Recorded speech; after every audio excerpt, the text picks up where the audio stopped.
What is going on, everybody, and welcome to another watch along presentation here from the Simply Reliable Studios. Mr. Reliable Walter Cruz, the Renegade of Wrestling JJ Williams, going to be joined later on by the Simple Man Noah Foster and Walter. It is night one of WrestleMania.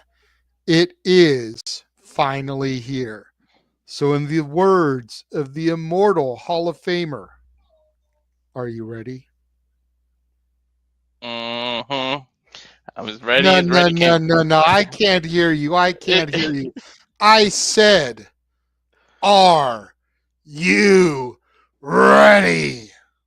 Hell yeah. We were just talking off air that I remember driving to WrestleMania 40 and everything, and how a year passed so quick. And we've been talking about this for months, hyping it up with all the videos, everything.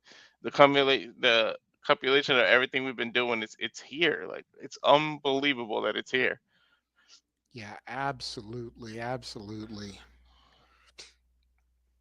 You know, it's wrestling Super Bowl. It's a wrestling fan's second Christmas. It is the showcase of the immortals.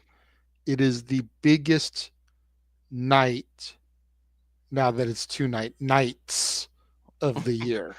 hmm And I'm looking forward to it, man. I am looking forward to another fantastic afternoon for me, evening for you of professional wrestling. Damn it. And the main roster has got a lot to live up to because the developmental brand showed the F up and showed the F out earlier on today. My NXT, your NXT, our NXT stood and delivered like only they can. hmm Yeah. Want to shout out everybody that is watching. We've got 30 viewers right now. I've got this going across everything. This is on Twitch, this is on X, this is on our YouTubes. So, a lot of people watching on your X account right now. Going to be a lot of shameless promotions from us over the course of the next probably 5.5 hours. Much like the WWE does, when they give us downtime, we take advantage of it. Right now on my screen, I've got a commercial for Marvel Studios, The Thunderbolts. So while we have this opportunity at the early going here, anybody that has not subscribed to our YouTube channels, that is watching on the X account, that is watching on the Twitch, go subscribe to our YouTube channels. Subscribe to Rage of Wrestling. Subscribe to Casa D18 Studios. Subscribe to J Hebert Side 95. Subscribe to N Foster 1916. Subscribe to Batty for Wrestling. The channels are scrolling across the bottom now. What is up, DJ? Good to see you. Safet, this is your one and only warning. We know bombshell news just came out. We will be talking about it on Shenanigans. You drop the news in the chat, you will be blocked. You have been warned.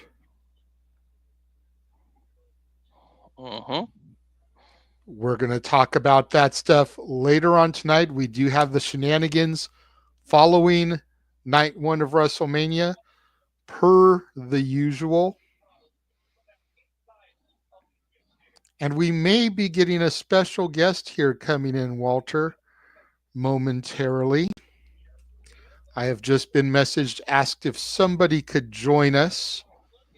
So I'm sending them the link. Awesome. Welcome.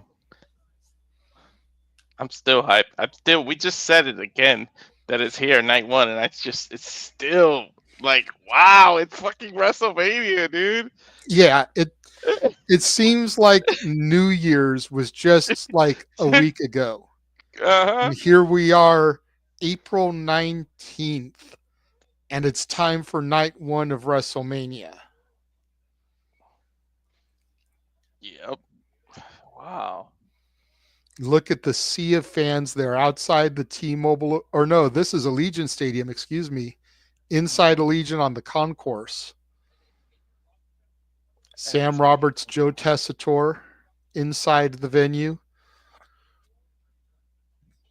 I'm so used to the T-Mobile Arena for the venues, I forgot they're actually inside the football stadium. And somebody posted an interesting statistic here the other day. Okay. Ever since Pandemic Mania, they were able to go back out and do WrestleMania on the road in venues. Every WrestleMania has been in a football stadium. And the stadium for the home team, that team has ended up in the playoffs every year after WrestleMania. Get out of here.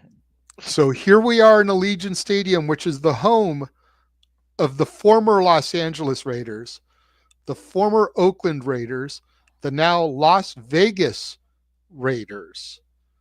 Does that mean come next year, the Raiders will make the playoffs? If they could keep the streak alive. Are you seriously throwing out sports stats before I can get a chance to? Thanks a lot. I was just gonna bring you in and be like, is that stat boy approved? Are your stats stat boy approved? Yes. The Raiders in the playoffs? Hell no. Hey, I just said though, every home team for the arena that has hosted WrestleMania has made the playoffs. And Datilla, I just said that anybody that posts the comments is going to get blocked.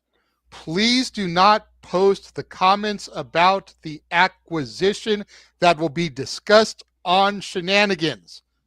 Thank you. That is the second and last time I'm saying it. Next time I will break the band hammer out. Clip this. The Raiders will not be in the playoffs next season. All right, so you're saying that the Raiders will be the team to break that streak. Clip that. I will eat my words. I will eat the biggest piece of humble pie come Super Bowl season 2026. But it ain't happening. Fair enough. Do we even have a quarterback? No. Exactly, right? The question is, do they have a team? Because one person a team does not make. Even if they had a quarterback can't pass it to himself. He's not Kurt Hennig. Yeah, I will take. I will gladly before take you a said beat that, down I was from thinking Jezebel of Romo. What was that, stat boy? Jezebel Romo can fly out to Tennessee and beat my ass if the Raiders do get in the playoffs. I will gladly take that beat down. She's the biggest Raider fan I know in the IWC. She's beaten my ass before in training when I wanted to be in the business, and she'll do it again. Hey, Tom Brady owns the Raiders, so you never know. If he could pass a little of his greatness down to who he owns.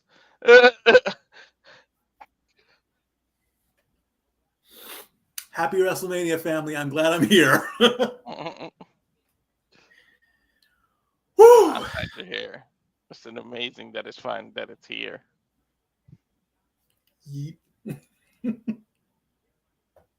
So how are you guys doing, brothers? What's new besides WrestleMania? I'm glad I'm with you guys today.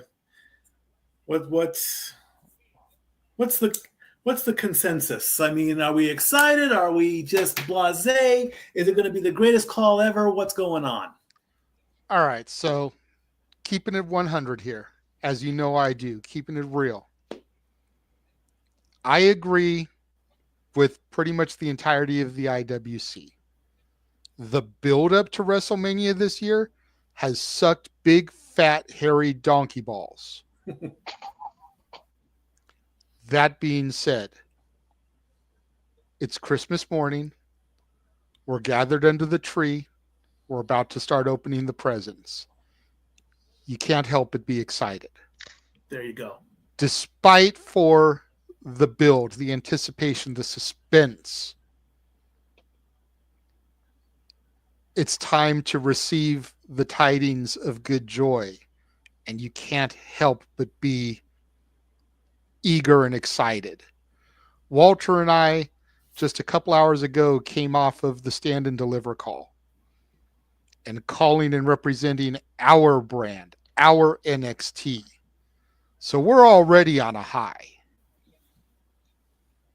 a natural high, unlike tomorrow, which you can still get the product from Cal Fire Farms to indulge in on your 420. Mm-hmm. But right now we're on a natural high.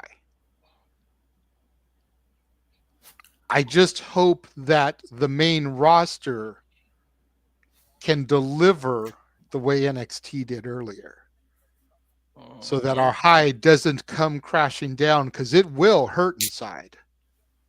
I got you on that. I How about hear you, that. Stat Boy?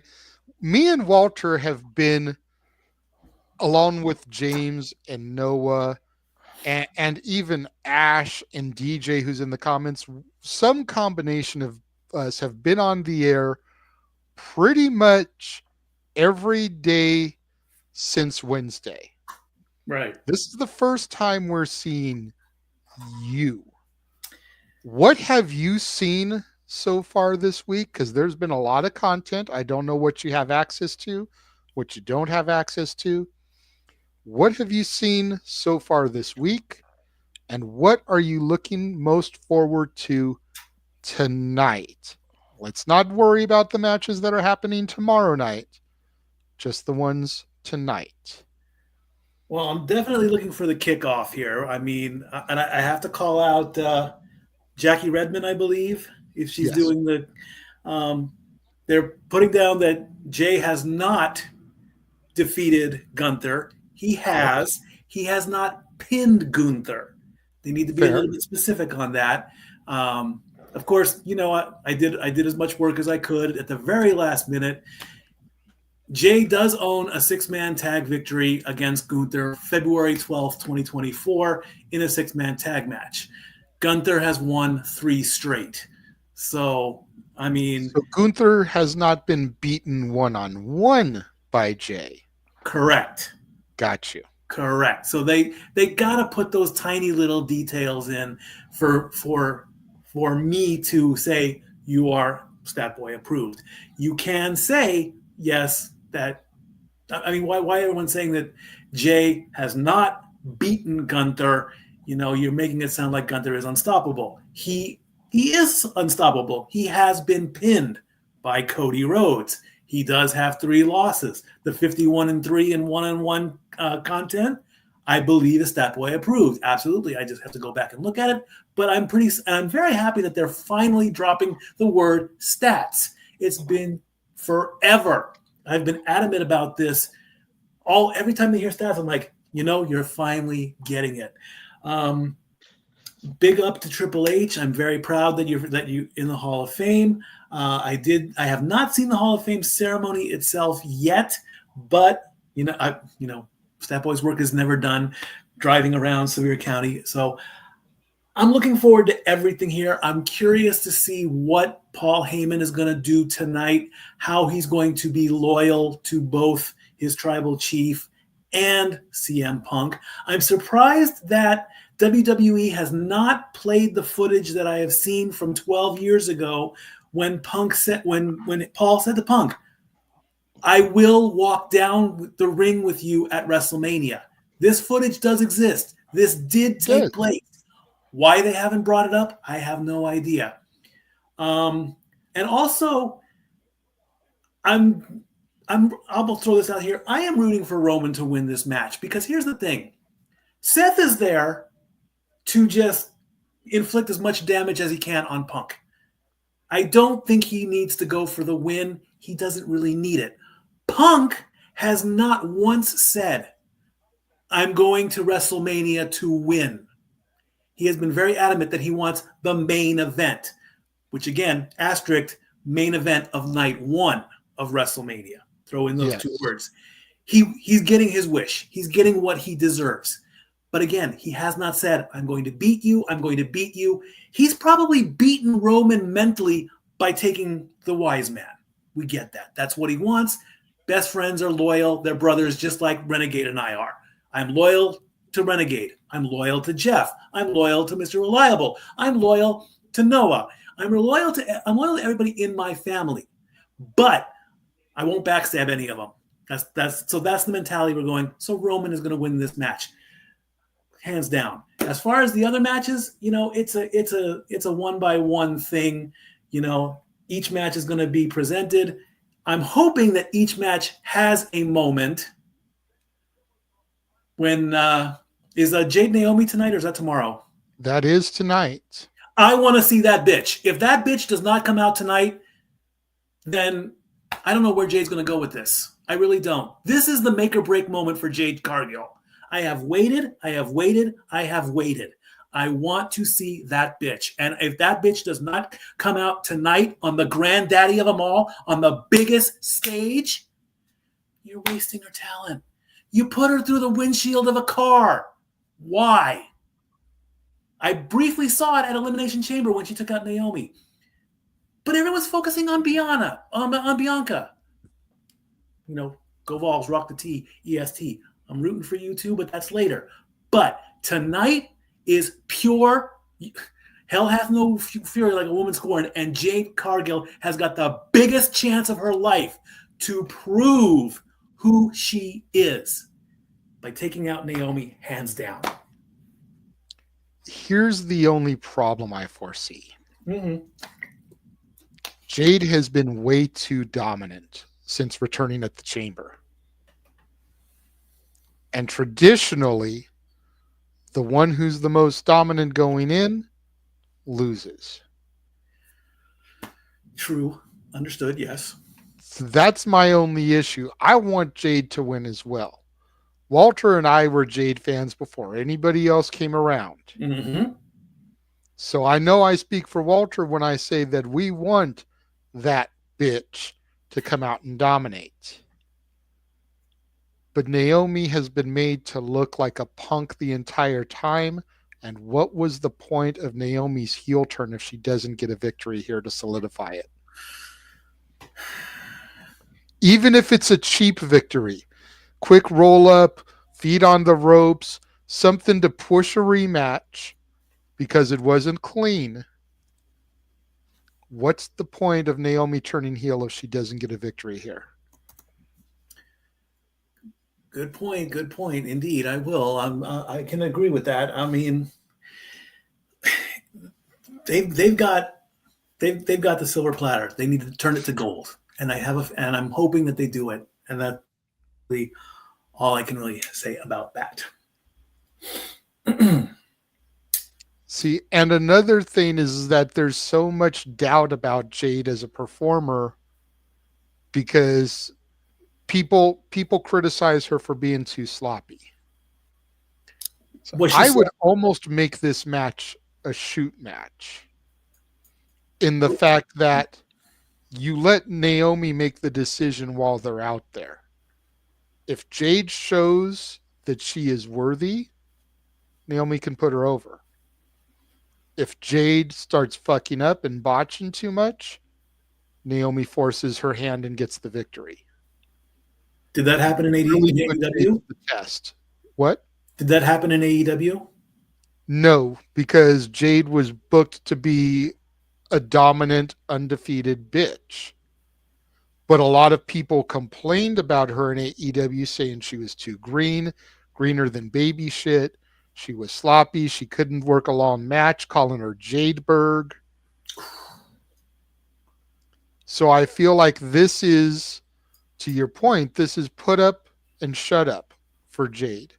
If she can go out there, have a good 10-minute match or so with Naomi and not fuck anything up, not look like she's lost, then let Naomi put her over. But if Jade gets out there and starts looking like a deer in the headlights and she can't go with somebody the caliber of Naomi, they may just have to take old Yeller out behind the woodshed and put the bullet in her. Maybe she wasn't worth the investment that they put into her in the first place. Possibly so. I Yeah. totally agree with you. If that happens, then maybe she shouldn't have bypassed NXT. Mm-hmm. All righty. What's going on here? What's this? Got Yeah, Jackie Redmond, Big Oh. E, and I believe Rosenberg there. Earlier today, Bailey attacked. What the hell? Come on, really? Was that on Hey, social media? first one on the scene is Lyra. I'm just saying. Right. Traditionally, first one on the scene is the attacker. Oh man, am I gonna have to change my stat work all over because of this now? Nope. I think I know what they're going to do because somebody who hadn't returned yet was at the Hall of Fame with her husband last night. Somebody who helped put Lyra over back in NXT. Somebody who's one of the 4 horsewomen of NXT. Ooh. Cough, Becky, cough. The Irish Mafia.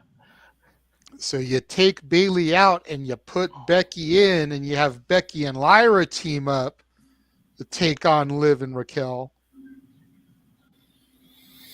Okay. You do the Irish Mafia. There you go. Pierce telling her you're not doing it alone.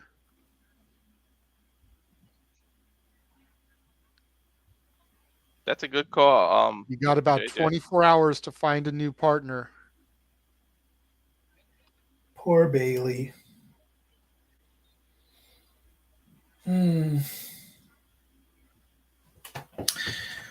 Oh well. You know who I think attacked her though? Legitimately, not Lyra. That's just a ha-ha. Who was having a feud with Bailey that seemingly got dropped out of nowhere, Walter?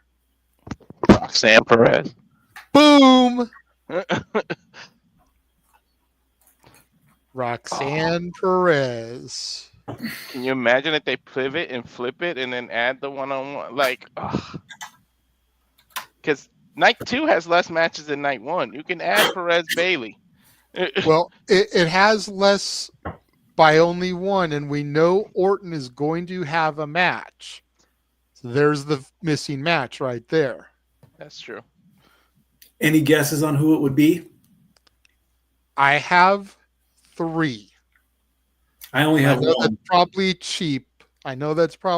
But I have 3 because it's 3 people that have been talked about a lot, speculated.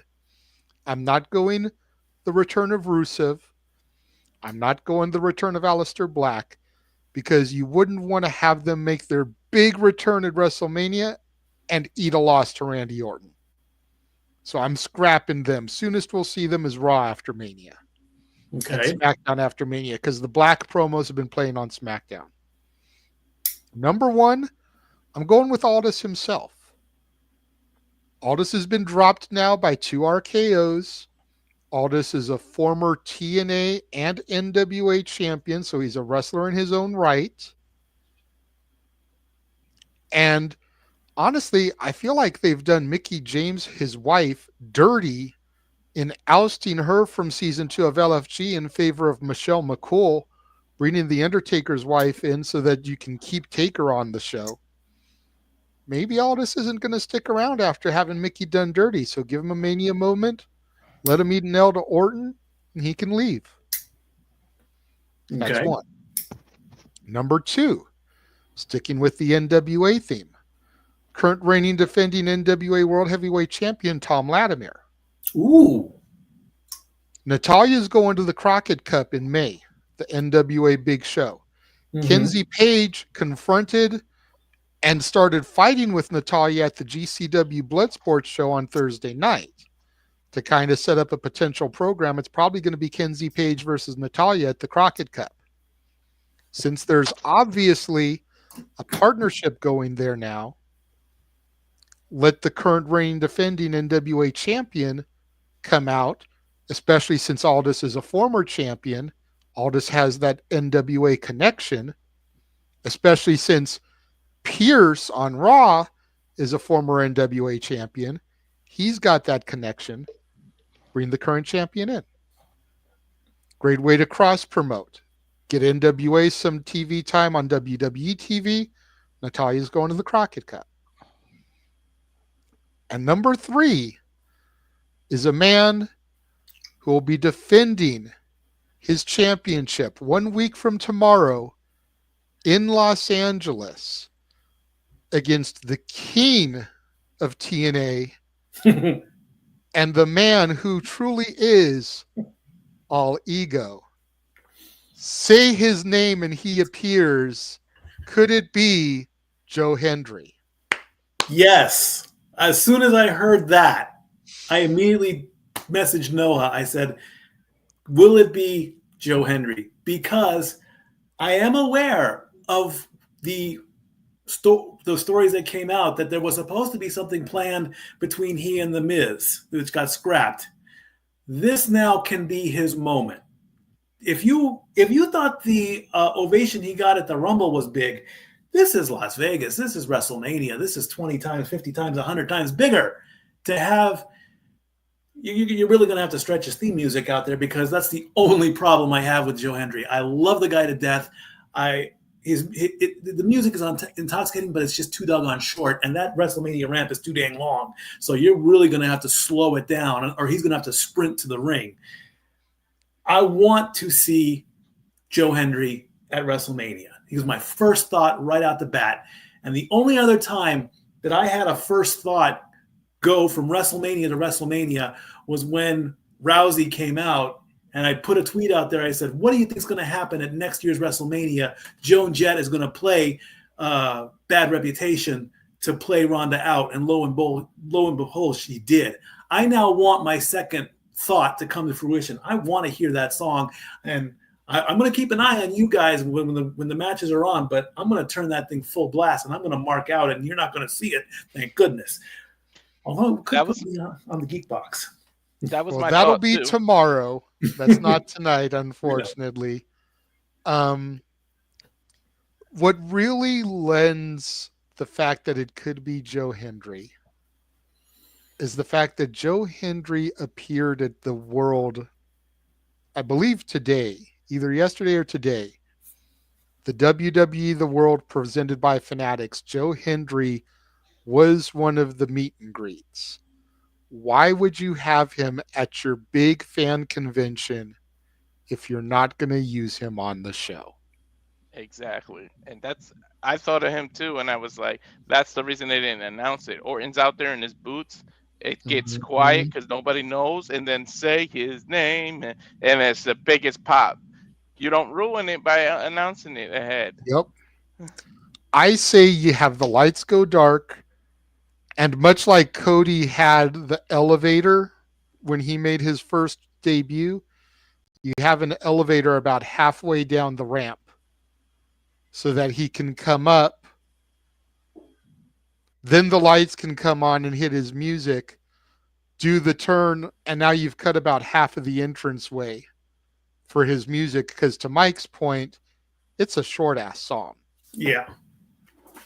So if you have the lights out and you start having him raise up the elevator and time it so that he rises up as the say his name and he appears, hits, I believe in Joe Hendry, clap, clap, turn.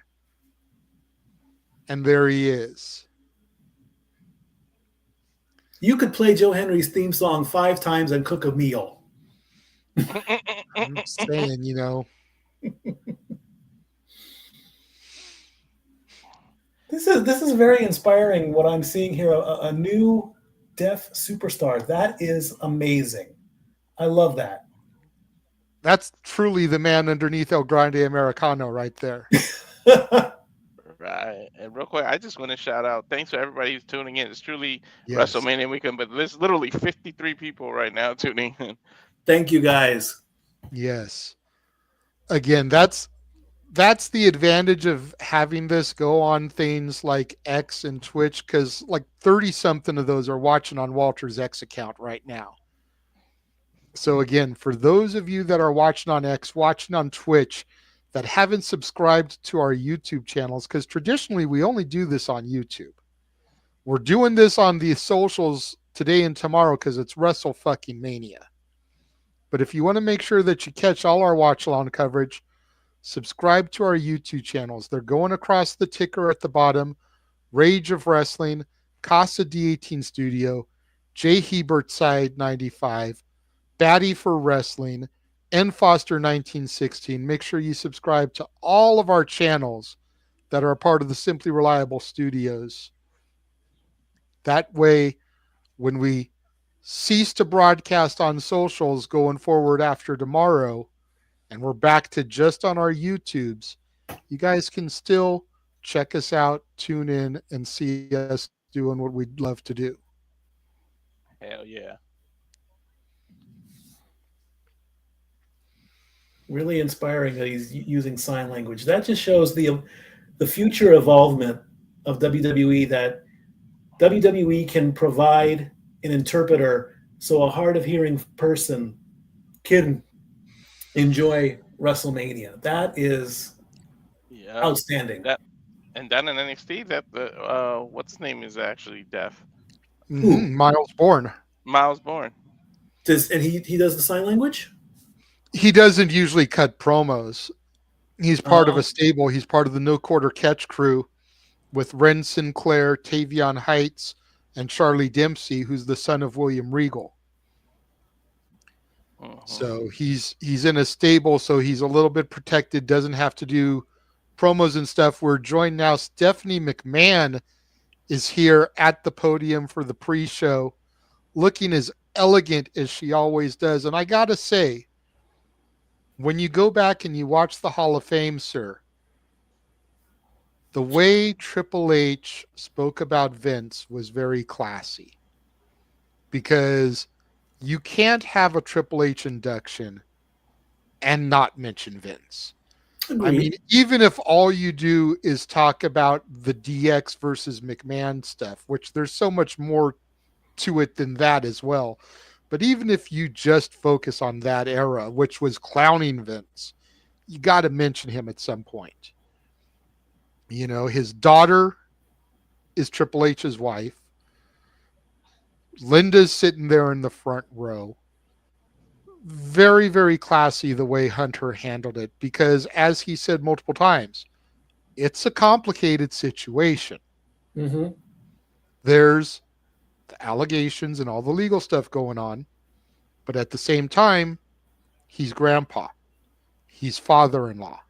Mm-hmm. He's all these other things. You know, he's the man who Triple H sat under the learning tree of to kind of be educated in the production, creative, writing side of the business. So you couldn't have Triple H where he is today, literally, without Vince. Indeed. I mean, it's like there are times where, you know, you have to separate the business side with the personal family side. We've done this many times. We've gone into businesses. We've done, you know, financial stuff. We've done jobs. You know, I say this to all the people that I work with, and all the people that I live with, and all the people that I do things like this with. I'll say to them, you know what? I will respect your decision. It will not affect me personally. I will not hate you. I will not turn my back on you. If I've said this with Snack Girl Dory Lou. I've said this many times. I said, if I ever got the chance to work with you outside of this, outside of wrestling, like in a job situation where you are my boss and I do something stupid and you have to fire me, fire me. Okay? That's the business side of it. That's the job side of it. That doesn't mean I'm gonna hate you. That doesn't mean I'm gonna, you know, wipe my boots off of you. It's business. Things happen the way they do. Vince is going to sit down at the table with Triple H and Stephanie and the grandkids and Shane. You know, he'll still talk business no matter what, because that's just his makeup. He'll talk about the business, but at the end of the day, they'll laugh about it. And Vince will look at Paul, and Paul will look at Vince, and he'll say, "I love you, Dad." He said, "I love you, son." That's the beauty of Triple H. That's the beauty of Paul Levesque. You know, he's not gonna do things to get himself in trouble. Vince allegedly did. We don't know, and it's better that I don't know all the details because I don't want to know that side of it. So, you know, he is professional. He deserves the Hall of Fame. And everything you said is absolutely true. And the same thing goes here. Now, if I do something stupid, if I say something dumb, you're going to pull me aside. You're going to say, "Hey, you know, maybe you shouldn't have said that. Watch it." And then I'll learn from it. And then, hey, we move on. There you go. Walter, did you see my private message? Okay. Let me know when you get there, and then I'll let you know when I get there so we can be synchronized. Mikey, if you see the private chat, if you want to be perfectly synced with us, pause it when you get to that timestamp. You got it. You see the counter going in the corner. 7, 6, 5, 4, 3, 2. Pause. 22. Yep. Okay. There we go. So we all should be in sync there, or at least sync enough. Mm-hmm. Hopefully Noah's watching and knows that we're at the timestamp now so that we can get all caught up with him. He should be joining us here in about 6 minutes, give or take. Simple Man likes to come in about a quarter till. When he comes in, I will graciously tag out. Fair enough. I mean, if you want Stat Boy, you can always live in the green room. And then, well, because in between matches, there's always such a gap there. Walter and you can always come back on screen in between the matches, and we can kind of discuss what happened in between there before the next match gets started. Sounds like a plan. That's the downside with WWE, and me and Walter mentioned that a little bit on the Stand and Deliver call. WWE has too much downtime in between matches. AEW has no downtime in between matches. There needs to be a happy medium. The closest to that happy medium is TNA, but even they aren't perfect. But we need to find some kind of happy medium because AEW goes match to match to match to match to match to match to match to promo to match. And there's like no time to refresh your drink, go to the bathroom, grab a snack, any of that stuff to kind of get yourself a little buffer. WWE, I can go to the bathroom, top up my drink, eat some chips, and still have a minute and a half before the next match starts. Too much time. Need to find that happy medium there. And what's up, Cape Rayer? See you in the chat there. But yeah, you don't have to completely dip.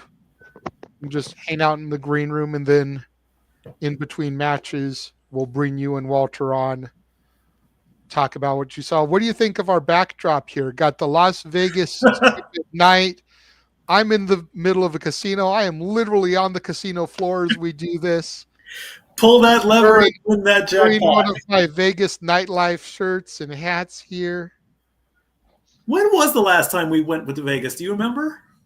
We went? I don't know. The last time I was in Vegas was 2019 pre-pandemic when me and Natalie went up there with my mom and Chuck, and we saw Paul McCartney at the T-Mobile Arena where Stand and Deliver was, where Raw is going to be. I think the last time you and I were there was when we were up there for the pipe bomb. I think so. I don't think you and I went up there again after the pipe bomb. Which, believe it or not, that was 14 years ago this June. Wow, man. I mean, that was June of 2011. The only gambling story that every time it comes to mind between you and I is when you won 7 hands of blackjack in a row, and I got increasingly mad after each hand because I couldn't win one, and you doubled your money 7 times. And I'm like, how is he doing? And this wasn't even in Vegas. It was in Laughlin. I'm like, Yeah. how is he doing this? By counting cards. Ah. You can count cards without making it look like you're counting cards. If you can find a blackjack table that is single deck, which is rare, but they do exist, usually in downtown, or the offshoots like Laughlin, Reno, those type of places. But if you can find yourself a single deck blackjack table, then you just have to run the mentality, because there's 4 of each card, and then there's 4 tens, 4 jacks, 4 queens, 4 kings. So there's 4 times 4, 16 of the tens. And you just have to try to pay attention to those more than anything. How many of the 10 cards have come out? Am I going to bust if I hit on a 16, or do I have a shot? Or if I hit on a 15, am I going to have a shot, or am I going to bust? If there's too many 10s in the deck, don't do it. If you've used most of the 10s and you got a lot of low cards in there, go for it. You may be able to turn that 15 into that 19 or into a 20. And then the odds of the dealer busting are greater because they have to keep hitting until they at least get to 17. Yep. Mm-hmm. So that's how I do it. You count cards. And it's technically not illegal. It's just frowned upon. Yeah. So you've got to be able to do it and be sharp with your mind so it doesn't look like you're doing it. Mikey's a poker guy too, more than blackjack. He's a poker guy too. Yeah. To the point where he lost his paycheck from work gambling, borrowed money from my dad, and lost most of that. Oh yeah. That was the low point of my life. I'm a blackjack guy too. See, I'm more of a craps guy. I used to play poker when Mikey and I worked at the Hawaiian Gardens Casino. I would get down on some Hold'em. If I didn't have a great tip night, then I would see if I could like double or triple my money before I got out of there. Sometimes I'd turn my $10 in tips into $100. Other nights, I'd lose it. But I'm more of a craps guy. I never did craps. That's the throwing the dice, right? I never. Yep. I'm a slot person. It's because it's all about the hard ways, man. You put it out there on the field for the hard ways. You get on the double 4s, the double 5s, the doubles, and you hit that shit. That shit comes up more than people imagine that it does. And especially if the point is an 8 anyway, go ahead and bet on the double 4. Then if you get it for the 8, then you win off that and you win off the pass line. Come up. Look at this gambling tip. Gambling with the Renegade has been brought to you by The Accountant 2, only in theaters this Friday. Right. The movie 21. Remember that? That was the movie that started it all with Renegade. Not true, because I saw 21 like after I had kind of died out of going to Vegas. You forget, I used to go to Vegas before I was even legal to go in the casinos because my grandma lived in Vegas. Mm-hmm. And I'd go up there and spend like a few weeks in the summer vacation with her. And she'd take me around. We'd go to like the Excalibur, see the Tournament of Kings show, which is kind of like medieval times. We'd go to the Circus, see the acrobat shows and the trapezes and everything, go up to the whole upper deck, which was basically a video arcade for kids, carnival games and shit. She would take me to all the spots on the strip that had kid-oriented areas before Vegas became the family destination that it is today. Now Vegas is geared towards families and kids. Back then, not so much. Smoking was still legal on the show floors.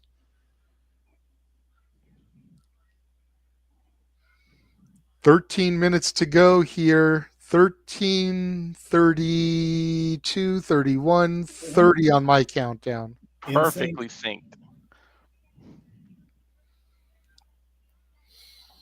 Fucking Big E can show up for goddamn WrestleMania, but he can't be out there with his brothers managing them for all this time that he's been out on injury. Fuck you, Big E. You're the Right? true heel in this group. The New Day Right? are the baby faces. I said it, I mean it. I agree. You did.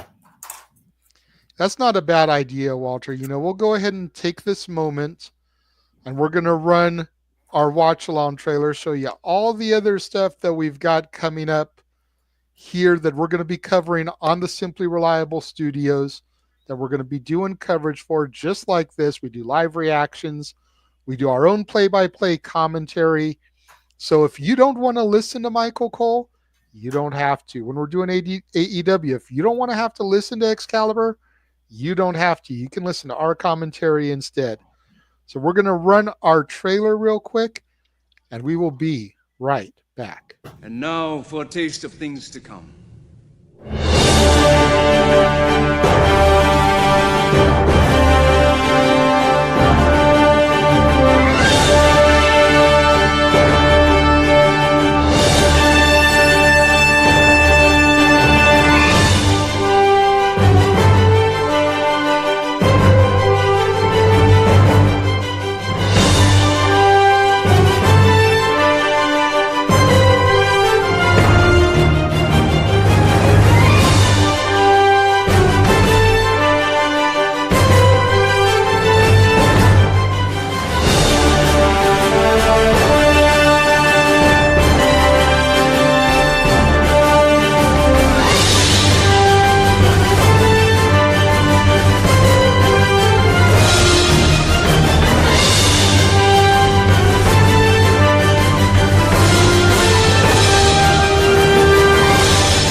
All the professional wrestling and more. Yes, especially and more. April 27th. Find out where the top prospects go to the NFL on draft day. I'll be doing coverage on that. First round coverage only. 8 p.m. Eastern on the 27th. Can't wait for that. There you go. I think the NBA playoffs started today. I think the Stanley Cup playoffs start tomorrow. So that's going to be going on as well. And we'll be covering the final round, right? However many games, whether it's best of 4, 5, 6, 7, we'll be covering all the games? Or just when it gets to game 4 on? What I wanted to pitch with you, and if you really want to do this really quick, I wanted to potentially pitch that whenever a game reaches an elimination game, I call it. For example, the Wild play the Golden Knights in round 1. If they get to game 4 and the Wild are on the brink of an elimination, I call that game. That way, all the teams will at least get one potential watch along. Okay, but what if that game they don't get eliminated? Do you then do game 5, 6, and 7? If they are potentially elimination games, yes. Okay. Think on it a little bit. We still got some time. You don't have to. Let's get through WrestleMania first. Let's get through Mania first, and then we can decide what's going on with that. Sounds good. Well, I'm surprised Noah's not here yet. Did you send him the link? I can. No, I was asking Walter. No, he got it. He Technically, he don't even need the link because he's got producer That's role. true. He He's can got just log producer qualities. in. It was like, where is he? He said he'd be here at 1:45. That nap getting good, I guess. What is this nap you speak of? I don't know what a nap is. Yeah, JJ and I You and me definitely both, don't know. bro. Dude, I was up till almost 2:00 in the morning covering Triple H's Hall of Fame induction. Walter was up till 5:00 because he's East Coast. Yikes. And then I had to turn around and my alarm went off at 8:00 for me to come in for NXT this morning. So I maybe got 5 hours of sleep. And No. the last thing we're doing today is the GCW show entitled, not joking here, Clusterfuck Forever. That begins at 11:00 Pacific, 2:00 Eastern. Oh my And those God. shows have been going about 2 to 3 hours. So I probably won't get to bed till again around 2:00, 3:00 in the morning. Thankfully, all we have tomorrow is night 2 of WrestleMania, which doesn't start till about 3:00. So I can sleep in some. And I'm starting a new job too. But as far as your initial question, I don't know what these naps are. No. James takes naps, Noah takes naps, and I'm like, I wanted to take a nap, but there was maybe an hour and a half between when NXT ended and when I had to start getting ready for this. So it was like, do I even lay down for an hour? Because then I may not want to get up. I may be too groggy. Mm-hmm. Sometimes the naps are worse. They make you more tired. Yep. Your volume went down, Walter. You may want to turn your mic up some. Oh, there we go. Yeah. Now? Yep. Oh. Yeah, to Walter's point, sometimes the naps make you more tired. And it's like, just eat some food. That should give you some energy. I've got my caffeine. I brewed a second coffee and I have it shown in the freezer for some iced coffee that I'll grab here probably around 8:00 your time, 5:00 my time. Usually I don't drink coffee this late, but got all of WrestleMania, got shenanigans, got the clusterfuck. I've got to have that energy up. We were anti-coffee for a very long time. I've now switched. I'm still not the hugest coffee drinker, but I will usually drink an iced coffee with heavy cream to kind of really pep me up if I need to. But ladies and gentlemen, boys and girls, children of all ages, with no further delay, the voice of the Simply Reliable Studios, the simple man, Noah Foster. Good evening, everybody. Hello, JJ, Statboy, Walter Cruz, and Simply Reliable Studios. Casual and first-time viewers, too. Yes, it is I, nothing more but a simple man in lifelong professional wrestling, as we are mere minutes away from WrestleMania. How are we doing? How are we feeling? JJ, I will start with you. It is once again a pleasure to be back virtually on screen with you to call WrestleMania for you and Walter stand deliver as we see what unfolds tonight on night 1 here in Las Vegas.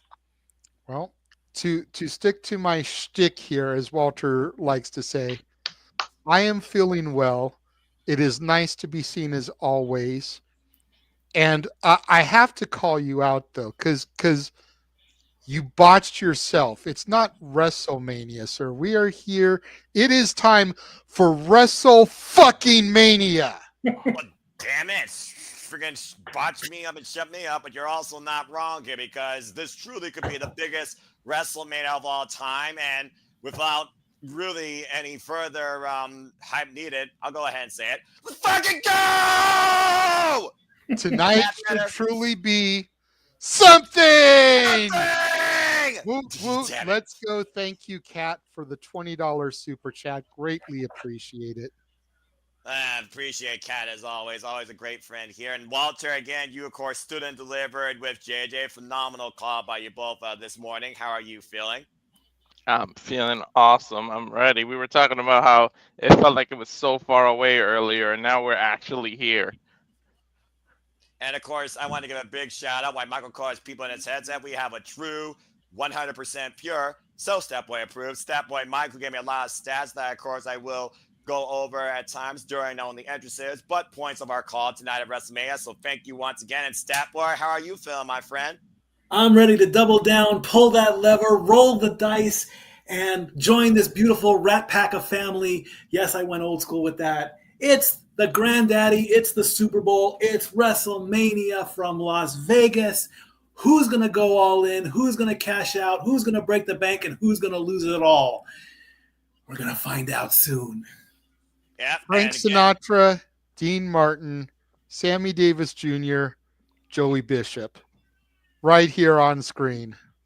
I'm more Dino. I'm the one I drink. Now, I'm the sidekick to Frankie here more often than not, man. Yeah. I gotta be Dino if he's Frankie. Yeah. Okay, I'll give you that one. Oh yeah, man. And Joey Bishop's the dude that kind of sometimes here, sometimes not. Sometimes Okay. you can do the Rat Pack without him. You know, But when he comes, he Mr. adds. Foster like Jack Daniels. And so I face the final curtain. Anyway. There we go. And he did it his way. Well, that's what we've been doing. As we go inside Allegiant Stand, pass the crown on Candace, I'm sure we're going to start as usual, not with just a cold opener, but of course honoring our country with the Pledge of Allegiance and God Bless America. And look at that set. My God.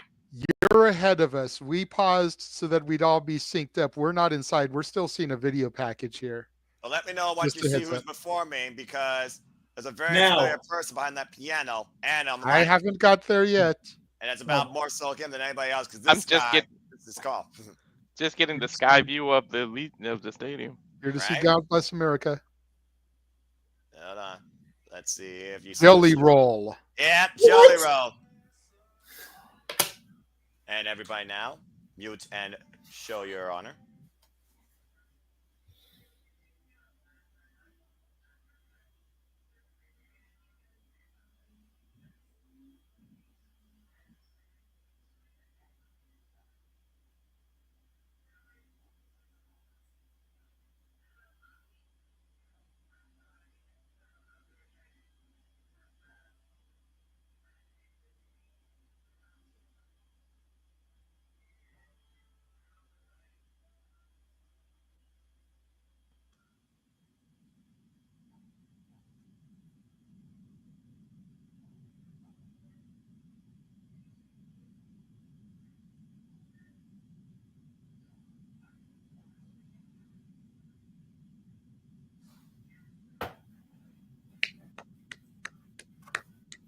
I feel like we should that until Grande Americano. Don't make me rant. We haven't even got to the first bell yet, and we're almost about to go into a rant. Because it's not fair that Chad doesn't have a match. Good grief. This is going to be fun. People still filing in Allegiant Stadium. I'm sure people are still virtually filing in all over YouTube where they can, but I hope that they do follow and engage with us here at some of the studios. It is indeed Professional Wrestling Super Bowl. It is the Showcase of the Immortals. You are looking virtually live from Las Vegas, Nevada, and here live at YouTube on the Super Live Studios. We have finally made it to the show of shows. This is WrestleMania. Welcome to WrestleMania 41 in Las Vegas. And of course, we've seen the superstars finally get all night long. Acknowledge them if you choose, because there is the OTC, of course, our tribal chief, Roman Reigns, that will be part of tonight's main event triple threat without the wise man in his corner. First time since the tribal chief has existed, he is not with Paul Heyman. And there you, of course, see the architect, Seth Freakin Rollins. And of course, we heard what he said on Friday night, that tonight's victory will not be just a prediction, it will be a spoiler. Speaking of phrases, quote unquote, there you see the wise man, Mr. ECW, Mr. Spoiler himself, Paul Heyman, accompanying his best friend, CM Punk. And of course, this is CM Punk's dream coming true as he will main event WrestleMania for the first time ever, too. Again, thank you to everybody that's tuning in, watching along. First time or continuing, please like, subscribe, comment, tell a friend. If you want to dictate the passions, PayPal them or Super Chat as simple as that. There's the 2025 Women's Royal Rumble winner, Charlotte Flair. Again, we got 7 matches on book tonight. And what time does everybody hope it continues to be? There she is. Time. As Tiffany Stratton will ascend the Grande Stairs of Mall, coming in for the first time ever as champion, looking to defend Tippy time against the Queen Charlotte Flair. Over near 70,000 WWE fans filing into the place Jeff motherfucking Meacham saw SummerSlam literally a few years ago. Allegiant Stadium. Sandy, Volex, Kate Rayer, everybody, it is so good to see you. Of course, the World Heavyweight Champion Gunther prepares to open tonight's card against Yeet. Main event, Jey Uso. He says he's not afraid, but can he do what many believe is impossible and finally become not only the main event, but the World Heavyweight Champion? That and so much more ahead as we prepare for WrestleMania. And with that, here's our cold opener. Ladies and gentlemen, we have 66 people watching right now. What? Noah, if you don't know, I know you have production side, but if you look at the top row here, we're going on all channels. We're going on Walter's X. We are on his Twitch right now. We are on everything. So a lot of the viewers right now are on the X page. For those of you that have not subscribed to our YouTube channels, take this opportunity during the cold open.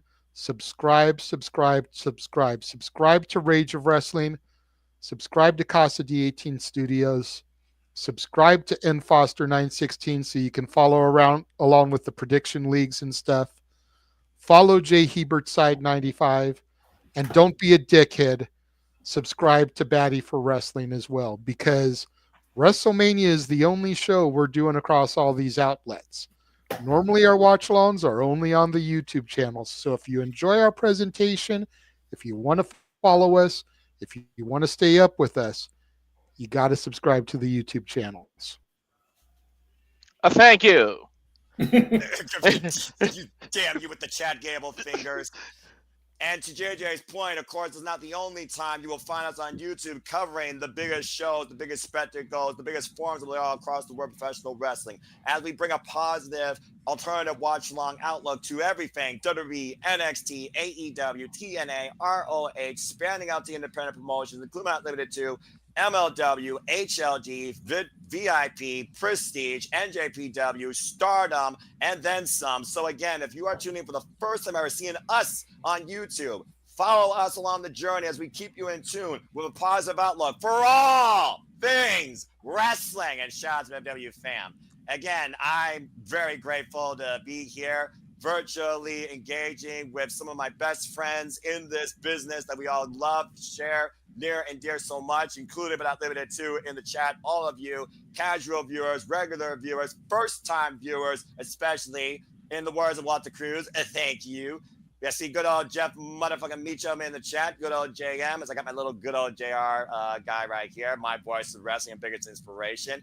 I am so fucking pumped for the night. It doesn't matter how you feel about things in a certain light. You can't help but be excited for what can happen tonight. And again, this is only one half of this incredible weekend where, for once, what happens in Vegas will not stay in Vegas. That's a guarantee more than anything else. Well, it definitely won't be the first time, because Walter was telling me on the Stand and Deliver call that him and his wife went to Vegas and she came home pregnant. So what happened in Vegas didn't stay with Vegas there either. The fuck, man? Followed me, man. That's not a sin in that city. No, that's probably more normal, actually.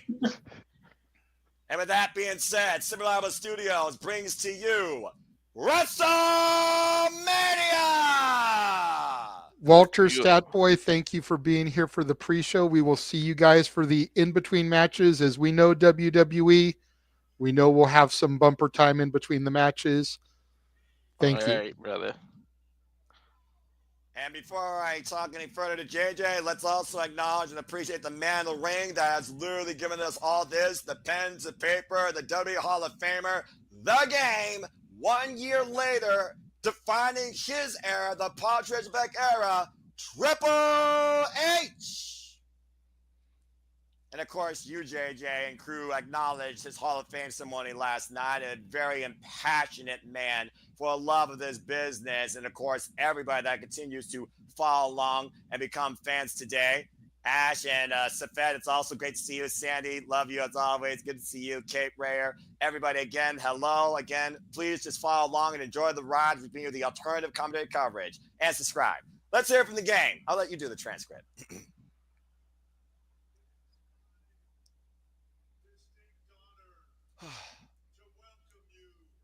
It is my distinct honor to welcome you to Las Vegas,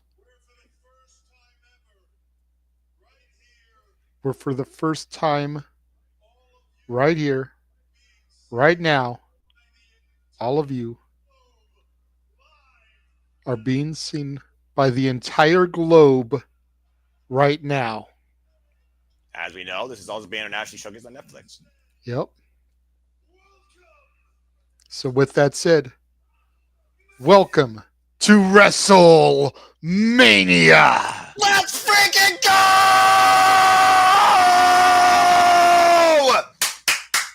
I posed the question to Walter earlier, Noah. I will pose it to you in the words of the two-time Hall of Famer. Are you ready? I'm sorry. You asked me a certain question. Can you ask me that again? Sure. I said, are you ready? I'm just going to nod and I'm just going to finish you off like this. For the 70 plus watching along and for the millions watching around the world, let's get ready for WrestleMania! And look at this entrance. Salvatore Ganasci, of course, of the Fatal Fury video game, City of the Wolves fighter, artist, and recording producer. The hell? And of course, Fatal Fury, cosplayed by Hiroshi Tanahashi, if you all watch New Japan Pro Wrestling. And JJ, you know as well as I do, at WrestleMania, all the stars come out, even the stars that you don't know. Fair enough. Fair enough. I'm not enough of a gamer to get this. Oh, you get like this? I've heard of Fatal Fury. Yeah, well, but this I'm familiar with. 4 letters, 1 word. Let me see the people in the chat. Yeet. Yeet. As we kick things off with the WWE World Heavyweight Championship. And once again, folks, welcome in to WrestleMania. Hello, everybody, and welcome back once again to Simple Albert Studios. It is I, the Simple Man, the Simple Brand, forever grateful for all things professional wrestling, damn it. My name is Noel Foster. I couldn't be more happy, more honored, more humbled to have once again back in the virtual end of the seat, my commentary partner. Last year, we told the end of the story. Who knows what stories we'll tell this year? Renegade of Wrestling, JJ Williams. And again, thank you to everybody that's tuning in. Please like, subscribe, comment, tell a friend, subscribe to all the channels, follow us on social medias. Yeet if you're with us. And if you want to dictate the conversation, super chat, as simple as that. And JJ, you've already talked about your excitement. But again, man, we're here. It's time. We finally arrived. And main event Jey Uso is on our screens at this time. It's here, brother. Let's do this. Yep. Seeing some of the Las Vegas Raiderettes in the stairwells here. Of course, this is where the Raiders play. One of the only things the Raiders do right are the Raiderettes. I said it, I mean it. Don't at me. Damn. And I pointed out a stat to Stat Boy here. I don't know if you knew about this because I know you're not a huge sports fan. But every Mania since the pandemic has been held in a football stadium. And the home team of said stadium has gone to the playoffs every year that they've hosted the WrestleMania. So could 2025 be the year of the Las Vegas Raiders, and could they be going to the playoffs next year? Keeping the tradition alive as 60,000 70,000, however many they have in the arena, are all yeeting with main event Jey Uso. And that includes me, Michael Cole, Pat McAfee, and Wade Barrett at commentary. Yeet! And for all we know, we might see them at the Super Bowl next year. And stay tuned for me and Stat Boy Mikey covering next year's Super Bowl, of course, here at the Super Reliable Studios. To your point, though, Jey Uso, of course, earned this opportunity, winning this year's Men's Royal Rumble from number 20. And it decided to face Gunther, but this is him and Gunther's fourth singles encounter. But the biggest thing that Jey Uso has to his advantage tonight is he said he is not afraid to become the man he needs to be to beat Gunther and become the champion tonight. And to Cape Rayer's point, the last time WrestleMania was in Vegas, a Samoan won the world championship. A member of the Anoa'i family at that, Yokozuna, Rodney Anoa'i. Granted, he lost it to Hulk Hogan like 30 seconds later. We don't count that. We don't count That's, that.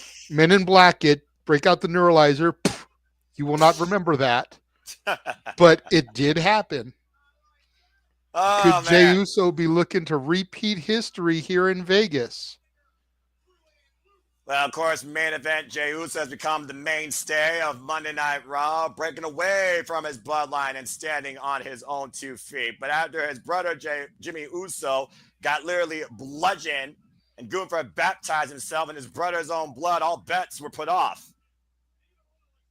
And of course, if you need a little bit more excitement in your life, snap into a Slim Jim. Oh, yeah. And Michael Cole, he hyped up. Shout out to Michael Cole, by the way, doing his 28th WrestleMania, and Wade Barrett doing his very first WrestleMania as a commentator. Oh, this is going to be so fucking good. I'm already hyped up, and we're just getting fucking started. Yep. Alicia Taylor with her Sonic the Hedgehog hairdo there. I approve. Team Sega for life. No offense to Nintendo players. Nintendo's awesome, but Sonic will always be my IP. As well as Sega. And of course, Sega revived. We'll see if Jey Uso revives newfound hopes tonight of a new World Heavyweight Championship. And of course, we have the Spanish commentary as well. If there was another feed, I would encourage Walter to find somebody to do commentary in Spanish. That would be hilarious. We got to do that one of these years. We need to do that at some point. Have Datilla and Walter doing Spanish commentary. Maybe get Statboy doing Greek commentary on a feed.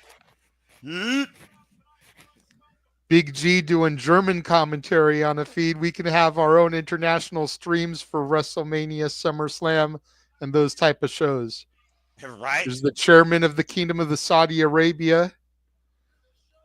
And of course, sitting in attendance. We also saw recently how WWE, of course, created a business acquisition with Saudi Arabia when it came to UFC presentations, and they would host the World Rumble next year in Saudi Arabia. I also am aware that WWE had a new business acquisition. We'll talk more about that during the in-between if we choose, as again... Shenanigans. I've already posted the thing. People have been asking about it, and I've told people if they start posting about that announcement, they will get the banhammer. Good deal. I want to make sure that you got your authority respect. And again, we're going to see what respect tonight as the World Heavyweight Champion. If nothing else, Jey Uso is pumped to be the main event and open tonight's events. It is a damn shame that the winner of the Royal Rumble is opening night 1, not even opening night 2, but opening night 1 of WrestleMania. As a matter of fact, both Rumble winners are on night 1. Neither one of them are on night 2. Both Chamber winners are on night 2. While you call Jey Uso's opening opportunity bittersweet, there might be a symphony played by the World Heavyweight Champion Gunther that will send nothing but sad, sad memories your way. Of course, Gunther has been the World Heavyweight Champion now for 59 days. This will be his 6th title defense. And again, he is 3-0 against Jey Uso. Of course, previously at last year's WrestleMania, he came in as the Intercontinental Champion, record saying 666 days, and lost it to Sami Zayn. Can Gunther rebound from last year's history bound to repeat? Well, as much as I love me some Jey Uso, as much as you were sitting here yeeting with me, Noah, I know, Mike, like Ludwig Kaiser, you demand everyone's gratitude for the Damn current right. reigning and defending world heavyweight champion, the Reign General, Gunther. Very good, man. Very good. And of course, we'll get Alicia Taylor here with the introductions here shortly. Again, WrestleMania brought to you by the Super Robert Studios. Also brought to you by Snickers and Slim Jim. Mega brought to you by your favorite people here. You come to connect with the Super Robert Studios today as we go down to the ring for Alicia Taylor for our opening match. Introductions. Oh, baby. And I agree with Jeff. They only did that to try to outdo his previously mentioned announcement that we hyped at the end of Stand and Deliver. Deplorable. Exactly. Just like it's deplorable that Chad Gable is not on the WrestleMania card in favor of this immigrant luchador that came out of nowhere. Oh, I'm going to get you for that match. But in the meantime, Alicia Taylor introducing the challengers. I guess that's a new thing now. Category as challengers. Main event, Jey Uso. Yeet. And this year's Men's Royal Rumble winner. And let's see how well you do Gunther, Alicia.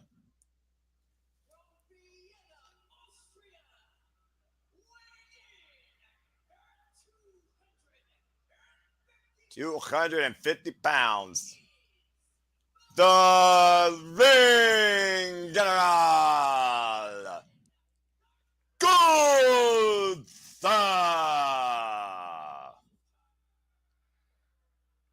The fact that this man's been champion, JJ, now for over 93% of his WWE career speaks volumes in what Jey Uso has to overcome tonight to finally become the guy, more than the main event, but the champion here in WWE on Monday Night Raw. This is the 60th time, I believe, that a world championship is being defended at WrestleMania. Very, very fair. Very, very fair. Obviously, the odds are stacked against Jey Uso here. Bell sounds in our opening contest, Noah.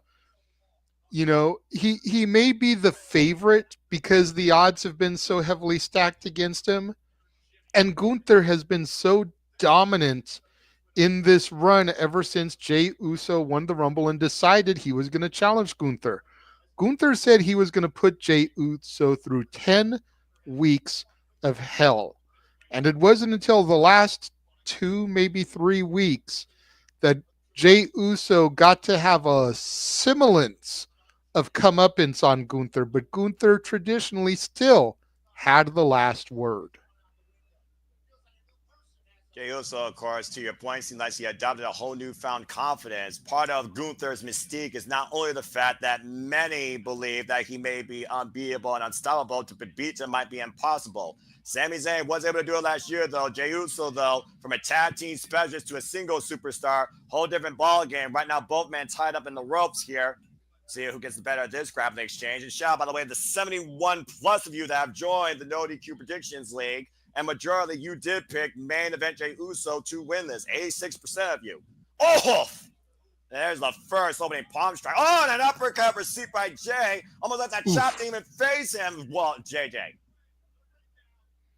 Just dropped Gunther there with that European uppercut. A European uppercut to a European. Yeah, I'm about to say, is that freaking oxymoron, or is that just maybe, you know, a little bit of adding insult to injury? We've seen how Jey Uso told Gunther he's not afraid of him. I guess he's also not afraid to play his own game. Absolutely. Jey Uso showing Gunther that the mental mind tricks aren't going to work on him. Gunther, of course, a throwback to the original unorthodox style of wrestling. Nice little takeover there. Of course, Gunther, former record-setting NXT UK champion as well, prior to coming across the pond to the main roster. And right now we have Jey Uso down in the middle of the ring and Gunther maintaining his hold and control over the challenger. Both men slow to get to their feet. Jey looking for separation. Sends Gunther off into the ropes. And a shoulder block takes down Jey. Look for the elbow drop. Jey gets out of the way. And Jey takes Gunther down right now with a shoulder block. And another massive chop by Gunther. And Jey falls off an insecurity. Jay looked like he was going to try to take that chop and stay fired up, but he realized it hurt more than he wanted it to. You notice he took his yeet sleeve off, though. I'm not sure that's a good idea. He's been favoring that arm the entire time, and taking that sleeve off may have just exposed it, put more of a target on that arm. You see right now, to your point, how Jey Uso is grabbing that arm close to the inside of his body. We know Gunther loves to employ a sleeper hold as well as the powerbomb in that last Symphony clothesline. It was that last Symphony clothesline that beat Tyler Bate at NXT UK TakeOver Cardiff, where he retained the NXT UK Championship after 40 minutes of battle. And we know Gunther can literally go to the deep end. We'll see if Jey Uso will sink or swim. Collar elbow tie up again, center of the ring. Big uppercut. Of course, Jey Uso as well as a background in football, former NFL player as well. Gunther, of course, former rugby player. Whoa, sidestep, and Jey Uso. Whoa, horse and Gunther. Oh, but Gunther falls on Jey. Cover, lateral press, then a 2 count. I'm not sure if you want to try and overpower Gunther this early in a match, JJ. Yeah, not at all. You don't want to try and overpower Gunther this early, and you don't want to try to out-wrestle Gunther this early. I do feel that Jay might have the endurance over Gunther. Gunther carrying that extra weight. Not saying that Gunther can't go for long periods, because we've seen him wrestle technical masterpieces before, but I feel like Jay might have the better conditioning, since most of Gunther's title matches have gone short term as opposed to long. Nice power slam there as Jay hoisted Gunther up. And now Gunther might be a little bit routed. Jay fall up in the corner. Falls up with another insecurity. Champion route for now. Champion might be a little bit in trouble here. Jay have to say, oh my goodness! And stopped Jay in his tracks with one massive chop that took him down to the floor. The thing about Gunther, by the way, he is slow. He is paced in his wrestling. Jay, he came out like a bat out of hell. He's more fast-paced. And again, that might play to his disadvantage. As you see on the replay here, one massive chop just stopped Jay's momentum dead. That's not just a Gunther thing. 95% of heels work a slower, more deliberate, more methodical pace. They try to do cerebral damage in addition to the physical damage. As you see Gunther going back to the stomps there on Jey Uso, they want to try to mentally psych their opposition out. And wrestling that slower style is a great way to get into the opposition's head. And Jey Uso has previously faced Gunther not only on 3 previous singles occasions, 2 of those was for the World Heavyweight Championship. First time encounter, of course, was at Saturday night's main event, and another follow-up encounter prior to that, though, he challenged him when he was the Intercontinental Champion. And to the point Statboy likes to keep putting out here in the chat room, Jay did get a victory over Gunther technically, as he was part of a 6-man tag where his team defeated Gunther's team. So Jey Uso does technically have a victory over Gunther, just not in one-on-one competition. You know as well as I do, when it comes to defeating a champion, especially, when it matters the most is when you're one-on-one in the ring with them. A spear by Jey Uso, watch out, Gunther! Cover! Is it enough for new champion? No, kick that too. He got some of that spear, but I don't think Jay got quite all of it. And to your point, let's take a look at the replay here. Short range spear again with that arm, to your point. Slip off in the cover. He hooked the far leg, but Gunther still able to escape. It does keep the match alive, though, for the champion, and it might give new life for Jey Uso in this contest. Not trying to wear down Gunther again. Overhead shots. Bagging Gunther once again in the corner. The referee looking for the break here, and Gunther again back to the chop. Takes Jey off his feet. Oof. He might be looking to hook up Jay with that power bomb. Jay counter a Samoan drop. Nice Samoan drop. I think you're like 2 seconds ahead of me, but it's okay. Yeah, no worries. It's bound to happen. Again, there you see the World Heavyweight Championship. Of course, the new leniency of that championship. Jade defined at Night of Champions when Seth Freakin Rollins won that against phenomenal AJ Styles.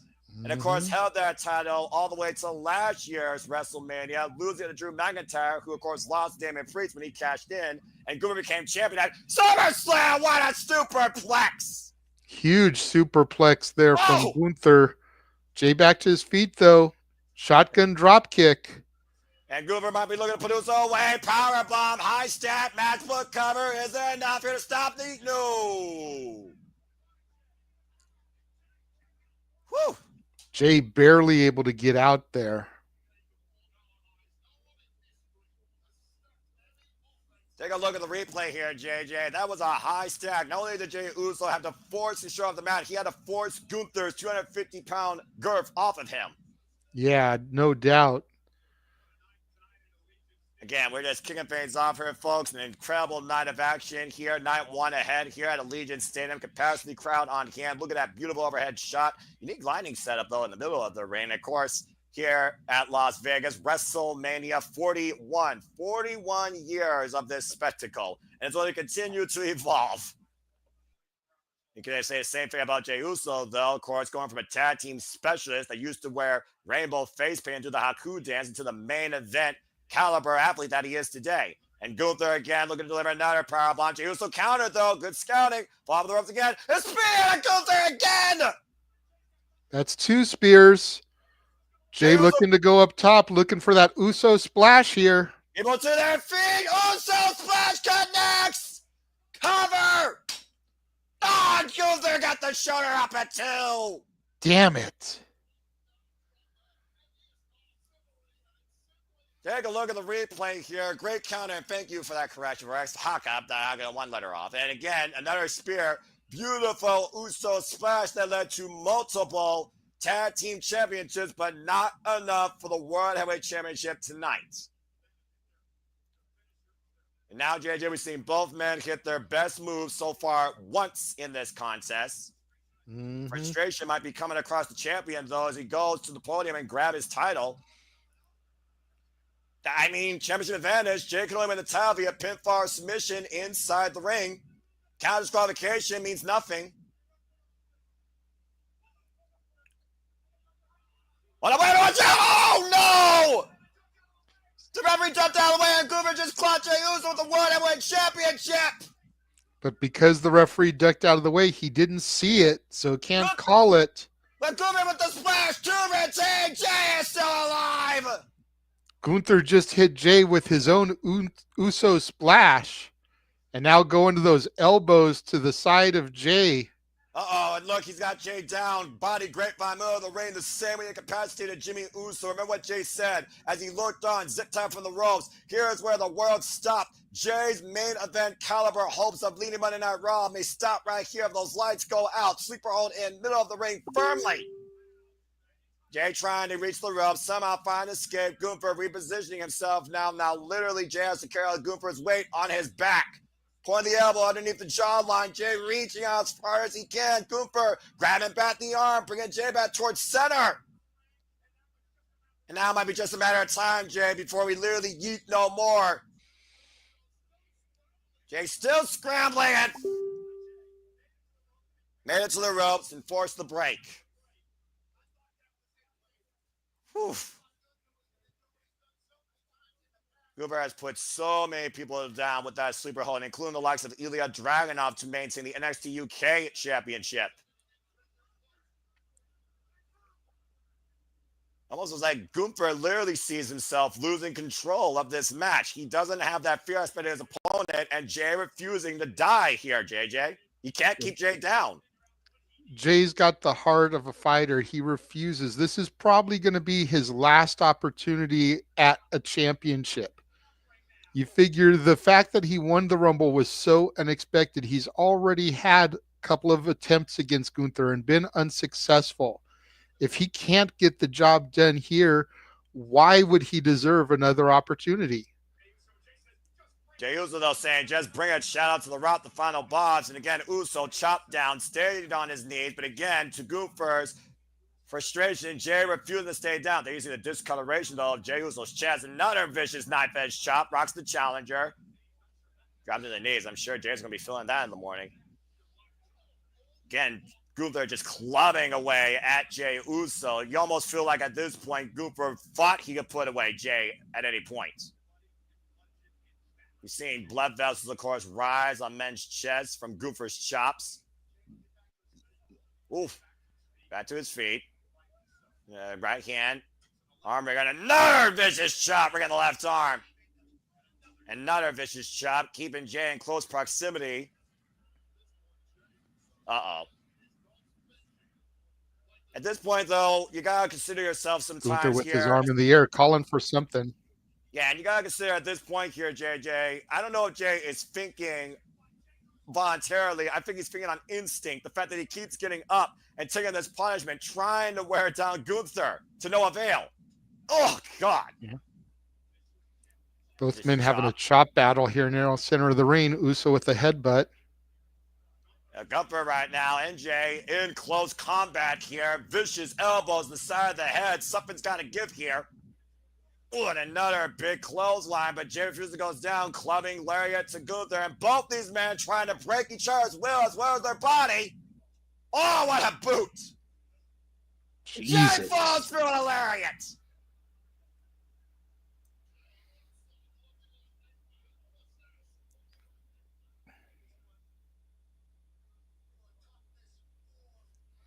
I've said it before with the likes of Stone, people, Tomoshi E. When you face somebody that caliber of an athlete, you go for a physical war. You can say the same thing about Jay losing against Gunther. Gunther, once again, with the sleeper hold, Jay from behind, German suplex. How is Jay still able to lift Gunther like that this late in a match with all this punishment? It's a very good question. Very good question. Pride. Pride of a warrior. You know how prideful those Samoans are.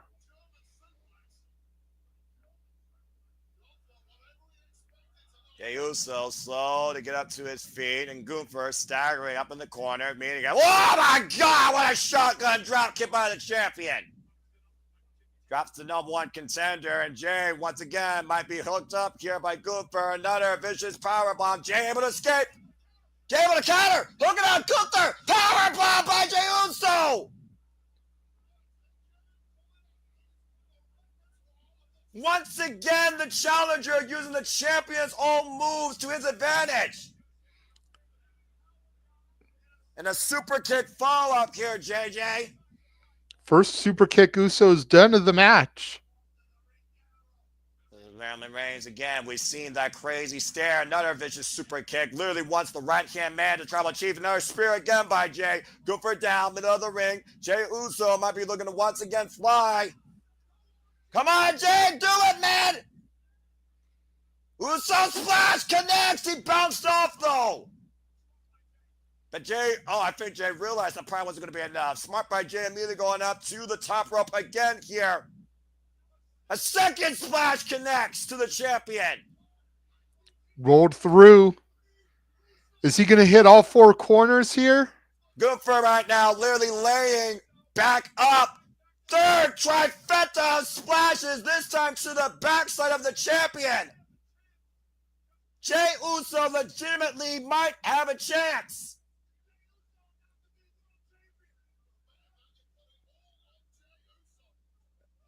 And Jey Uso now, the sleeper hold on Gunther. Are you kidding me?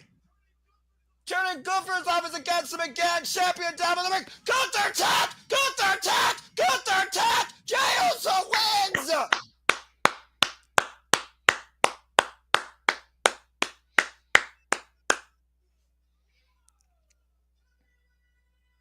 Jey Uso just submitted the Lean General to become the World Heavyweight Champion! How's that for poetic justice? Countless weeks of hell to your point there, Jay. Gunther incapacitating Jay. And on the grandest stage of them all, Jey Uso just did that to the champion. Jey Uso is not only in the main event, Jey Uso is now the champion. Gunther tapped out. JJ, take it for the end of this match, man. Go ahead. What the hell? Well, you saw Jey Uso going for the suicide dive, but Gunther clocked him with the championship belt. Gunther with his own Uso splash off the top. Great height there. Nice wingspan. got only a 2 count as Uso kicked out of it. Gunther went with those elbow strikes, tried to go for his power bomb, but Jay countered, hit Gunther with a power bomb of his own here. Uso went off the ropes. That was like the 3rd spear, and then went up and hit the Uso splash off of 3 of the 4 turnbuckles. Pulled Gunther up after the 3rd one, locked in Gunther's own sleeper on the ring general. And at this point in the match, the champ had nothing to do but tap out. Ladies and gentlemen, for the first time in Gunther's historic career in WWE, the ring general has submitted, and your new World Heavyweight Champion, Yeet, is made of that Jey Uso. Wow. Congratulations, Jey Uso. You are correct, Noah Foster. That was his first submission loss. Jey Uso, now Gunther can still say, I haven't been pinned in a while, but that's not good enough because he's now no longer World Heavyweight Champion. Ladies and gentlemen, Big Jim in the center of the ring. Oh, wow, look at this. It's a family affair here as main event Jey Uso comes in and embraces his big brother.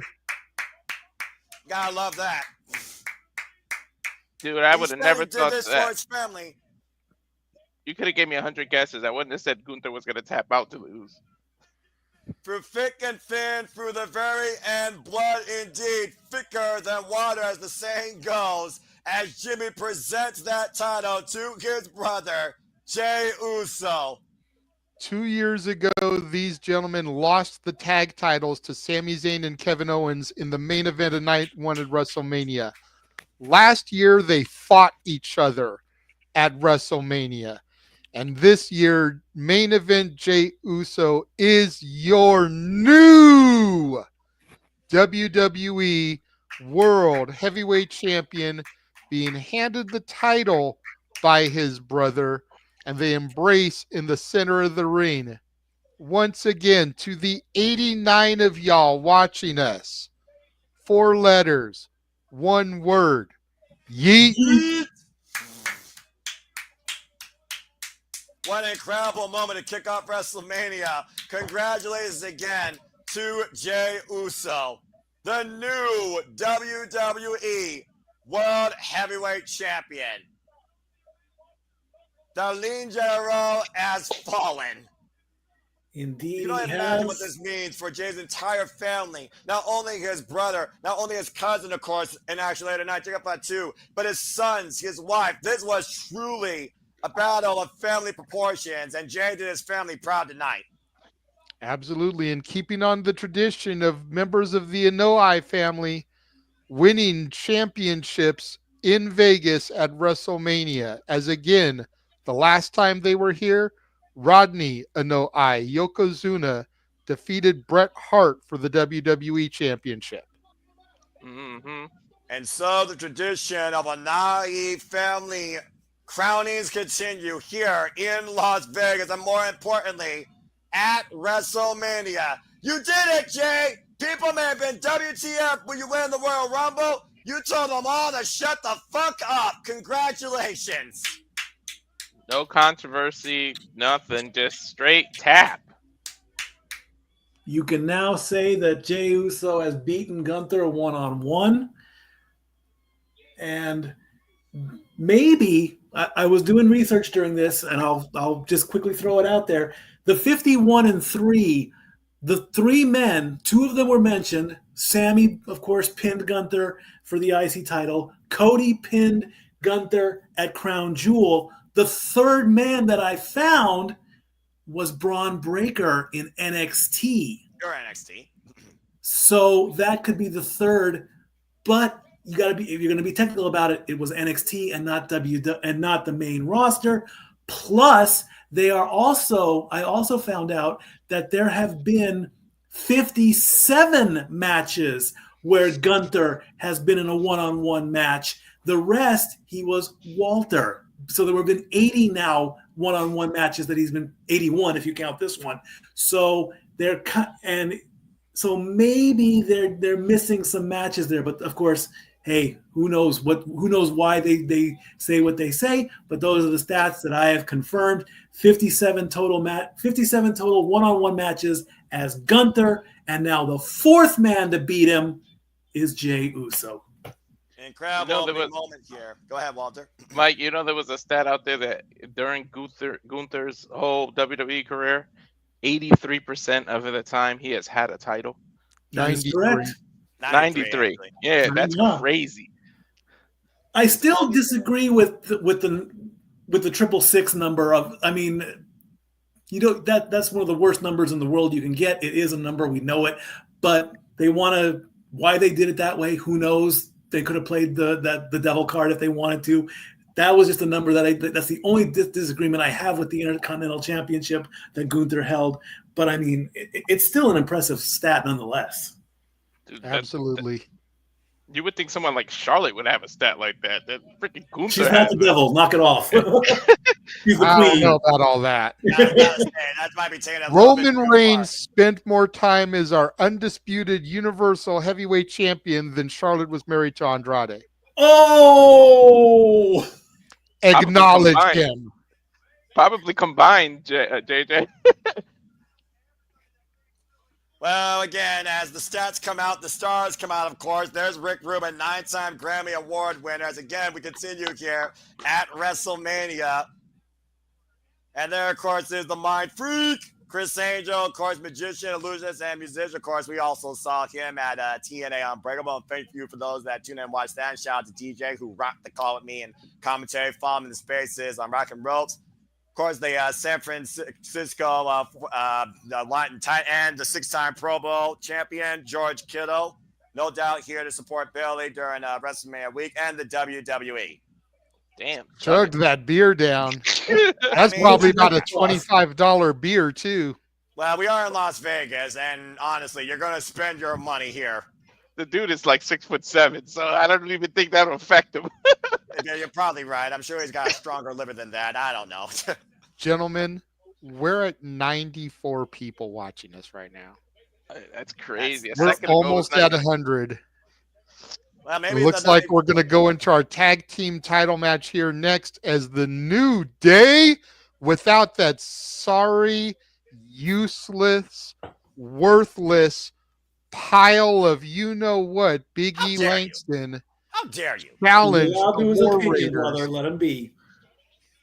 Hey, once again, the useless son of a gun is there for the pre-show panel, but he couldn't show up to accompany his brothers to the ring.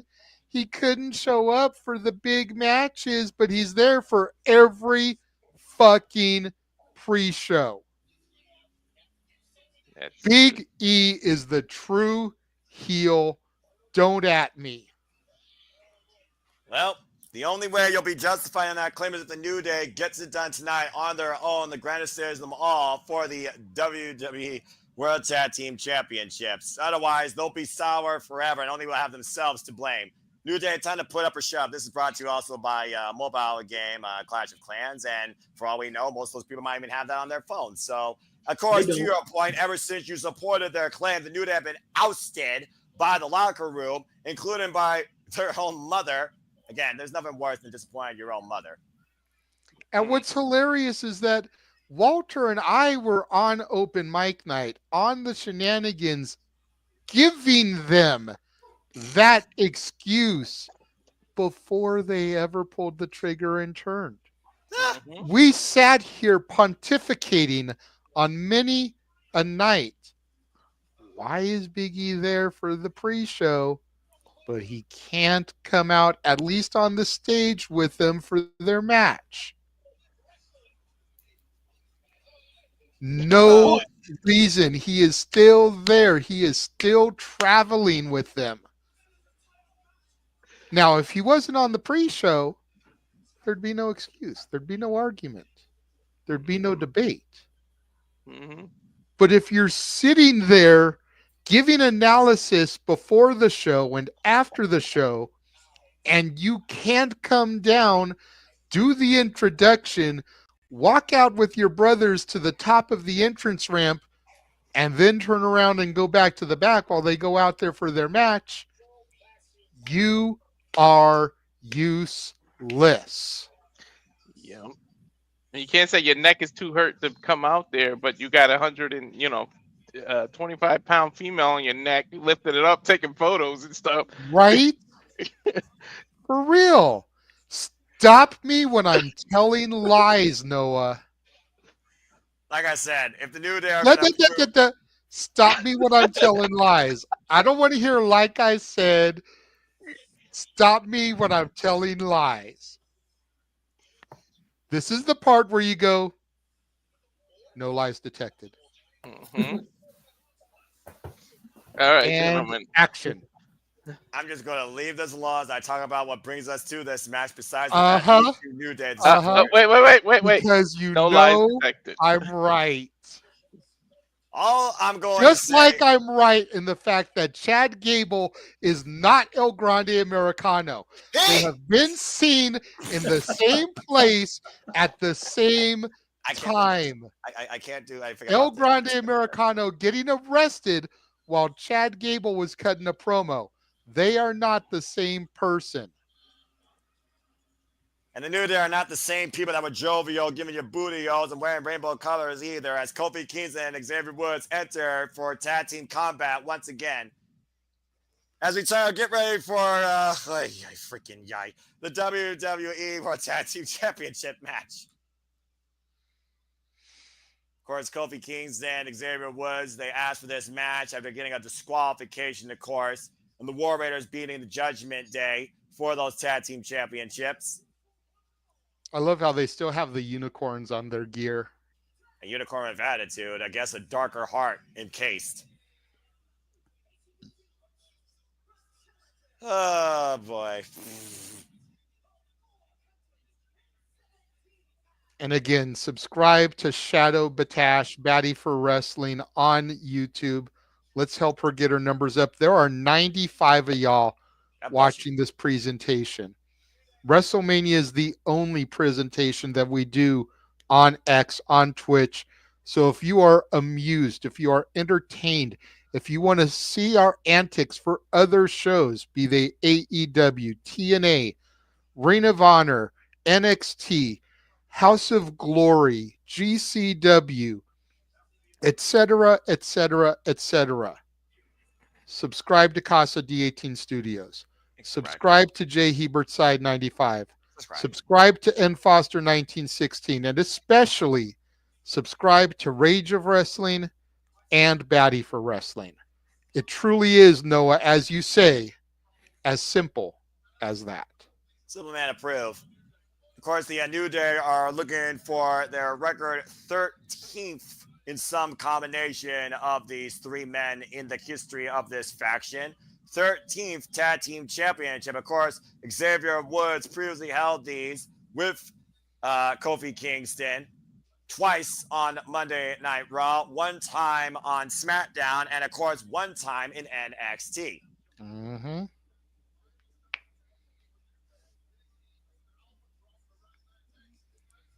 And whoa, what was Xavier Woods doing here? Going up against George Kittle there.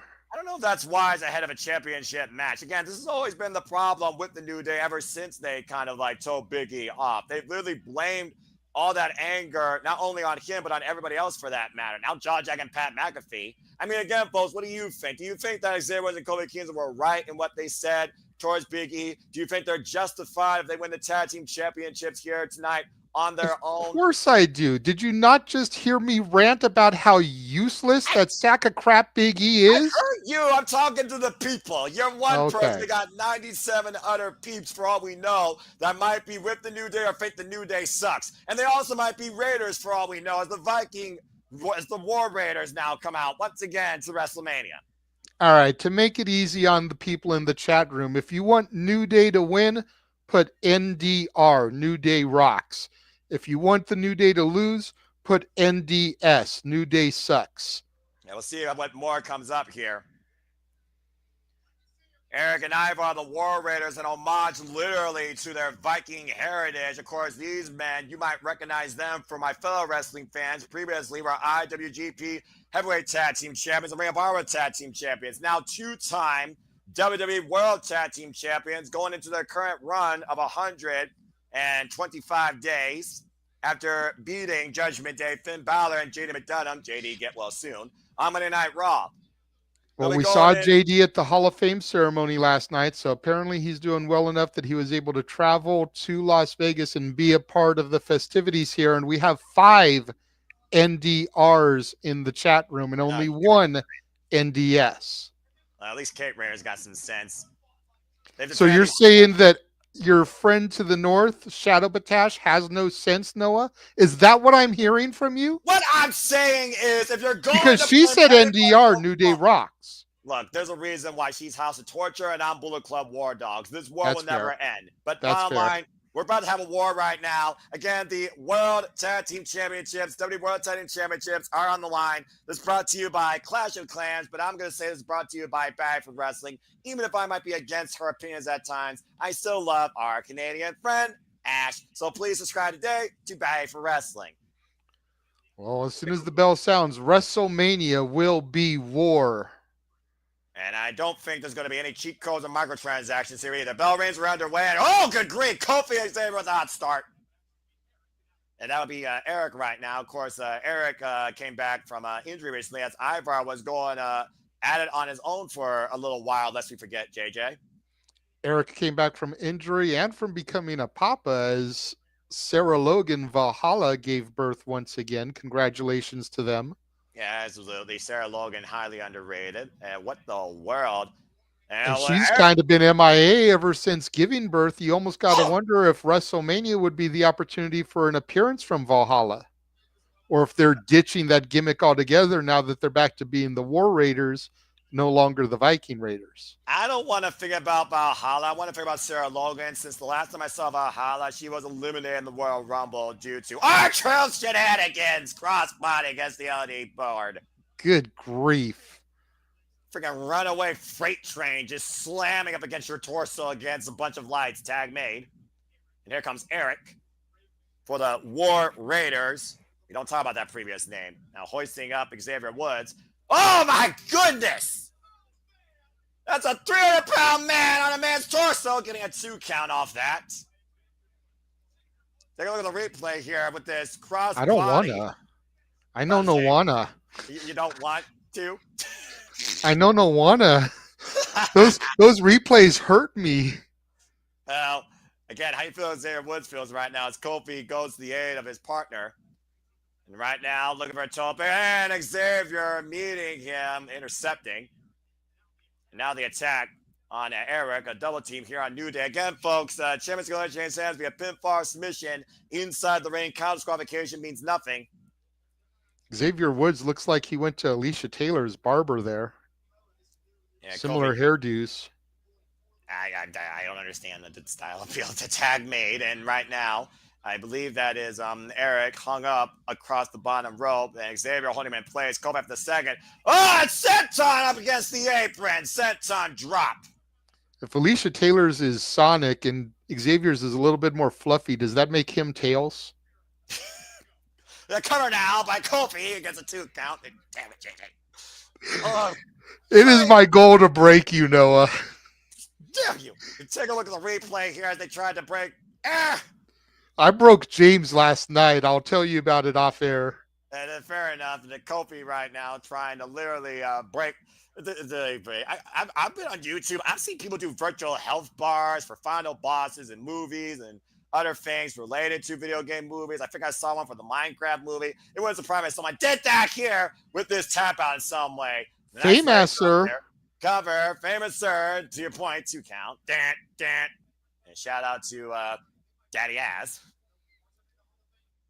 Of course, the literally the father of 2 asses.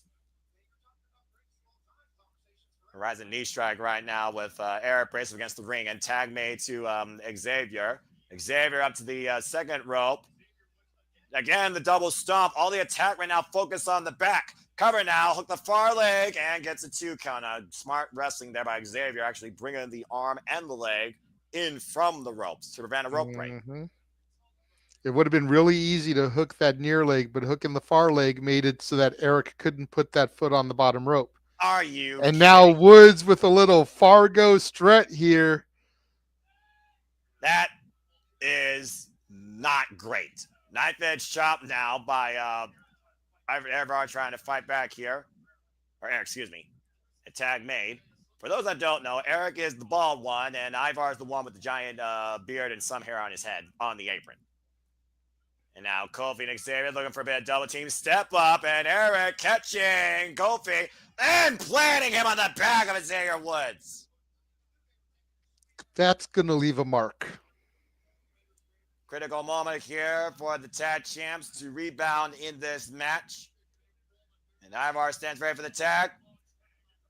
Tag, here comes Ivar, the man we've seen do a cartwheel. Oh my goodness! Kofi Kingston 7 over the back body drop. Jesus, the height there gives new meaning to the term air boom. Also another time that Kofi Kingston was a tag team champion. There's a 330-pound man just landing on your body. You know, just another day in WWE. Oh, God! Just splat, sat on his chest. And then down goes Xavier with the clubbing lariat. What's worse, getting crossbody or getting that sit on your chest? The sitting on the chest. Yeah, I imagine crushing the literal chest cavity. Talk about a heart stopper. Double underhook by Ivar, trying to hook Kofi up here, possibly for a tiger. But oh! Get out of it with a kick to the side of the head. Champion down to his knees. Tag made to Xavier Woods. Of course, Xavier Woods, previously king of the ring. Off the ropes. Again, Ivar still on his feet. Now Ivar. Are you kidding me? Beautiful handspring double back elbow from Ivar there. Agile big man, underrated in his ability. Big men that size should not be able to do that. And now going up to the second rope, up to the top rope. High wrist district. Xavier Woods brings Ivar down hard as he goes. Jaw first across the top turnbuckle. Rolling in. I wanted to see the big man fly. And on a roll by Xavier Woods. Of course, the rolling lariat here.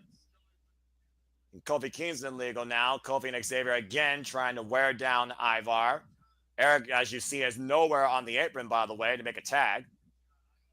Oh, wait a minute. There's Erik and Xavier Woods. Intercepted! Out of midair. Jesus. Xavier Woods. Erik out of nowhere there. Yeah, talk about anti-air raid missile. Trouble in Paradise connects though to Erik. Erik not legal though. Kofi and Ivar are. Now it's one-on-one here, JJ, for the moment. Catching him with a kick right to the face. Now going up to the top rope. Out of the corner. Rolls through. Ivar. Oh, man! Spinning heel kick by the Viking. Incredible timing here by Ivar and Erik when it comes to saving each other. Again, Erik lay on the outside. Ivar now to the top rope. Are you kidding me? Moonsault connects on Kofi Kingston. Jesus, fly, fat ass, fly. Oh! Limit break, elbow drop by Xavier Woods saves the matchup. Covered by Kofi Kingston. Nearly won it there. 2 count only. Jesus. Take a look at this sequence, JJ. Top rope moonsault by Ivar. Crushes Kofi Kingston. I thought his help bar was at 0.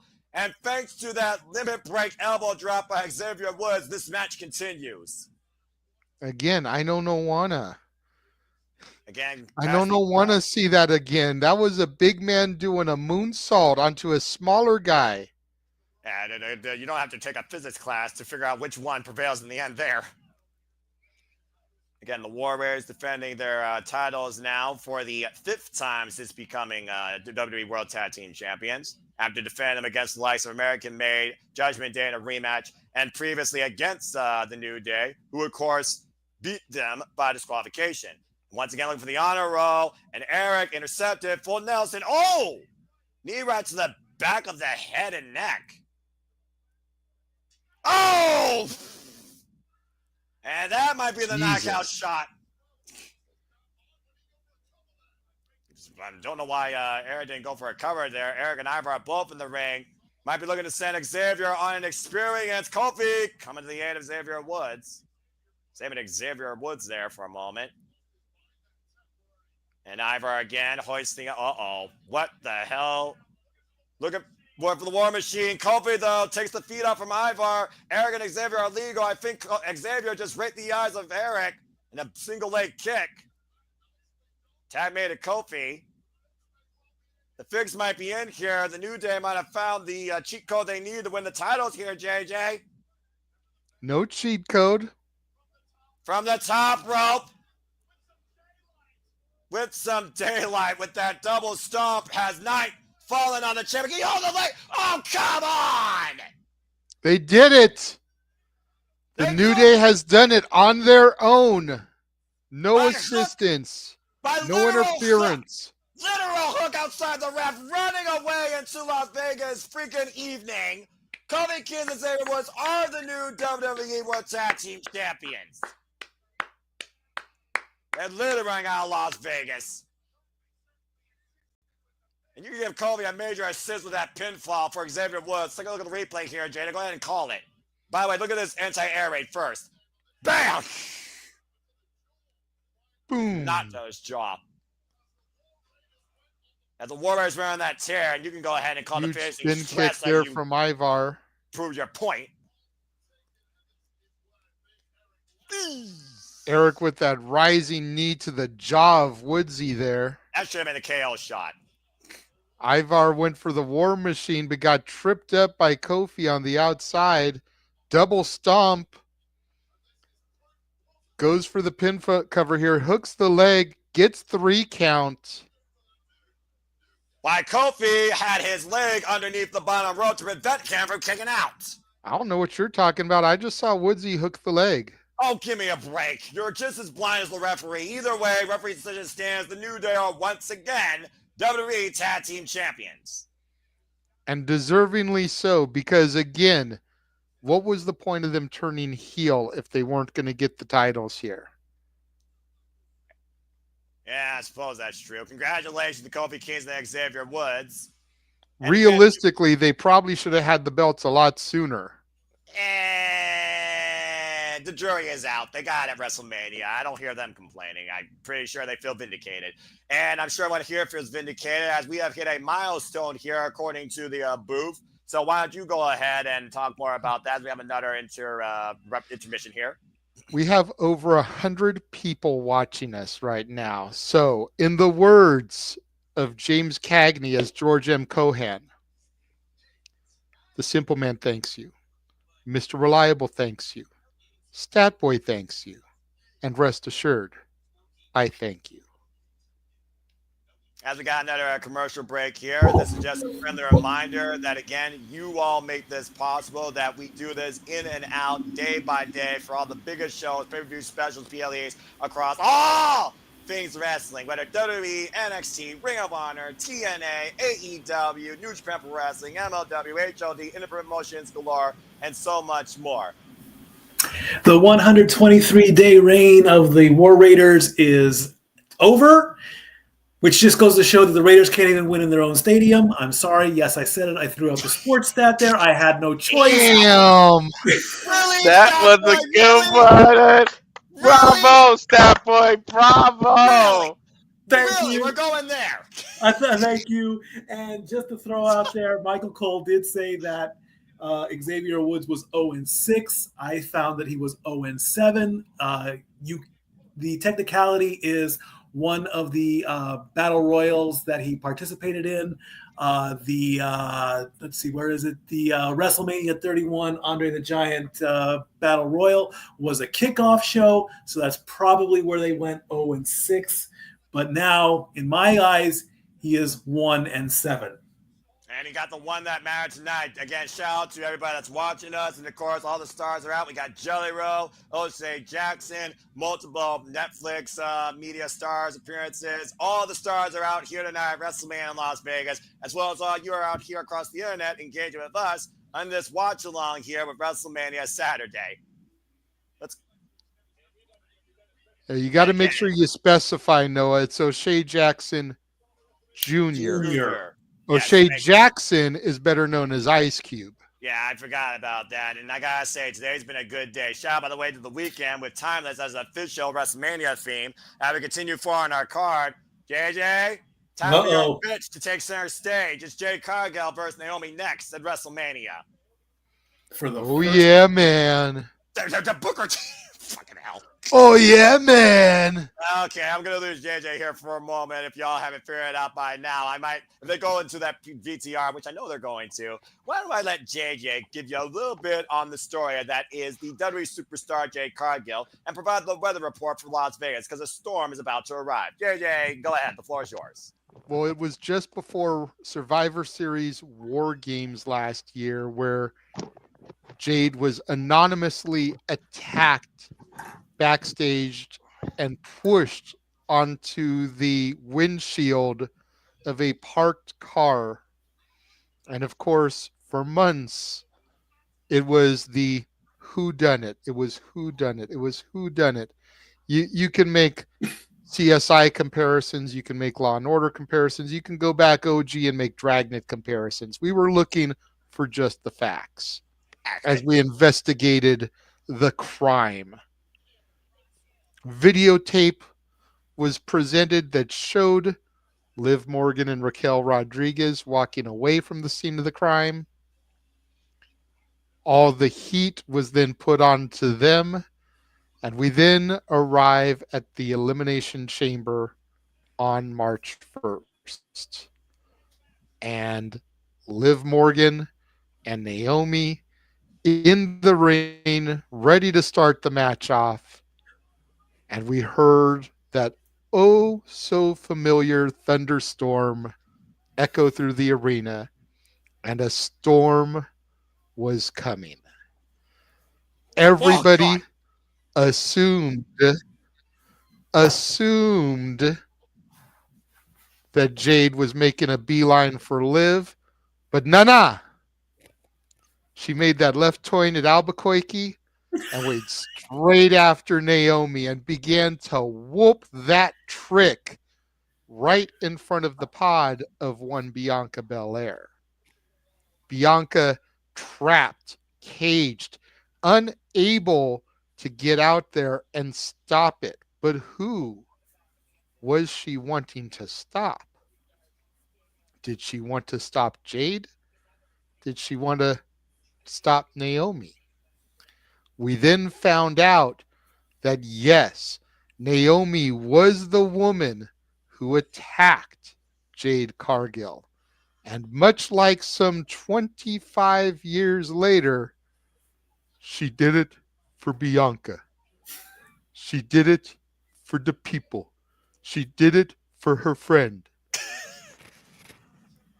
And once again, much like had been stated on the shenanigans right at the jump of the attack, ya boy, the Renegade of Wrestling, J.J. Williams, wasn't just correct in the attacker.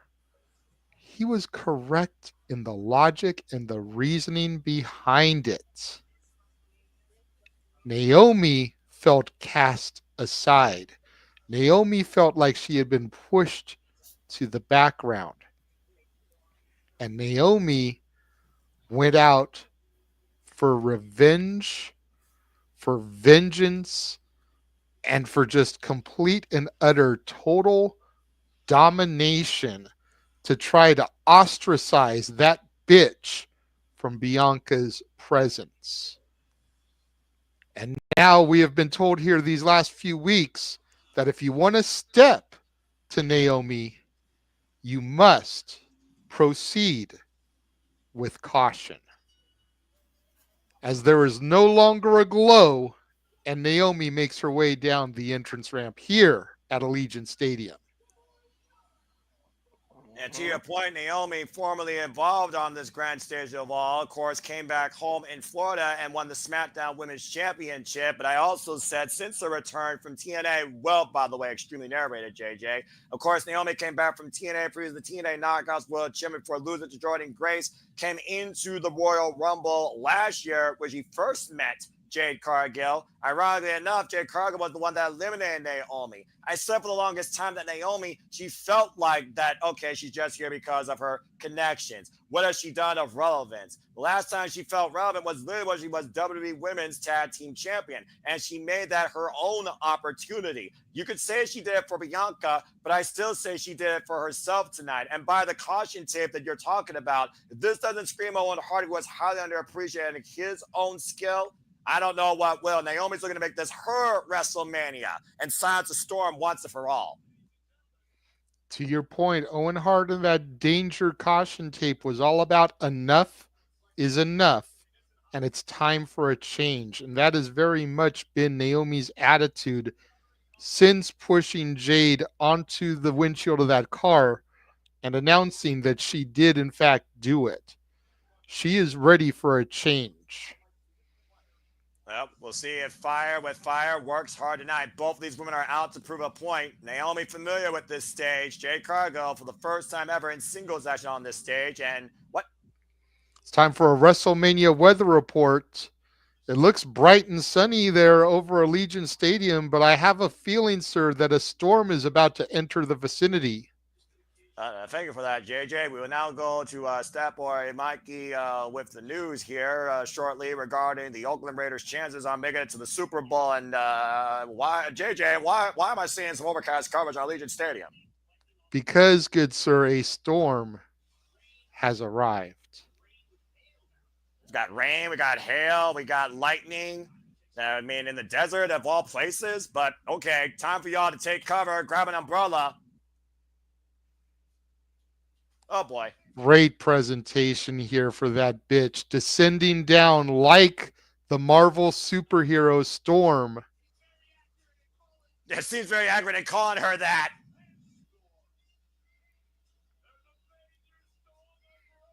Let's go, Jade. I mean, about to say, it's a ringing endorsement, encouraging the Renegade of Wrestling, J.J. Williams, something literally carved out of the heavens, looking like a god of nature, or goddess, excuse me. Jade Cargill, former record-setting inaugural TBS champion in All Elite Wrestling, got her first match in the business, accompanied by Shaquille O'Neal, has only been involved 4 years in the business, and now finds herself in the grandest stages of them all in singles action for the first time ever in her young uprising career. You literally called it last year, JJ, when it came to Jade Cargill, Naomi, and Bianca. You called them the Trinity of Power. And it did feel like, in a way, that Jade Cargill and Bianca Belair, they were the mega powers of that trio. Naomi, she was the sidekick. And you see the caution tape, you saw the Titantron, third wheel underappreciated, and that has fueled this fire as she looks to literally silence the storm of Jade Cargill once and for all. Look at that face. I was going to say, look at the side eye from Naomi there. Well, we'll see if this storm literally leaves us with a natural disaster, or if Naomi clears the way for a brighter future for herself at Jade Cargill's expense. Speaking of natural disasters, shout out to Earthquake and Typhoon, who did go in the Hall of Fame last night. That stink eye from Naomi, like, nuh-uh, this bitch did not. Singles debut at WrestleMania, bell rings were underway, and Jade Cargill immediately hit the double A takedown on the ground and pound on Naomi. And you knew, JJ, this was not going to be a wrestling match. This was going to be a fight. Absolutely, absolutely. It has to be. There's way too much emotion in this matchup. You cannot start doing, collar elbow tie-ups and wrist locks and everything. Whoa. And I honestly think that suits Jade better. Putting this much at stake on the line here as Jade comes in with those shoulder thrusts. Do you think Jade Cargill being a team only helped improve her as an in-ring competitor? We always talked about a team where one leads versus one following. Would you say Bianca was leading that team and Jade was more so learning, and that's what also added to their respect? Yeah, absolutely. Absolutely. Jade needed something to accentuate her strengths and hide her weaknesses. And running with Bianca and Naomi for that little bit of time definitely helped her. Naomi gets caught, chucked off the top rope there by Jade. You were talking about how Naomi did it for Bianca Belair, how freaking Rikishi did it for The Rock. Naomi looking to do things tonight just for herself. And shout out again to the 71 of you that are in the predictions league. 80% of you went with the Storm, riding the way to victory, while 19% of you went with Naomi. And truth be told, I believe I registered my vote for Naomi because I still feel what was the point of the heel turn if she loses?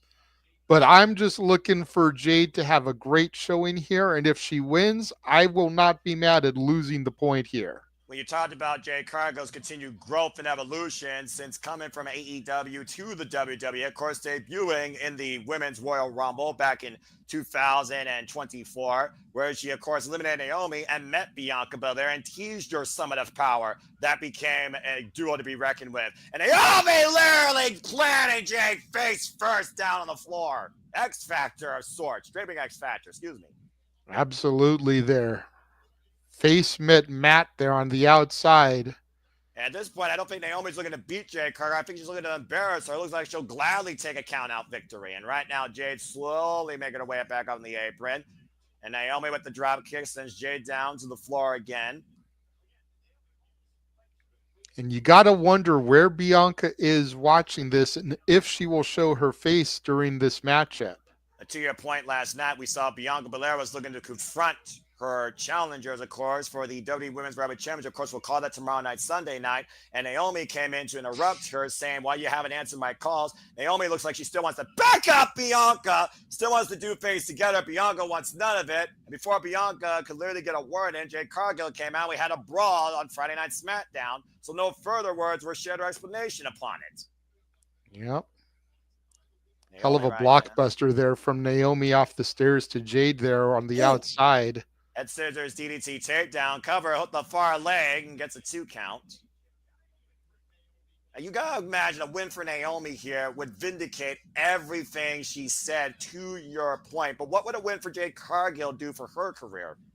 It would elevate her up to the next echelon, Noah. I mean, all she's had so far is tag team gold, 2-time tag team champion. A victory over Naomi, who is a former Knockouts champion, former women's champion, would definitely elevate her to potential title contention for the women's championship, if not at least the IC or US title. And you wonder, again, cause and effect to your point, what implications that would have if Bianca Belair leaves once again undefeated at WrestleMania, and the champion jumping leg drop by Naomi across the front of Jade Cargill. Here's the cover, hook the far leg, gets a 2 count. A near fall for Naomi again. And of course, Jade Cargill, Bianca Belair are 2-time WWE Women's Tag Team Champion, a combined 146 days. But of course, Jade Cargill really came forth in this business inaugurally at AEW, inaugural TBS champion with 60 victories and 508 days. Yep, a feat that they're trying to erase right now with the current TBS champion, Mercedes Moné. Chop block by Naomi there. Of course, formerly Sasha Banks. At one point, Naomi, Sasha Banks, and Tamina were beautiful and dangerous with their own form of unity. Nice backbreaker there over the knee by Jade Cargill, creating separation for now. Take a look at the replay here, JJ. This tilt-the-world backbreaker by Jade Cargill. Great show of strength there by that bitch, Jade Cargill. Now Cargill starting to fire back here, running through Naomi. And Cargill pop-up, face buster, and a thrust kick follow-up to Naomi, rocking the challenger in the corner. Of course, we talk about Jade Cargill putting in the work at the WWE Performance Center. Of course, this is our first action, in-ring action, bell-to-bell, since coming back from that injury caused by Naomi. Naomi now up to the second rope, looking for something big here out of the corner. Jade Cargill catching her out of midair, taking her down with a jackhammer. Here's the cover, Lara press kicking at 2. Yeah, that jackhammer does not help the Jadeberg comparisons at all, but what a feat of strength there, catching Naomi as she came off the top and able to transition it into that jackhammer. Now hoisting up Naomi up on the shoulders, fireman carry position. Naomi, though, able to escape. Oh, and catches Jade with a high kick. Jade up the rails. Oh, what? God, what a pump kick! Signature move from Jade Cargill there. Looks like she may be getting ready to go for her finish here. Again, looking to finish Naomi here tonight, but Naomi smart, trapping her legs in between the bottom row, creating leverage and causing separation. She was looking to get jaded here. That elbow drop, shout out to the Glamazon, Beth Phoenix, of course, who first had that with the Glam Slam, and Taya Valkyrie, of course, who made that into the Road to Valhalla. Naomi cut out of midair again. The strength of Jade Cargill on point here with the fallaway slam. Last call for alcohol. And a nice kip up there from Jade. You talk about how Jade has all the tools of a trade to be a top-tier superstar here in WWE, JJ, and a victory tonight would further your point in spades. Now Jade bowing to the crowd. And Jade right now, what you looking for here out of the corner? Going up to the second rope. Naomi again, the flexibility of this former cheerleader with the high kick, rocking the equilibrium of Jade Cargill. You know, Noah, I think this is the only city in the U.S. where there is not a last call for alcohol. I'm just saying. You know what? That wouldn't surprise me. Oh, my goodness! Wheelbarrow turned into a bulldog by Naomi. Avalanche bulldog out of the corner to your point here. Now Naomi bringing her up towards the corner. Split leg moonsault! Cover now by Naomi with a WrestleMania kick out at 2.5. Woo! Very disrespectful the way Naomi sat on the chest of Jade for that pinfall there. Yeah, look at that split leg again. Yeah, I got all of it again, forcing Jade Cargill to kick out, adding insult to injury in what Naomi thought was going to be victory.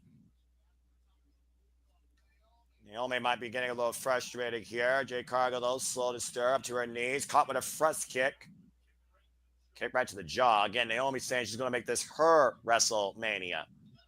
Another thrust kick rocks Jade Cargill.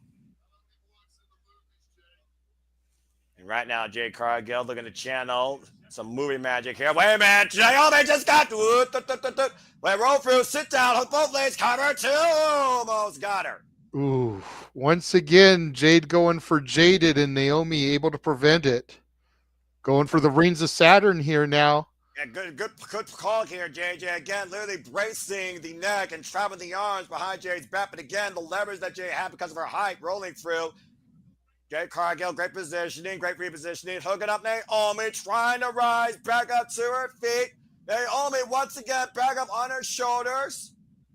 Oh, Naomi able to escape though, went for the high kick again. Jade ducked underneath. Now Jade hoisting up Naomi on the electric chair position. This might be a terrifying tower here for Naomi to be at the top of. Oh my goodness! Top of power Jesus. bomb! And now Jade might be looking to hit Naomi. Just got jaded! Shoots the half, cover, 2. Your bitch just won at WrestleMania 41. Hell yeah. What a transition. That electric chair into the power bomb was a thing of fucking beauty. I'm about to say, JJ, Jade Cargill's strength prevailed today. There is no denying that. Tremendous showing here by Jade Cargill as Naomi was looking to prove a point at her expense. Is she still underappreciated? Is she still a third wheel? Jury's out here. Again, you could talk more about the moments here, JJ. Good grief. I thought you had after that jackhammer personally. Right. Kick to the head there by Naomi. Pump kick from Jade dropped Naomi to the mat there. Damn. Went for the wheelbarrow, turned it into an avalanche bulldog off the top, did Naomi. That could have been it. And then there's the electric chair, turned her around, caught her with the power bomb. Didn't even go for a pinfall there, then set her up and jaded. And got the 1, 2, 3. Hats off to both women here tonight at WrestleMania, but maybe Jade Cargill is finally absolved of Naomi's previous assaults after the night. Jade Cargill with the victory here at WrestleMania. Jade backing off, not touching her. I mean, she handled her business, right? She got her payback and she got to the pay window. Jade Cargill just beat Naomi at WrestleMania. What more does she need to do to her? Good grief. Congratulations, Jade Cargill. Very impressive showing. Unleashed her own Fatal Fury. And of course, folks, the fight is yours. Like that fight was Jade Cargill's. You can buy that video game today for all your consoles as we have another intermission here. Let's go ahead and get some thoughts from the man wearing the shirt and if Stepware has anything else to say. And I know this man's very happy because your bitch just won the Grande stage. Congratulations, Jade Cargill. Go ahead, Walter. What a fight. What a strength to show strength. And you can kind of see it in her face. She almost was like telepathically saying thank you to Naomi, but they had to keep the story going because you know how she feels that her girl just helped her get over like that. Like a part of her wanted to smile, but she had to stay in character. But man, that I hope she keeps that transition. The electric chair power bomb. I think that was enough to end it, but she had to go jaded after. Sure, talking about overkill. I'm impressed. I'm happy that the match went well. But you know, I still want more. Okay, she got her victory, but is that enough? Now, some will say yes, some will say no. I'm still in the middle. Maybe go with a little bit more brutality. You know, maybe keep the feud going a little bit. Finish it off with, who knows, a no DQ match of some kind. You know, I could go either way. I'm okay if it ends. If there is a plan B for Naomi, what the hell is it? I really don't know. Bianca's got to do her thing now, you know, and then there's that. But hey, overall, I am happy with this outcome of this match. I still want more, though. We'll have to see if Jade puts Naomi in her rear view. I'm sure. See what I did there, Noah? Yeah, I'm curious. I'm curious what it is about that match that Jeff didn't like. Who knows? Well, I mean, again, to everyone, their own criticism and status quo to all things wrestling. Shout out to Lee Singh, by the way, television host, comedian, and author, to her own and multiple careers. Again, the stars out of WrestleMania. We got Lil Yachty, multi-platinum rapper and singer, of course, Travis Scott, one of the official writers for this year's WrestleMania official theme. I don't think that's a word, but okay, that's a thing. That's what happens when people read Lil Yachty wearing the Jade shirt that Walter was just wearing. Yeah, about to say, and look at the immediate transition. Might as well snap his fingers and change things up. Well, that being said, I must say again, to want more from a competitor shows that you're invested in their growth and development. And again, WrestleMania, that's not a bad launching pad towards a strong singles career. That being said, let JJ talk to you again to get ready for our next match, because it's time to see if Jacob Fatu can beat the megastar, with everybody saying for the United States Championship. L.A. Knight. Yeah. As the United States Championship is on the line next here at WrestleMania. Go again to our BTR, and then once again, I will leave it to the narrator here, JJ. I don't have video package. Don't forget, I get commercials. I've got the free tier. Well, go ahead and talk That's about why I was kind of making my own thing up on the other one, and I'll actually leave this one to you. That way, I can go take a liaki before this match starts. All right. So I guess he'll let me talk to you. Let me talk to you. Of course, LA Knight transcended on the WWE stage. Got his big moment last year, WrestleMania, hitting the AJ Styles with the BFT for the 1, 2, 3. Been snapping necks ever since while he's sponsored by Slim Jim. And now is a two-time United States champion, being Shinsuke Nakamura, of course, on Friday Night SmackDown after Nakamura beat him last year at Survivor Series War Games. Once again, LA Knight has become the face of the USA. But, of course, now he has his own adversaries to deal with once again. And this time it's a freaking Samoan werewolf taken off the leash by his handler, in LA Knight's words. Jacob Fatu, of course, who currently stands unpinned, unsubmitted in WWE, earned the right to challenge LA Knight WrestleMania through number one contendership against Braun Strowman after a War of the Giants in Last Man Standing, even after bludgeoning the man at Saturday night's main event. Go figure. Since then, Solo Sikoa and Jacob Fatu have targeted LA Knight, with Solo saying to Jacob, "I love you," in what looks like a pursuit to bring gold and power back to the family. I think Solo Sikoa has a darker vendetta against Jacob Fatu, if you catch my meaning. We saw on Friday Night SmackDown just literally last night that turned into impromptu tag team action. LA Knight and Braun Strowman are able to roll into momentum for now as they got the better of Solo Sikoa and Jacob Fatu. Of course, Jacob Fatu, who redefined the MLW National and Heavyweight Championships, is looking to bring gold home to the Bloodline tonight to win his first WWE Championship.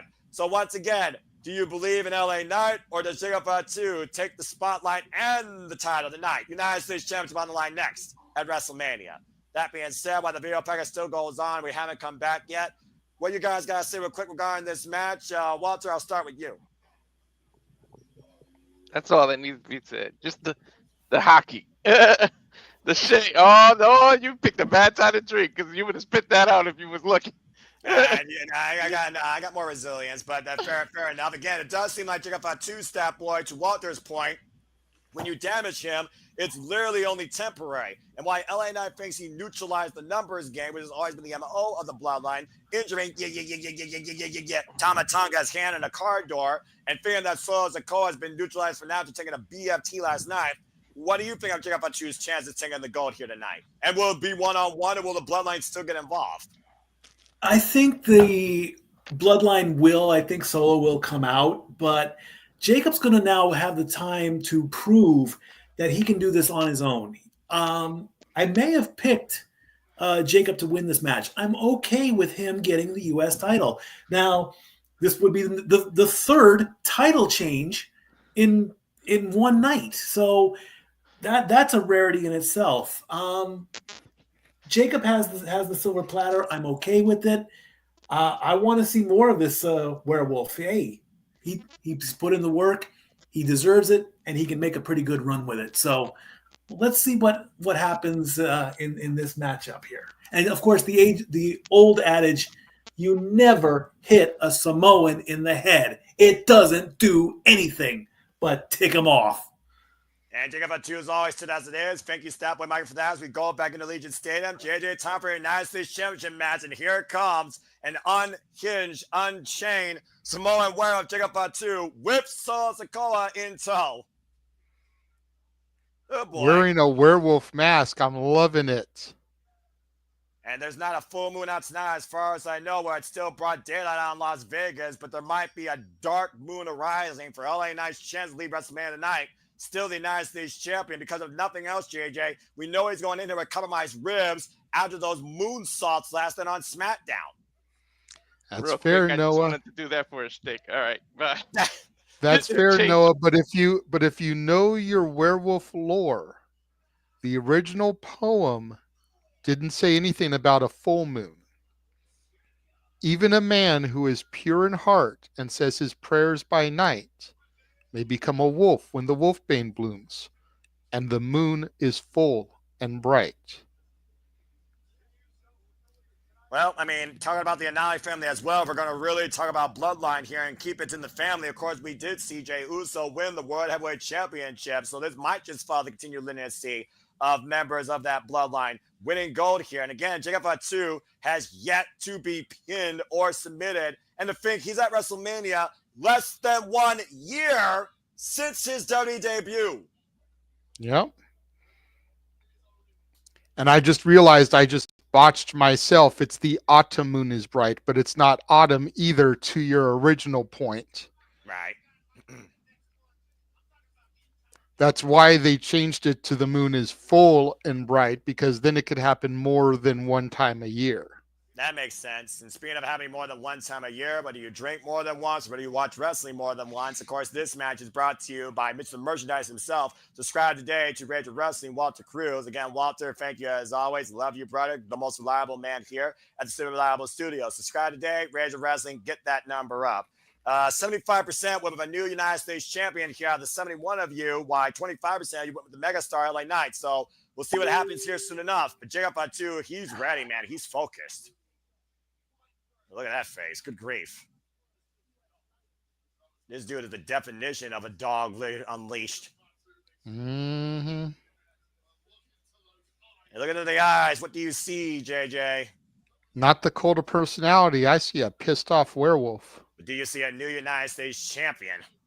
I do believe I picked the Samoan werewolf to take the title from the megastar, despite my history with the man known as LA Knight, the man formerly known as Max Dupree, the man formerly known as Eli Drake, the man known on the indies known as Sean Ricker.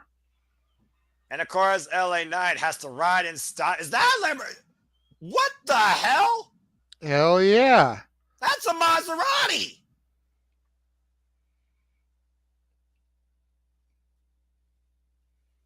Oh. Yeah. Of course, LA Knight has to ride in style, JJ. Hell yeah, with everybody saying. Of course, you gotta say it. You gotta talk about, look at that meter. It's overheated. The Conforca is at an all-time max, and everyone's loins are a-tingling as JJ set up for everybody to be saying, L.A. Knight. Yeah. And if you are with us, you think LA Knight's going to lead United States champion, go ahead and put your yeah in the chat right now. Of course, LA Knight, as we talked about earlier, JJ, is now a two-time WWE United States champion. And of course, right now in his second run, he's been champion now for 44 days. And this will be his second defense of his current reign. Mm-hmm. As Alicia Taylor with The the LA introduction. Knights theme made it to our top 10 Def Rebel themes as well. Yeah. Had to do it one more time. That's the biggest yeah I've ever heard in my life. I didn't say that. Oh, that's right. The chairs are connected. Referee Charles Robinson here. Even Pop getting his yeah in the chat. And shout out to the military here that also gets to enjoy WrestleMania with Michael Denut, the Senior Master Sergeant, of course. Military spotlight here. And thank you to all the fighting men and women that continue to preserve the freedoms that hold our country's values near and dear to us. And, of course, the values of professional wrestling that we're allowed to engage with on a daily basis. Referee Charles Robinson holds the title up in the air, the prize that is on the line here. Of course, LA Knight first won this championship, as we know, a little while back against the Maverick Logan Paul last year at SummerSlam. Held that title for 119 days in his first run. Bell rings, and we are underway for this first time ever one-on-one meetup. Oh boy. Fatu, LA Knight for the United States Championship. Talk about the who's who, the landscape of the United States Championship. Of course, John Cena, Bobby Lashley, your boy Austin Theory, who used Money in the Bank to cash in, the almighty Bobby Lashley. Shinsuke Nakamura, as I talk about the previous champion. Clubbing away right now in LA Knight. And again, we talk about strategy here, JJ. With compromised ribs, with a quick and fast assault, with Soldier on the outside, what does LA Knight need to do to literally neutralize the Samoan Werewolf and escape with the title tonight? Oh! Stick and move. He's got to use that speed to his advantage, but the Samoan Werewolf is deceptively fast as well. He went for the BFT. What? But Fatu blocked it. And look at the eyes of Samoan Werewolf, LA Knight. I know it's going to take more than that to put him down tonight. And Jacob Fatu swinging a miss. LA Knight again going back to what brought him to the dance. And that's those close right fish. You talked about, again, the early career developments of the man we know as LA Knight. Swinging a miss and pop up. Oh, good Lord! Samoa drop. God damn. And again, on the compromised rears, as I talked about earlier, already assaulted by Jacob Fatu literally less than 24 hours ago. Good grief. This man is absolutely insane. I said before, he's got that it factor, and it's been more than proven ever since he's been let off the chain and speak and act for himself. He's a crazy man. Fatu looking to be as dominant as Jade Cargill was in that previous match. Yeah, well, still, I wouldn't want to meet this man in the alleyway. Literally a man that literally has been previously sentenced. Yeah, I wouldn't want to meet him in a lit alley, let alone a dark alley. The other family guy I consider here, talk about the bloodline, talk about family values. Solo Dakota says he loves Jacob Fatu, but we know that love can hurt, and we've seen miscommunications at times with Solo Dakota and Jacob Fatu. And could that come into play tonight? And LA Knight hoisting up Jake. Oh, that didn't work. Falls in the cover, hooks the far leg, and a 2 count. Almost looked like LA Knight was going to go for a blue thunder bomb, but he should know better. That move does not get a 3 count. But regardless whether or not there was that move or something that would have maybe wore down Jacob Fatu, those ribs didn't hold up, and neither did his strength, and he paid for it dearly. Again, we talked about earlier to our point, JJ. Jacob Fatu, he's never been pinned. He's never been submitted since coming to WWE. Stun gunning LA Knight across the top rope. Those steel cables, of course. Right on those ribs is to your point. The focused attack of Jacob Fatu has been the ribs of LA Knight. We saw we saw what this man did when he was unhinged at his start against Braun Strowman, literally sending Braun Strowman to the hospital with those moonsaults and hip attacks. It's nice kick out of the leg there by LA Knight. Follow up there with a single leg kick. Routes Jacob Fatu. Again, folks, championship rules. Tiger leg chance, hands, pinfall submission inside the ring. And again, LA Knight following up again on the offense on the outside with the drop kick between the ropes. And I do wonder, all this offense LA Knight's bringing is just jarring those ribs more. It's hard enough to breathe, let alone fight. You would know from experience, JJ. Mm-hmm. Oh, my God! Caught right on midair with a power slam. For the United States Championship, hook the far leg. LA Knight gets the shoulder up at 2.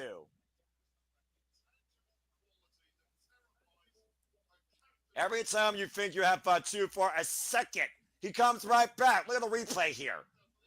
Whoa. And you hear LA Knight wincing out in pain, JJ, like the wind just literally left his body. Yeah, absolutely. I mean, Jacob Fatu is no small man. Knight was able to get the knees up there to the back of Fatu, but I don't think that's going to be enough for LA Knight here. It's almost like he's literally using his knees for more perseverance rather than perseverance.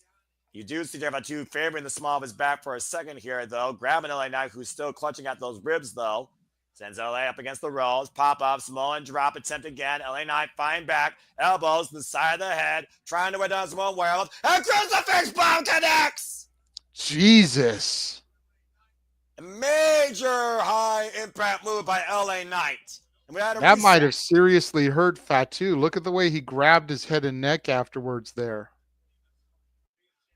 I mean, to be a champ, you got to go beyond the offensive that you usually do. And sometimes that puts not only your opponent, but your own well-being at risk. Check out Fatu, though, again, to your point. Falls again. I think he just went head first into the ring post there. And LA Knight attacking the midsection of Fatu in the corner. Stomping away at the Samoan werewolf. Charles Robinson asking for the break. LA Knight looking to follow up here. And a big, almost a hip attack of sorts against Jacob Fatu. Mm-hmm. Again, LA Knight trying to do whatever it takes. Oh! Shoulder trying first. to disorient the Samoan werewolf. Or disconnect the shoulder as he keeps attacking the left shoulder now in the steel ring post. Fall up again and runs for Fatu with a lariat. LA Knight with a critical opportunity here as he goes up to the second rope. Pops up to the top. Big top rope elbow drop. Back press. Hook the near leg. And no.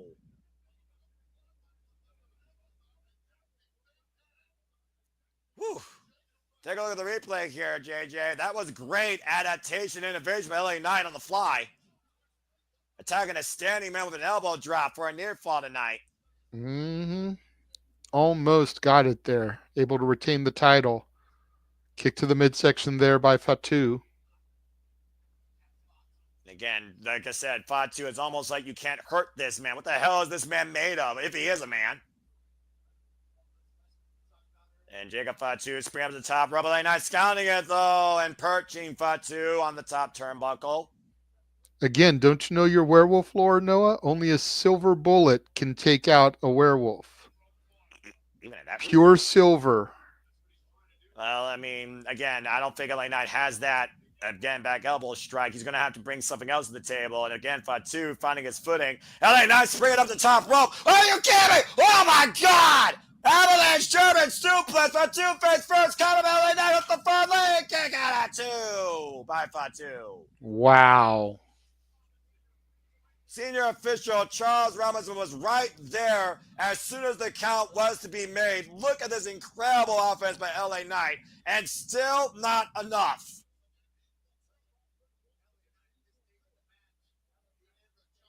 LA Knight able to jump up like this. At this stage, the match is pretty damn impressive. Looking for the BFT again. Fatu pushes him off. Oh, and Keza with a super kick. Drops him in the corner, and Fatu follows up with those hip attacks. Uh-oh. And now again. And shares of what he did, of course, to Braun Strowman. Shares of Rikishi. And shares of Umaga. Again, the Anali family on full display here tonight. And Fatu up to the top rope again. Swanton Bomb connects for the United States Championship at WrestleMania. LA Knight gets the show up at 2 again. Oof. 2.8 there. Gorgeous swanton bomb. Then when he landed and like skidded. And I wonder if that was the only saving grace to LA Knight, to your point, because again, he literally got extra flight on that move and was not immediately able to fall on the cover. Again, singles championship here on the line. LA Knight, Jacob Fatu for the United States Championship. Jacob Fatu's first WrestleMania. LA Knight's second WrestleMania. Jacob Fatu just throwing headbutts again. And of course, the wisdom of Statboy and you, as always, don't headbutt a Samoan. Crowd chanting right now for Fatu and Knight. Fatu, what's he thinking here? Oh, no, not again. Springing up, top rope, moonsault. Oh! Come out with me with a BMT! Are you kidding me with the third leg? Oh, man! Fatu stays alive with a hand on the ropes to force the break. LA Knight's beside himself here. He thought that was it. Are you fucking kidding me? I thought that was it. He caught him out of midair with a BMT. That was insane. Look at the look on LA Knight's face. You can't let it rattle you there. And now LA Knight looking to regroup and take up Fatu. How the hell is this man on his feet?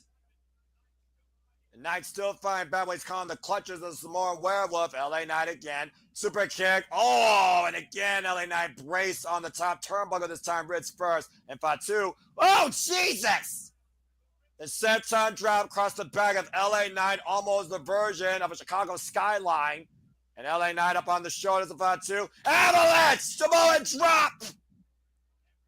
Jesus. And springing up again, opposite corner. Top rope moonsault! Connects. It's not done yet, JJ. A second moonsault connects.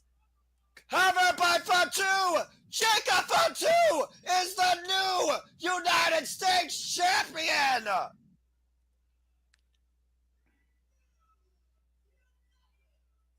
Damn. 3 title matches, 3 new champions, Noah. And 2 pieces of gold to the Naomi family, and Jacob Fatu has brought gold back to the bloodline. And look who's at ringside. Haku. I thought Haku at one point was the most dangerous man in WWE history. Maybe Jacob Fatu's that now. Jacob Fatu just beat LA Knight at WrestleMania. Yeah. I want to turn that yeah into damn when it comes to this man.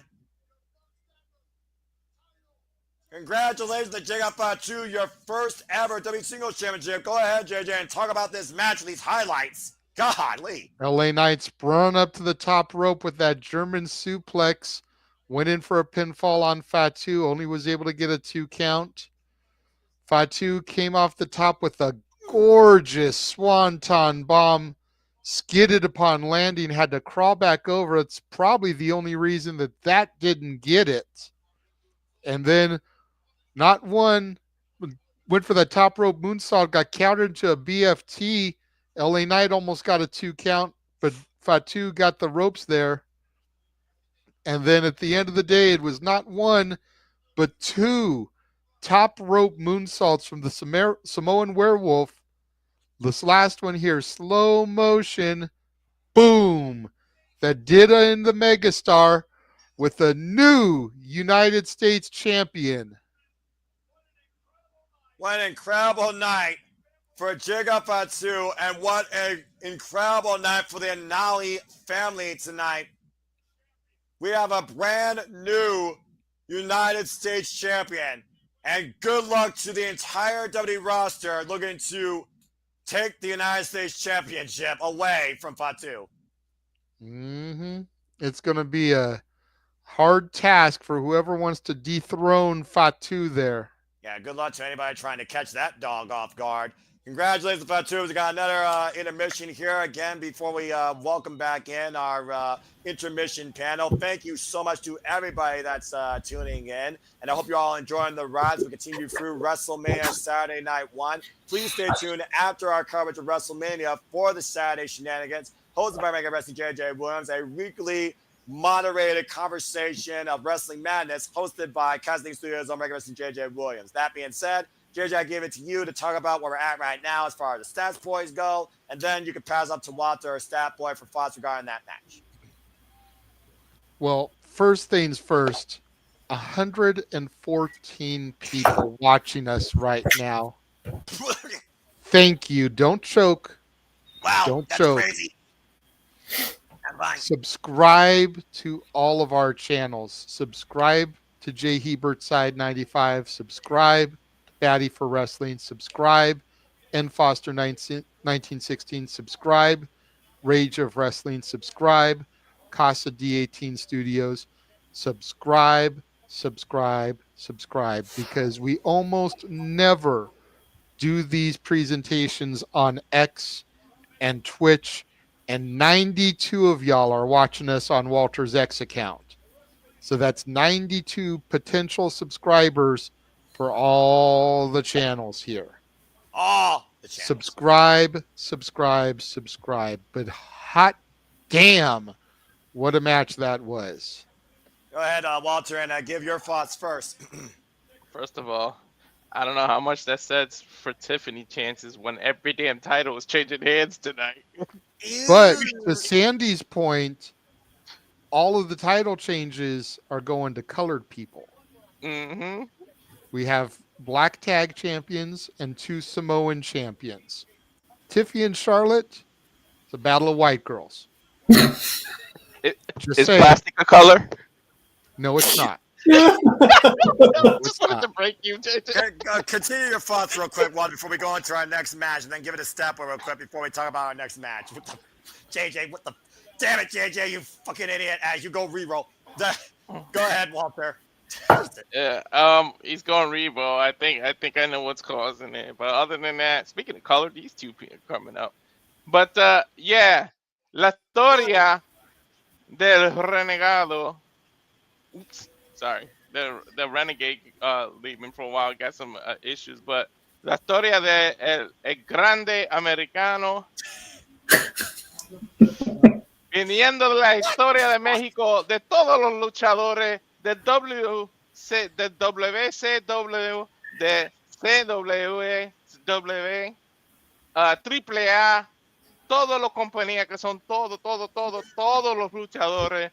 De ningún lado viene un cabrón que salió de ningún sitio, que de momento sale un cabrón americano grande. Yo no sé de dónde vino ese cabrón, pero de momento tiene una lucha en el WrestleMania cuando Chad Gable no tiene nada. ¿Qué es el problema ahí? ¿De dónde viniste? No fuiste para NXT, no fuiste para Raw, fuiste para SmackDown y de momento tú tienes su primer WrestleMania. No me joda. Muy bueno, muchas gracias. What the? Did he just give a story about this match in complete Spanish? Yes. No, I went on a rant about how he gets his WrestleMania match and freaking Chad Gable doesn't. Wow, that's a first. Muy bien, muchas gracias, mi amigo. Step Boy, ¿Cómo estás? Do you see the flag behind me? Okay, it's not a Mexican flag. I can't compete with that. I'm not going to take out my native tongue or my heritage tongue just yet because I haven't used it in almost 35 years. I'm sorry, I can't follow that. The 42-day reign of LA Knight is over. Congratulations to Jacob Fatu. I was okay with this match coming out the way it was. Walter, that was brilliant. By the way, like I said, the next PLE, the next watch along, you have to do it in Spanish. It's the next step. It makes perfect sense. So I say go for it. Okay. But yeah, I mean, wow.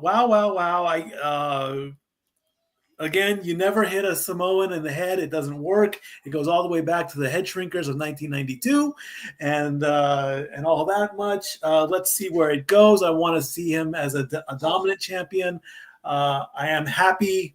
You know, I feel a little bit bad for LA Knight, but I mean, he'll bounce back. I mean, with everybody saying LA Knight, yeah, we know that's going to take place, but wow. A very impressive match. 3 title matches so far with 1 to go, I believe. I think we have the women's and women's tag. Is that's tonight or is that tomorrow? The women's championship, Charlotte Flair and Tiffany Stratton. They went back to Shane McMahon style thinking when Americano talks and then some translation to Spanish comes and it's so bad and cheesy. It's hilarious. Yeah, they're not insulting at all, I'm sure, as we bring what? ¿Qué pasó? ¡Hola! Presentando el renegado de la lucha libre. Hola, ¿cómo estás? Muy bien. And then we got a mariachi band on stage. We are back here at WrestleMania. El renegado viniendo en el tiempo que yo salía hablando español. Muy bueno. Bienvenidos. Ladies and gentlemen, your commentator for this match, Mr. Labos, Walter Cruz, and for the first time, please welcome to the booth, hola, Renegado de Lucha Libre, ¿cómo estás? ¿Cómo estás? Muy bien. Sí, muy bien. Okay, as we welcome in El Grande Americano, taking on Rey Fenix here at WrestleMania. Unfortunate timing for Rey Mysterio, as I believe he suffered an injury last night on SmackDown. But the greatest thing out of Mexico recently came onto the WWE scene, El Grande Americano, who is making his WrestleMania first time appearance. Lucha Libre legendado. El legado de la lucha libre. Okay, Renegado. Have a good call. Sí. No, you got to tell him what happened when he was going. About to say, so El Renegado de Lucha Libre, you're familiar with El Grande Americano. Some people say he's actually insulted the luchadors here as he might be fighting on behalf of Chad Gable, who's been on an escapade to beat luchadors in some way and has been unable to. Do you think there's any truth towards that? No. So that being said, oh my God, where's Carlos Cabrera and Hugo? When I need them. Oh, yay. This is Monday. Shout out to Datila and Emmanuel and Arlene Dominguez. Have you spoke with anybody at all prior to this match? Walter. Fair enough. For those that are wondering, El Grande Americano across 71 votes currently has 38% of the vote, while his opponent, Rey Mysterio, Rey Fenix, has over half of the vote here. Rey Fenix, also one of the hottest luchadors to arrive on WWE recently, has only been involved in WWE now for 2 weeks, as Animal is now in the Grande stage of all WrestleMania. So this has to be a major victory and celebration for Mexico, I would say, right? Sí. And of course, Lucha Libre has always been a proud heritage here in WWE. Whether you talk about Eddie Guerrero, Dominic Mysterio, the rising luchadors today, and Dragon Lee, you got Cruz del Toro, you got Robin Jones.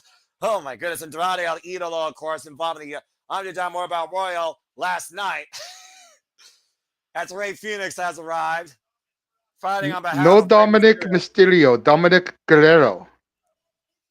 Fair enough. I haven't looked at the birth certificate, but also so many people have been inspired by Rey Mysterio, who's been the biggest small man, of course, in any fight. Of course, he had his moment here at WrestleMania 22, winning the World Heavyweight Championship. So I wonder if Rey Fenix can capture that same magic tonight in his WrestleMania debut. See. Do you have a favorite here, El Renegado del Lucha Libre? Do you have like a particular favorite? Do you support one more than the other? El Grande Americano. ES Juan Cena, Mr. America, El Grande Americano, legend. I wonder if he's related at all to Mr. America. In a bygone era, following the legacy. And speaking of great luchadors, there you see the Kingo, of course, The Kingo, sí, muy bien. The former AAA Mega Champion, of course, and of course he will be involved at Rebellion alongside many others in Ultimate X, challenging Moose for the X Division Championship. As we're in the fight capital of the world, there you of course see the man behind the UFC, the CEO himself, Dana White, of course, a plethora of great fighters have come out of Mexico as well. And taking in the sights of WWE. Of course, WWE is global, so I'm sure all of Mexico, I'm sure your home territory is watching on as well, supporting this great match here. Sí, Tijuana is muy happy, muy proud. El Grande Americano. Grande Americano. Oh my word, El Hijo just kicked the head off of Grande Americano before the bell rung. Damn. Got kicked in the face. The bell rings are underway, and Felix rolls through. Take over to Harris. Now hooks the legs. Uno. Dos. And get kick out. And sweep the legs. Grande with the loud press. Doesn't even get a one count. Now we're looking for a roll up here. Quick roll ups here in their succession. Stalemate. Muy bien. You know, again, what does El Grande earn by assaulting a luchador that's not even involved in the match? Dos taquitos. Fair enough, I suppose. I'm sure Rey Fenix is also taking in the match here at ringside, his family. I'm sure Rey Mysterio is watching on far behind. Greco-Roman knuckle lock here. Monkey flip. Oi! Americano. Both men shoulders down. One count. The shoulders down again. One count. Shoulders down again. Both men bridging up out of the pinning predicament here. A great test of strength so far in the early going. El Renegado de Lucha Libre. Sí. Of course, Lucha Libre defined so much by speed. I do wonder, though, if El Grande Americano being the heavier of the two will affect Uno, dos. Cover. Dos. And a kick out. Grande Americano, of course, came to us out of the countries alongside the Gulf of America, as we know, endorsed again by Chad Gable. I mean, at this point, I would say El Grande Americano is a member of American Made. And nonetheless, Rey Fenix. Top of what a wrist-out drop kick. That sent El Grande to the outside of the ring. Now Rey Escalera springing up. Oh, God! Muy bien. What a ridiculous high cross body to the outside. Rey Fenix, of course, you know many of his accolades as you follow the heritage of many great luchadors in history. Of course, former Lucha Underground champion, former AAA tag team champion, former AEW tag team champion. Sí. Yeah, up the top rope, nonetheless, the springboard, the waist lock, now the German suplex. Oh, man. Phoenix is how you say AEW international champion, see? Yes, he won that off of John Moxley at one point. That is correct. And of course, Grande Americano is also a former Olympian, following the steps of Chad Gable with the fingers up. Wanted to be enrolled in the Alpha Academy. Shoulder block there. And again, another shoulder block by Rey Fenix, of course, right now. Oh, wow, look at this bridge cover! Dos. That was a smooth transition by El Grande Americano into the pinning predicament, catching Rey Fenix off the attempted springboard. I thought for a moment we were going to get a destroyer. Sí. Muy bien, muy bien. Yeah, I'm sure you've taken a few destroyers in your time, El Legado. Probably not fun taking those. No, no. Oh! Well, then palm strike.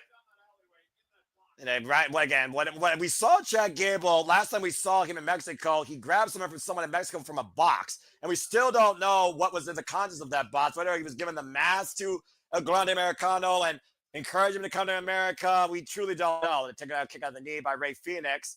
Went for the high kick. Oh, caught him with a fresh kick. We still don't know, again, if that box content is the mask given to El Grande Americano, but it feels like to me that's what was given to him. Sí, es dos burritos, dos tacos, and un jarritos.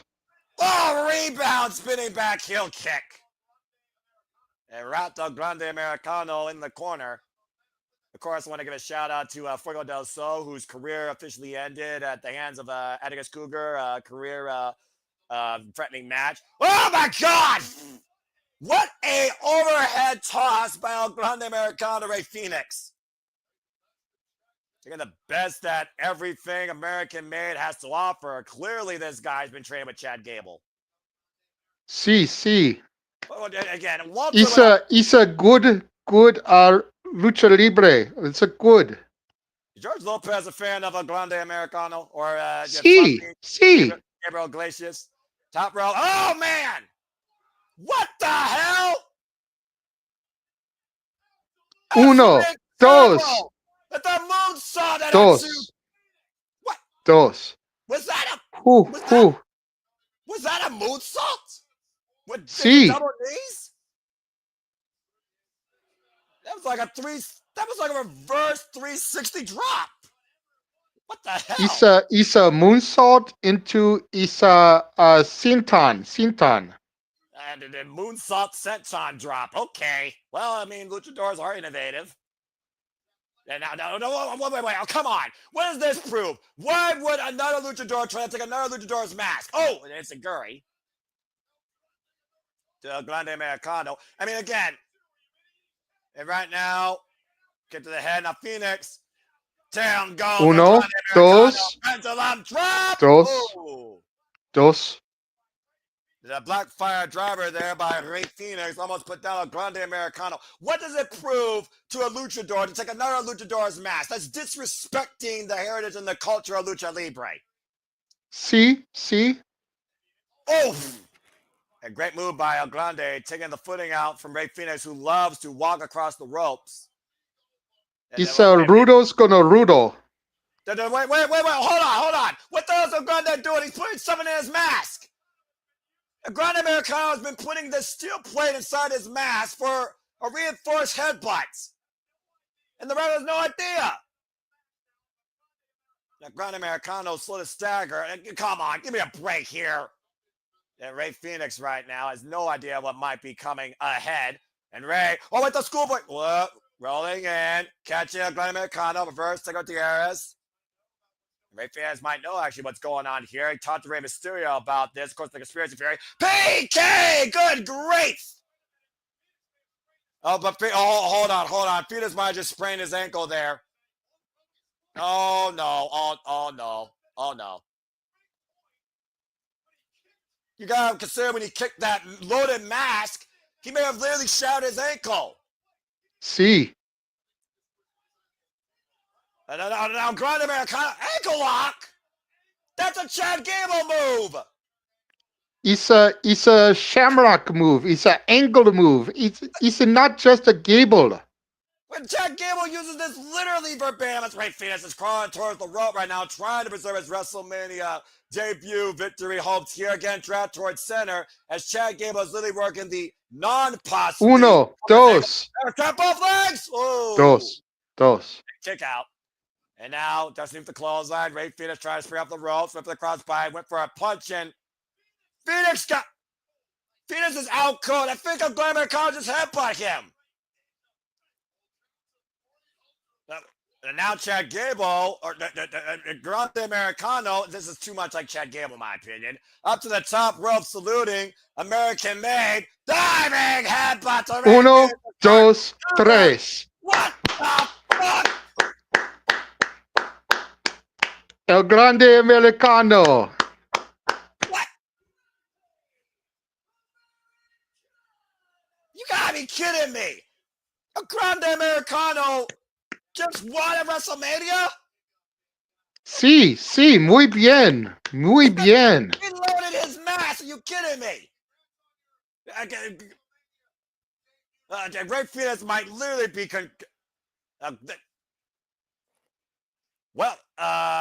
congratulations on winning your WrestleMania debut. Why don't you go ahead and talk about the highlights here? Sí, it's a muy fast-paced, muy high action. It's the high reward. It's a good, very good match. Good lucha action, good. Sí, muy bien. Muchas gracias. But the Rey Fénix might have broke his ankle in the process. And again, he literally got headbutted by a Grande Americano and was knocked out cold from that. And then that wasn't enough. It's a diving headbutt. What is this, Nacho Libre? Good grief. Nacho Libre is a good movie. Jack Black endorsed, I guess. I guess Jack Black's famous in Mexico. Either way, congratulations to El Snowflake. El Snowflake is a amigo. Well, so what? Your family's going to be celebrating that El Grande Americano won at WrestleMania? Sí. El Grande Americano is a lucha libre legend. Yeah, unless we forget, he won with a loaded mask, that steel plate in his forehead, as Vikingo is checking on Rey Fénix, who is slowly coming to consciousness. Of course, Vikingo took a cheap shot at Grande Americano before the bell. What? Yeah, it might need medical attention there, seriously. I don't think Rey Fénix even knows what happened to him. Well, that being said, thank you, Rey Fénix. Congratulations, Grande Americano. And thank you, Renegado de la Lucha Libre, for joining me on the call. Anything you want to last say or plug up a remote? El subscribo. Sí. Muchas gracias. Adios. Adios, amigo. Okay, then.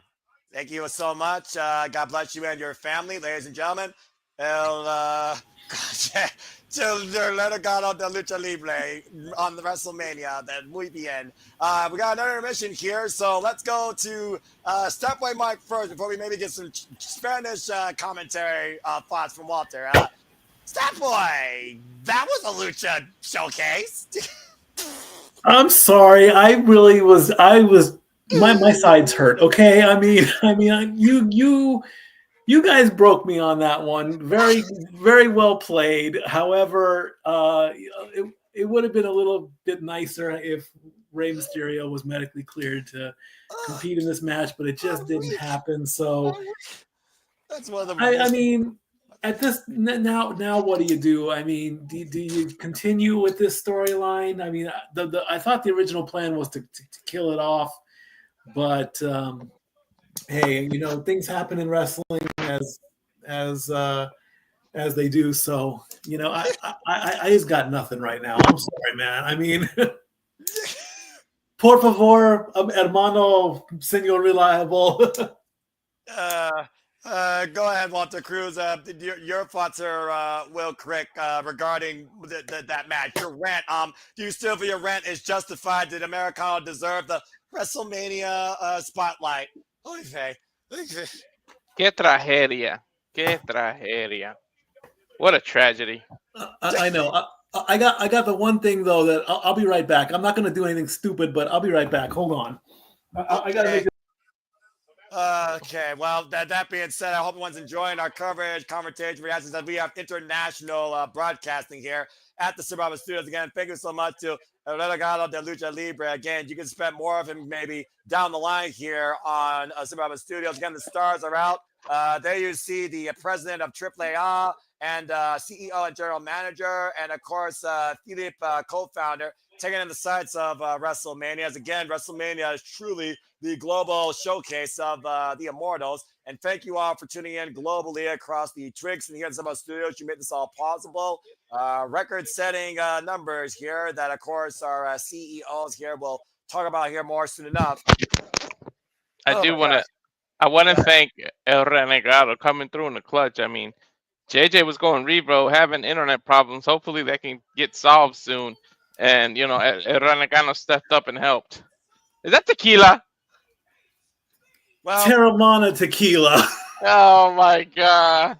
Well, from one showstopper to another, let's welcome Mr. WrestleMania himself, Shawn Michaels, to the stage. And, of course, the leader of NXT. And I believe tonight he is about to tell us our WrestleMania Saturday night attendance. Let's hear from HBK.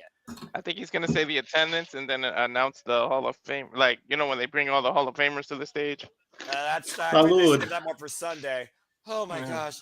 I'm still sober, for those that don't know. And, boy, that was the most unique commentary call of my life. Que tragedia, I'm telling you. I should have thought of this earlier. All right, well, Walter, why don't you go ahead and talk about the WrestleMania attendance while we wait for the Renegade Wrestling JJ Williams to figure out his technical difficulties and rejoin us. What an incredible night so far. Oh, my God. HBK, HBK, HBK. Yeah, for him. My ribs hurt. I needed that. I'm not going to forget that as long as I live. We have had in this crowd WrestleMania moments have created. And in Las Vegas, we ain't done yet. What? Right now, the WWE, HBK would like to thank all 61,467 of you. 61,467 WrestleMania Saturday. And sellout crowd again as WWE has record-setting sales continuing. And if you ain't down with that, we got 2 words for you. Thank you for that, Walter Cruz, and thank you for that, Shawn Michaels, and thank you to the WWE Universe continuing to set records. 61,467, as you just heard, here tonight at Allegiant Stadium, and over an incredibly record number of you here that will get soon up from the Renegade Wrestling JJ Williams. As I say his name and out of the blackness, he will appear soon enough. Again, I want to thank Renegado. I mean, way to come through in the clutch because JJ's having technical difficulties. How the hell we needed a commentator. That quick? Was he at his house? What the world? Listen, when JJ has technical difficulties, we had to go in the clutch and get somebody who can cover the commentary. I'm just glad. I'm just glad Renegado was there. What are you guys talking about? You had technical difficulties. We had to make a phone call, and Renegado had to cover you because none of us could be able to do it. And Grande up there. I missed El Renegado? Yes. Oh my God. I love El Renegado. He is so awesome. He is one of my favorite commentators of all time. That's the first time ever I've called a match with Renegado de Lucha Libre. That's a highlight. Do I need to pour another shot? That is a highlight, Noah. I wish I could call a match with El Renegado de la Lucha Libre. Well, why don't we go ahead and talk about our record-setting numbers here tonight while we got a moment break. As they said, the attendance at WrestleMania. Let's go ahead and show some love to everybody here watching us real quick. God. I'm jealous of you, And shout out to UFC Israel Adesanya, the UFC. Adesanya, one of the greats.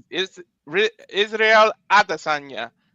You would know again. You can find more of Walter Cruz covering UFC here at Cinema Studios. As of course, the UFC CEO, Dana White, is catching in the activities. And again, do we have a numbers update at this point on how many is watching? Oh my God. Yeah, we are currently at 133 Holy shit. viewers. Again, that is 133 viewers, and 110 of them are on Walter's X account. So again, to all of you guys out there that are watching on the social medias, whether it's the X, whether it's the Twitch, Oh my God. subscribe. N Foster 1916, Rage of Wrestling, Casa D18 Studios, J Hebert Side 95, Batty for Wrestling. Subscribe. And man, again, I am so sad that I missed El Renegado de la Lucha Libre. Oh my word. Well, I know sometimes in that part of California, you just run into issues with internet. So that's fair. fortunately, we had somebody that was able to cover. Seriously. How far the hell does he live from you? I don't know. I don't know him. What? Mexico is, Mexico's like right next to California. If you know your geography, he doesn't live that far. Seriously, it's you literally hear the phrase "cross the border." I know that, but still, the traffic, the my daughter's mom one time was driving a van of Staff Pro employees down to a show at the San Diego Arena, and they accidentally missed their exit and ended up across the border. Oh, Jesus. The people from Staff Pro management had to go to the office, get the documentation, and drive down to the border to allow them to cross because nobody had passports. Oh, God. Because all they were supposed to do was go work a show at the San Diego Sports Arena. Oh. It is that easy to get from California into Mexico. That's crazy. California was once Mexico. Seriously. I remember that story. Just like Istanbul was once Constantinople. All right, well, let's go ahead and get back into things again. Thank you. And it seems like the chat room loved El Renegado. I mean, Pop loved him. Shadow Bakash seemed to enjoy. Mm-hmm. Oh my God, I can't breathe. But I will not stand for this commentary to be made about me knowing El Renegado. I do not know who El Renegado de la Lucha Libre is. Feels like he has a relationship with you. Maybe Ancestry will tell us more about that. But let's go ahead. Like I won't stand for this disrespect. You sat here for days and days saying that you were going to revel in the fact that El Grande Americano was going to be unmasked and exposed. Did that happen, Noah? No. Did that happen, Noah? No. Okay. So I will not hear any more disrespect about El Grande Americano and Chad Gable, or El Renegado de la Lucha Libre, and the Renegade of Wrestling, J.J. Williams. Until you can give me concrete proof that we are the same person, that they are the same person, the disrespect ends here. 9:24 p.m. April 19th on the East Coast for you. 6:24 p.m. April 19th on the West Coast for me. Agreed? Agreed. You. Damn it, Seth boy! You freaking idiot! I do feel bad for Ray. Ray Mysterio has bad luck when it comes to WrestleMania, man. I feel really bad. Talking, brother. All right. For now, at least he didn't pull an Ultimo Dragon and botch his own entrance to where he only got one WrestleMania appearance. All right, well, that time has passed, but now what time is it, folks? We restore law and order here. Here we go. Oh, it's my God. Tiffy time, baby. You want to talk about a match where someone's trying to earn some damn respect? Here comes our current WWE Women's Champion, indeed, making her WrestleMania first-time appearance, not brought to us by Mattel, but might as well be your action figure, your role model, your Barbie doll. She is your SmackDown and your WWE Women's Champion, Tiffany Stratton. Let's go ahead and brief up the speed real quick how we got here before I give it to you to talk more about this. Tiffany Stratton, of course, won Money in the Bank last year and cashed it on the fridge, Nia Jax. That's for you, DJ. And, of course, became the WWE Women's Champion. Since then, of course, she's held on to the title. And, of course, Charlotte Flair has been out on injury for over a year and a half. Came back at this year's Royal Rumble, won at number 27, and chose Tiffany Stratton, what Tiffany called a dream match, what might become a nightmare. Shots have been fired verbally out of disrespect and out of underestimating her opponent. When it comes to this stage, the Queen owns the marquee. Her record may be 4-3, but she's going into her 8th WrestleMania, while this is Tiffany's first. 2 years ago, when Charlotte Flair came in as champion, Rhea Ripley wanted to make a point of saying beating her would make her a star. Tiffany may already be a star worldwide with Tiffy time, but being the queen on the grandest stage tonight will send her into the stratosphere, and that's what Tiffany Stratton hopes to accomplish and what Charlotte Flair hopes to diminish. And let's not gloss over the fact, Noah, you pointed out, this is Tiffany Stratton's WrestleMania debut, and she is walking in as the WWE Women's Champion. Not the Women's World Champion, not the WWE Women's Tag Team Champions, not the IC or US, no, the WWE Women's Champion, the most prestigious prize for the women in the company, walking in her debut. Semi-main event on WrestleMania Saturday night, might I add, too, going into her third defense after beating Nia Jax and Bayley. And also, she is at 107 days, the exact amount of days she held the NXT Women's Championship. But will she, like so many others before her, bow down to the Queen? Here comes Charlotte Flair. She's back on her stage. know I'm not bowing down to Charlotte. We talked about how we saw Maserati earlier. When you're the queen, you also roll in high style. Here comes a freaking... Look at that card. Wow.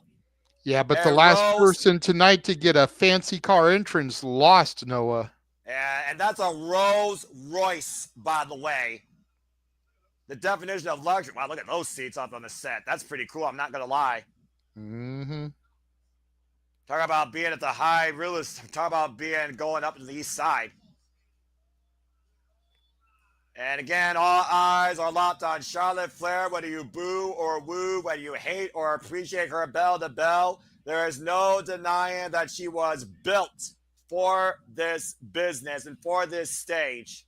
Of course, a seven-time WWE SmackDown Women's Champion and a 6-time Raw Women's Champion, former Women's Tag Team Champion, and former 2-time NXT Women's Champion. Charlotte Flair has won every accolade possible in WWE except Money in the Bank, which lately has been her undoing. And here she faces a Money in the Bank winner tonight as champion with the belt, not the briefcase.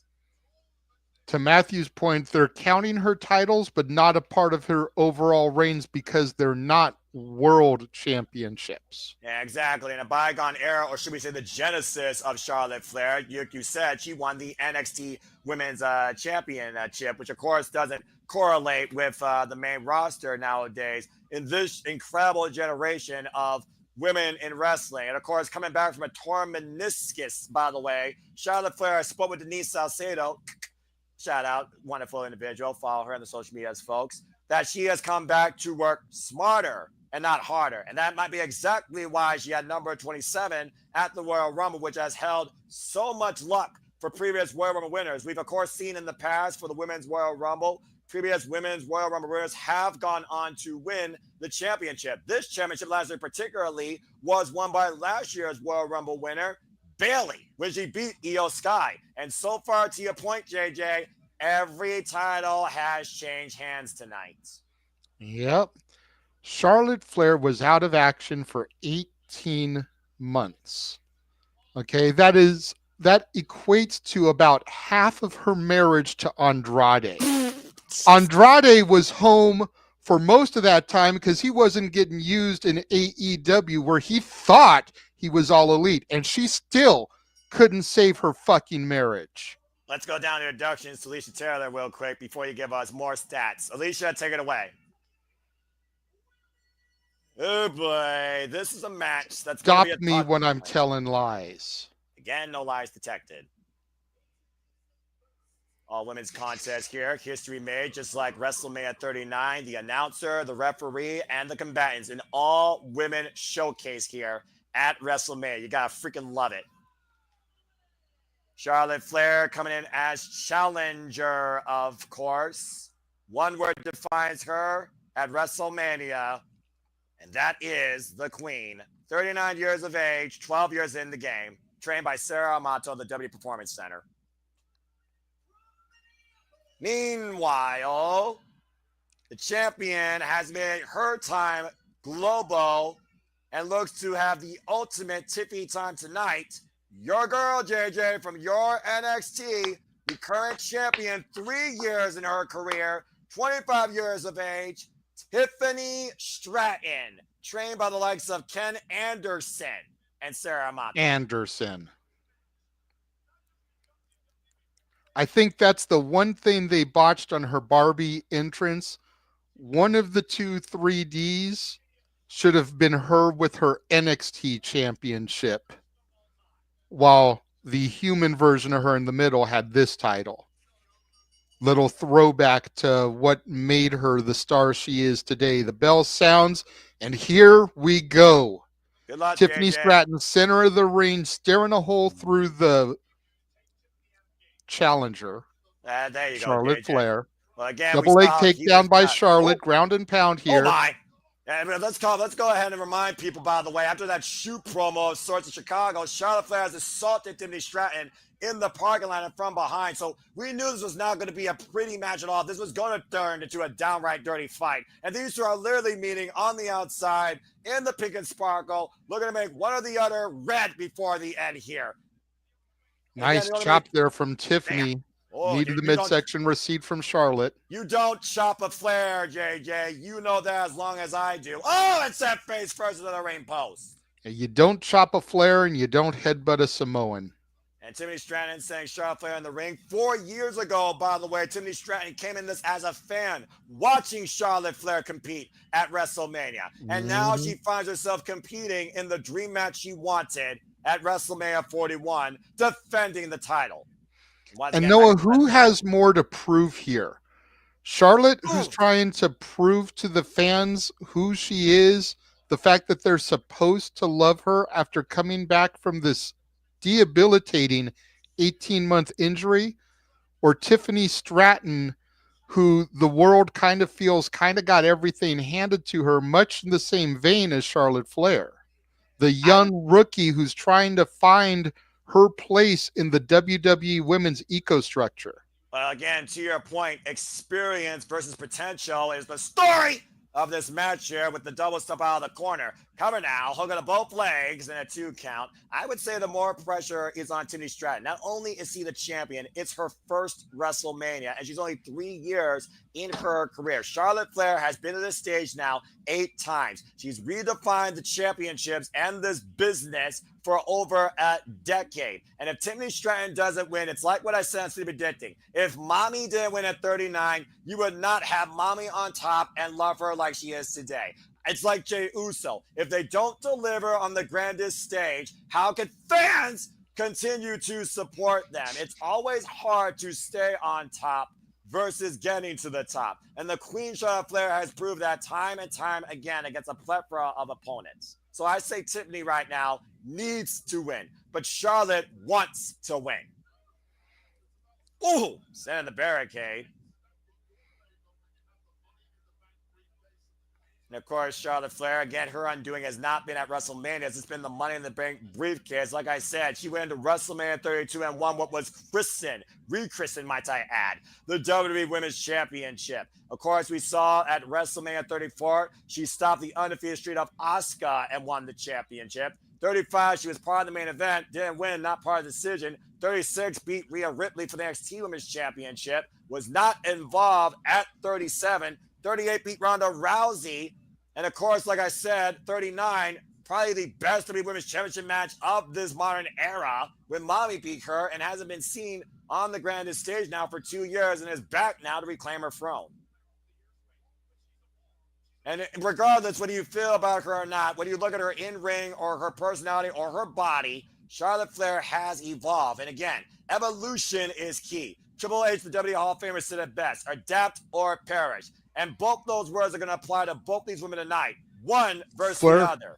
Flair trying to steal Vacure's devil's kiss here. Notice the camera not shooting her from behind because Charlotte ain't got no ass. Nice follow through though, taking Tiffany Stratton up and over, still maintaining the head scissors hold, disorientating her opponent. And again, Charlotte Flair, so many academic, athletic disciplines, of course. All round track and field, beautiful kip up. And notice this knee brace still on the surgery repaired meniscus. That could be a target if Tiffany Stratton can exploit it. Yeah, absolutely. And Tiffany needs to go after that knee, needs to target it, needs to try to take any advantage she's got as the more experienced Flair. And Tiffany Stratton, like you said, you've called her the original Horseman of NXT Slayer. She's beaten Becky Lynch. She's beaten Bayley. Only the Queen remains. Went for a drop kick and Charlotte Flair catches her. Might be looking for the Boston Crab. High angle Boston Crab. Look at this. More of a Walls of Jericho here with the elevation. Almost got her stand up vertically. Of course, Charlotte Flair has the height advantage. Rover by Tiffany, though, hooked a single leg and gets a kick out. Remember, Triple H's WWE doesn't do things by accident. Multiple times last night, he mentioned the learning tree. And then Charlotte Flair here with a Walls of Jericho instead of a standard Boston Crab. Neckbreaker there by Charlotte Flair. Tiffany Stratton sidestep. Charlotte Flair's foot hung across the rope. Sidestep. Drop kick. Side drop kick. Takes the Queen down off her feet. Tiffany Stratton looking to focus here. Flipping in the corner with the back elbow strike. Shades of the ninth wonder of the world. Former women's champion in her own right. Tiffany saying it's Tiffy time as she goes for another handspring elbow. And connects in the corner. And Tiffany trying to rebound and regroup her. Of course, we saw Tiffany Stratton first rise to championship altercation when she beat Lyra. Nice spine buster there, taking the Queen down. Here's a cover. High stack. Gets a 2 count. Double A approved there, I'm sure. Another familiar name when it comes to the Flair family. Well, again, Flair is legendary in this business. Whether you look at the pure wrestling days, the Rick of the Dragon Steamboat and Ric Flair, or the countless accolades of the Nature Boy, dirtiest player in the game. Now you have the daughter of the dirtiest player in the game. At one point, Ric Flair says, I am not Charlotte Flair is not my daughter. I am Charlotte Flair's father. 61,400 plus watching on here tonight. WrestleMania Saturday night. Nice jawbreaker there by Tiffany Stratton, hanging Charlotte Flair across the top rope. Excuse me, Charlotte Flair actually got that again. The pink and the blues throwing me off. And Tiffany right now meeting the Queen in the corner. And Tiffany right now hooking the Queen up on the shoulder. Steamroller. And Stratton right now might be looking for the prettiest moon. Soft. Oh, good roll through. Charlotte get to the midsection. Great scouting by the challenger. Beautiful roll through by Tiffany. Great way to improvise on the fly there for the younger as far as it comes to experienced here. And again, the pressures of this stage as well, JJ. Slingshot, roll through. Tiffany rolls through, though. Catches Charlotte with a drop kick. Beautiful drop kick by Tiffy there. Got the 2 count. Yeah, hook of the far leg. Sloppy slingshot through there by Charlotte. Yeah, and that's why Tiffany was able to capitalize. And again, I do wonder the fact that Charlotte Flair has not been on this stage now for 2 years. Is the pressure more on Charlotte Flair versus the inexperience of Tiffany Stratton? I pose that to you. I definitely think Charlotte's got pressure there. And like I set up when I was asking you, I feel like Charlotte has a lot that she has to prove to the fans and to herself that she can still do it at the level people expect. All she's done so far is had a Royal Rumble match. Kick in the face, covered by Charlotte Flair. Stretched that boot through Tiffany's nose and got a 2 count. Charlotte hasn't really had any matches since winning the Rumble. So she needs to prove to herself that she can still go at this level. And if she can't beat Tiffany, what does that do to her mentality? Charlotte strives to be the best at everything, but we all know there's only one best at everything, and that's La Princesa Tiffany Nieves. There you see the WWE Women's Championship at ringside, by the way, previously held by the likes of Bayley and Io Sky since its inception, of course. Of course, previously held also by Mommy Rhea Ripley and Liv Morgan before a transition portal. The Night Fest job, and of course, the Queen Charlotte Flair. There you see Charlotte Flair right now. Of course, this was before we had white and gold belts, by the way, folks. That's when they were red and white and blue and white, and everything had to be color identified. No, red was Raw, blue was SmackDown, so it kind of made sense. The strap white for the women, I suppose. black straps for the men. And right now, Tiffany Stratton looking to make Charlotte Flair black and blue follow up. Charlotte Flair against the ropes, though, and Tiffany Stratton meets her in kind. Tiffany again looking for some offense here. Charlotte with the sidestep, though. Tiffany collides on the ropes, and the stretch of Charlotte Flair. Boot to the face of Tiffany, champion down for now. And Charlotte with her arms draped over the top rope, trying to hold herself up. Went for natural selection. Tiffany Stratton scouted it. And Tiffany was looking for that cartwheel out of Alabama slammer position. Charlotte Flair countered that, looking to hook Tiffany up. Uh-oh. Get out powerbomb. Powerbomb. Cover. Tiffany kicks out. Whee, that was close. Great resilience by the champ Stratton on that high impact offense, Jade. To take up the replay. Jeez. 2.5 there for Charlotte. Yeah, much to my dismay. I think the poor positioning on the cover, because it wasn't a great matchbook fold up, was the saving grace to Tiffany there. And I almost feel like there is a bit of frustration on both these women here at this point. Neither one really is in like the driver's seat. It's been pretty even. Agreed.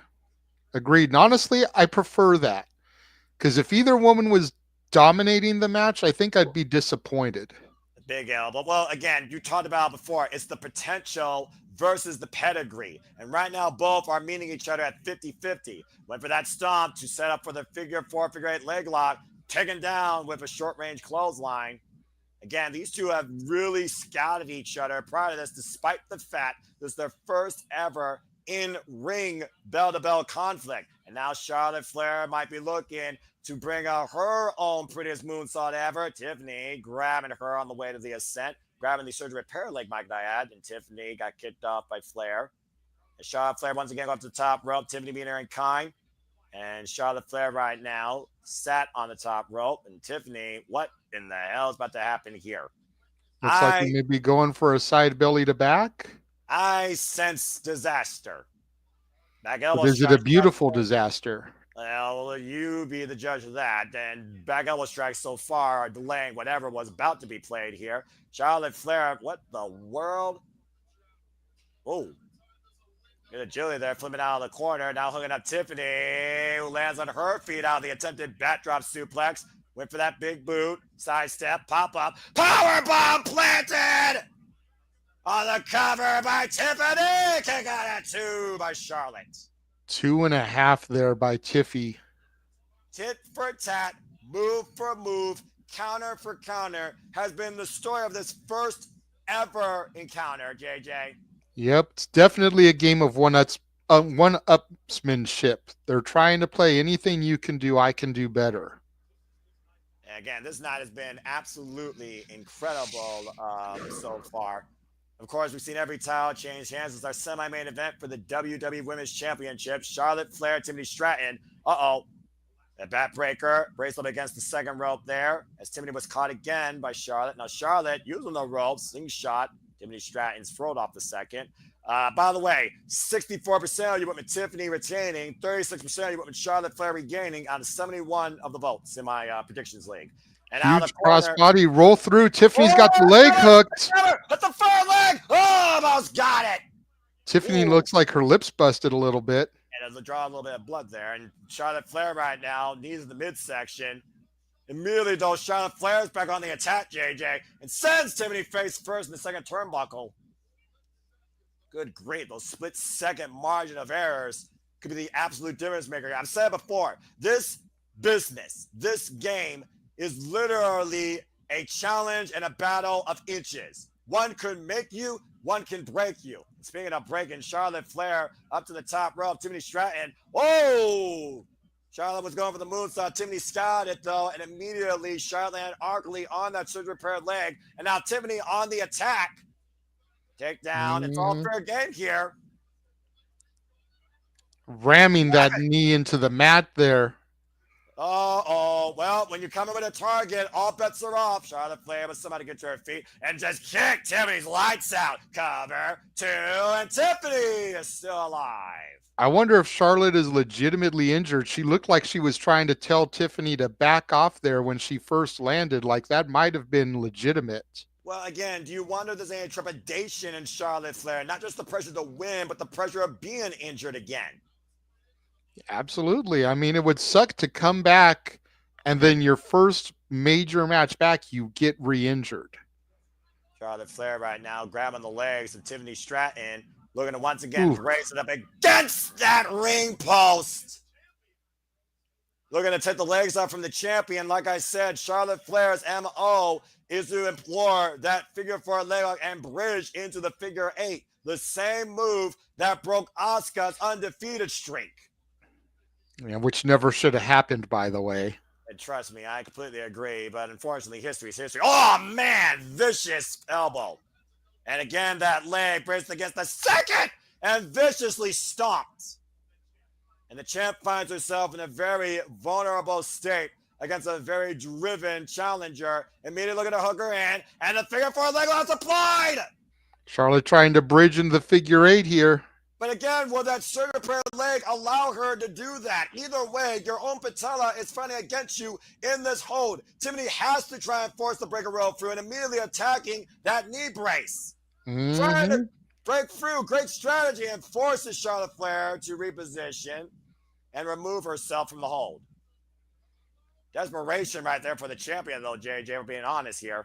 Yeah, absolutely. If Charlotte can't get the bridge immediately, she's pretty much screwed because Tiffany smells blood on that injured knee. And any opportunity she gets, she's going to go for it. Up in the fireman's carry off the chop block. Tiffany Stratton with the steamroller. And once again, can she hit her move on 2 bad legs? Prettiest moonsault ever and into the knees. Oh, man.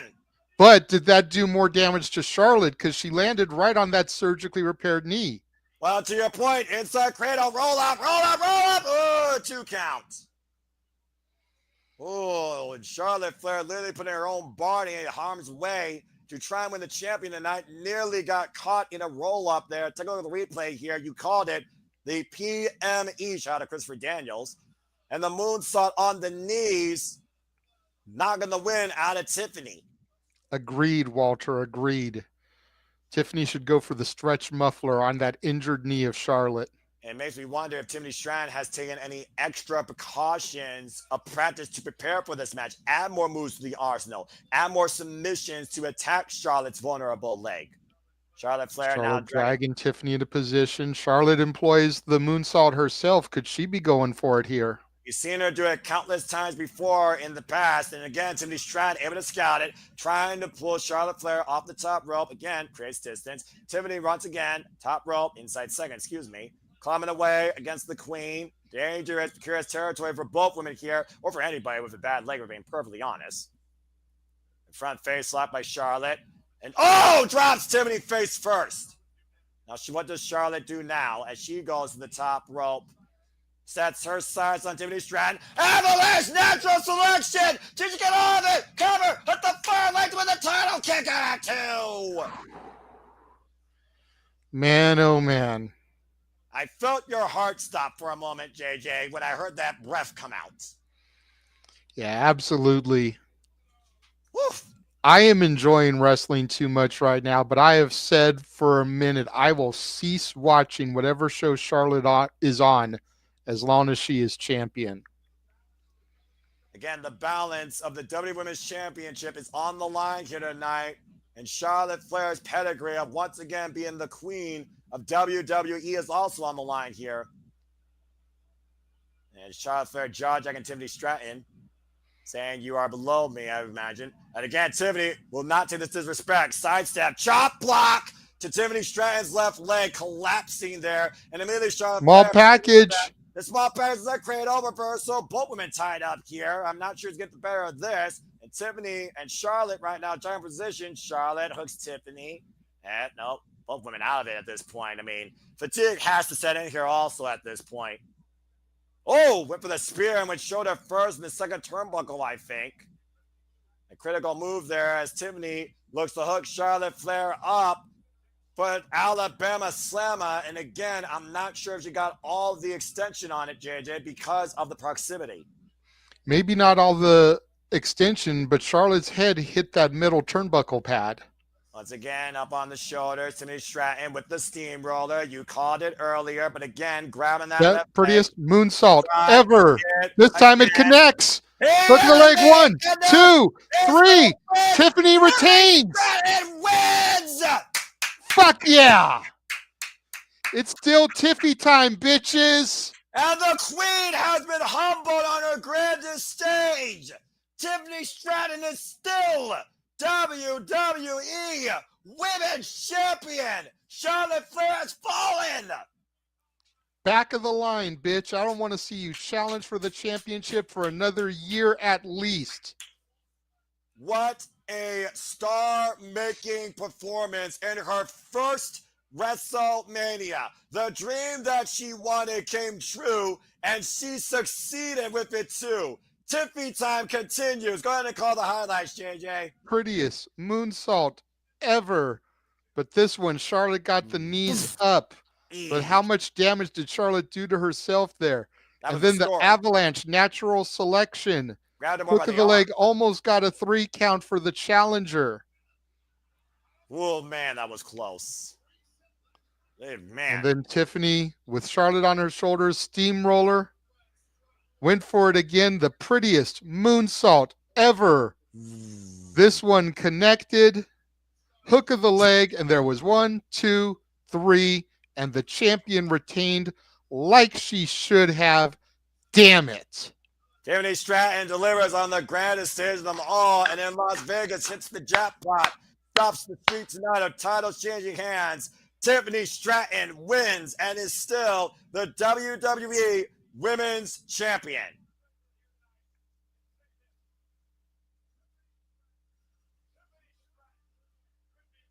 I will tell you this right now, JJ. We talked about Rhea Ripley, but I'll be honest. I think Tiffany Stratton has even higher potential to surpass what Naomi's been the last few years in WWE after a win like that. The 105-day career title reign continues in their first match, a banger of a match. Very, very surprised. After 3 title changes, we have our first retention. And it was very 50-50 throughout the entire thing. I think the critical moment was the natural selection. She grabbed the shoulder versus the neck, and that was just enough for Tiffany Stratton to survive, because I thought it was over there. Congratulations, Tiffany Stratton. We got another intermission. Go ahead and continue talking to Stat Boy, then toss it back to Walter, and JJ then can continue forward. I'm good with it. Go ahead, Walter. You can go ahead. Well, I'll let JJ give an update on the viewers and do the thing he's been doing all night. That works. Ladies and gentlemen, again, 151 viewers currently watching us do our thing and show our love and our passion for what, Noah? Oh yeah, that's right. Professional wrestling, damn it!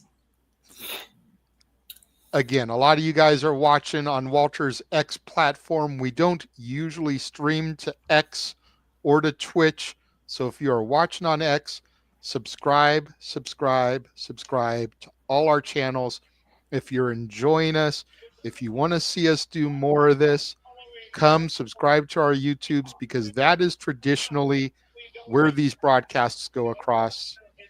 Rage of Wrestling, N. Foster 1916, Casa D18 Studios, J. Hebert Side 95, Batty for Wrestling. They're scrolling across the bottom here. Subscribe today, please, and thank you. And of course, this is being, of course, shown globally, not just here on the internet, but of course in areas around the world, such as India, who are celebrating Tiffany Stratton's success of retaining her WWE Women's Championship. And of course, the 35th fighter wing of Misawa Air Base in Japan. And again, to many people in the chat, also saying, thank goodness Tiffany retained. Again, a phenomenal effort by our champion against, again, probably the challenger. She just beat the Queen Charlotte Flair at WrestleMania. She's a made person, in my opinion. One Rumble winner was successful. One Rumble winner failed. And thankfully, it went the way it was supposed to. Hell course, yeah. We'll find out more about this stuff, I'm sure, ahead of WrestleMania tomorrow night. And we'll probably get words from both the winners and the fallen in the WrestleMania post-show immediately following this. And of course, you can immediately follow us here because we are far from done tonight. Here's the our studios with the Saturday Shenanigans, hosted by Renegade of Wrestling, JJ Williams. Jeff Meacham, of course, will be there along with a plethora of other friends here of the Super Studios giving their thoughts towards WrestleMania Saturday. As of course, this continues. As we thank all of you, let's take a moment to honor and thank the grace that got us here too. As we look back last night at the WWE Hall of Fame. Of course, you and others, of course, spectated upon that. You could talk a little bit more about the experience and the illustrious class that went in. It was just Walter and I.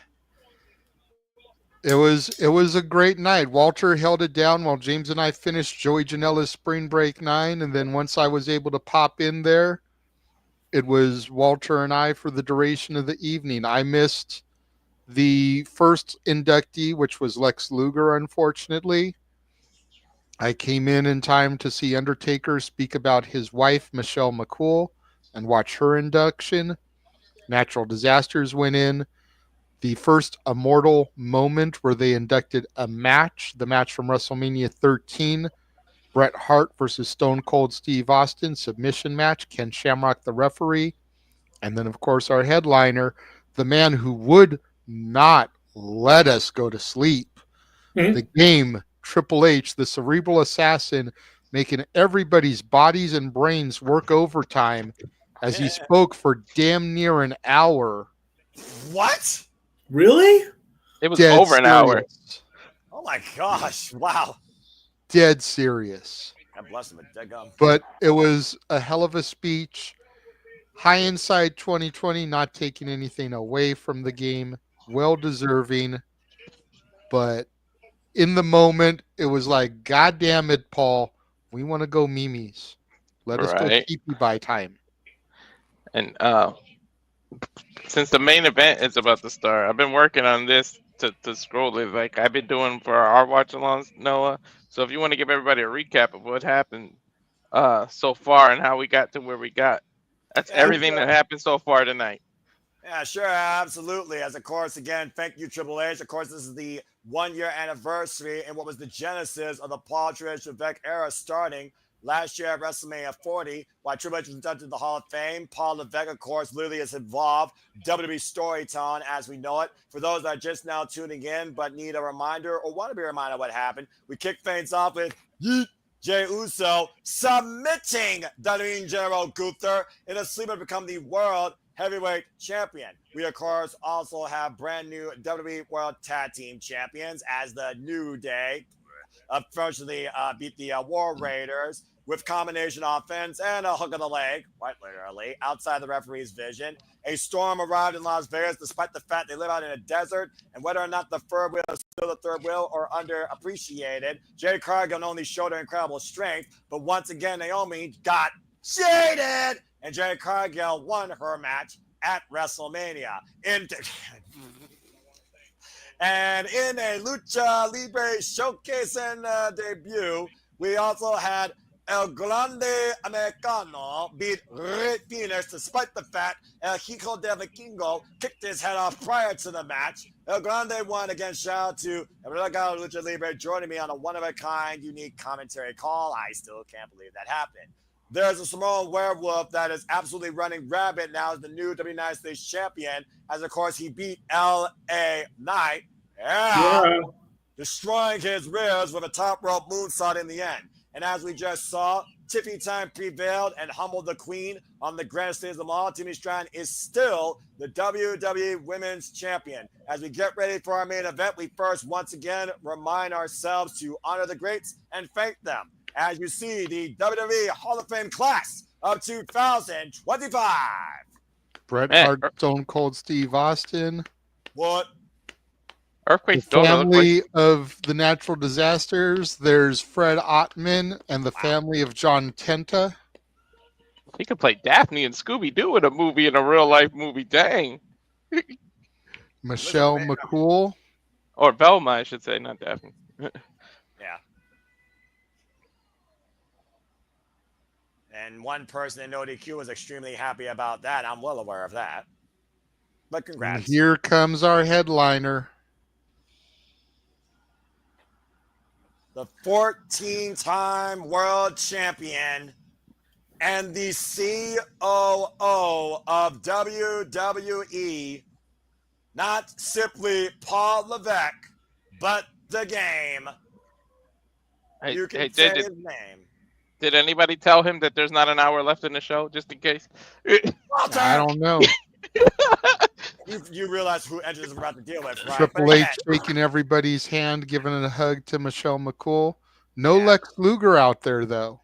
Well, I mean, again, we saw him stand, of course, at the WWE Hall of Fame, which I'm so happy that happened. Again, Triple H, I do say again, thank you for everything. Again, Triple H, when he used to have hair, was my mom's favorite WWE superstar, and she still appreciates the game and everything he does for WWE. Of course, this man created NXT! Of course, today, as we know it, passed off to Shawn Michaels. So again, thank you to Triple H. Who inducted the disasters? Nobody. Mm-hmm. That's weird. They just came, they made the announcement, and then Fred and the family came out on the stage, talked for a little bit, and that was it. There was no inductor. Although Jimmy Hart did get shouted out in the crowd as it was his idea to put them together. Yeah, what an incredible night, honoring the greats that brought us here in and out of the ring. Again, we say thank you to the WWE Hall of Fame class of 2025. Look at the water. Look at the water all over the camera from Triple H. Who helped build the WWE as we know it. Again, thank you all for tuning in as we get ready for our main event. These entrances, oh boy. Please subscribe, comment, tell a friend. I hope you've enjoyed everything you've heard so far. Of course, we'll be back here tomorrow night for WrestleMania Sunday. And you see the Goodyear Brent, of course, over the stadium. Some people, of course, took a ride in it. I will never, because I hate heights. There's the World Heavyweight Women's Heavyweight Champion, Io Sky, up in the sky. How poetic. Yep, the genius of the skies in the air there. Well, I mean, In the sky. Sky's the limit for Io Sky. Come tomorrow night. We'll see what happens. Triple threat action. What a moment that must have been for her. No, what? Should have thrown a parachute on her and had her hit an over the moonsault out of the blimp, then pop the parachute and land. Unless she's scared of heights. Make that part of her entrance. Oh, God, you both are crazy. Let's go ahead and bring up to speed a little bit what's coming up tomorrow night. Of course, we know we have the WWE Women's Heavyweight Championship on the line. Triple threat action. Mommy Rhea Ripley, Bianca Belair versus Io Sky. Io Sky, defending champion. Randy Orton will be in as he waits for a WrestleMania opponent. The Maverick Logan Paul takes on a phenomenal AJ Styles. We, of course, also will have the Women's Tag Team Championships on the line, I believe. Liv Morgan, Raquel Rodriguez versus, I believe, Lyra and Bailey, but we don't know who's going to be stepping in for Bailey. She's got 24 hours to find another partner. What happened to Bailey, if you don't mind me saying? Bailey was attacked backstage. We don't know who attacked her. She was anonymously attacked. Anonymously. Why do I smell? And then Lyra was the first one to run in the shot. And usually the first one on the scene is the one that did it. Traditionally speaking, but I don't think they're going to run that back so quickly.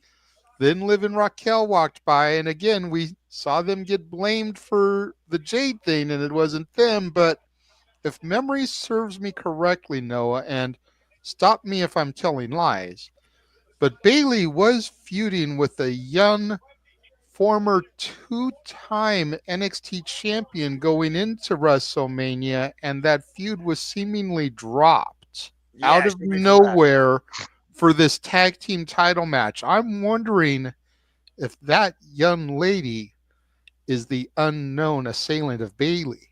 Yeah, I think you might be onto something, Jade. As you, of course, all stand and deliver this morning. Incredible job. Again, go check that out, folks, in the archives. Where Roxanne turned on Cora Jade and said that the Roxanne of NXT stands on her own at her best and challenged Stephanie Valkyrie for the Women's Championship. And Stephanie said yes, by the way. That happened post-show. And also, as I was talking about tomorrow night, Cincinnati Street Fight, Drew McIntyre versus Damian Priest. And, of course, our main event there, Cody Rhodes versus John Cena for the Undisputed WWE Championship. But before we get there, we're not done here tonight as we get ready for our triple threat main event. CM Punk with Paul Heyman versus Seth Freakin Rollins versus the OTC Roman Reigns. JJ, why don't you go ahead and bring me up to speed a little bit with this story?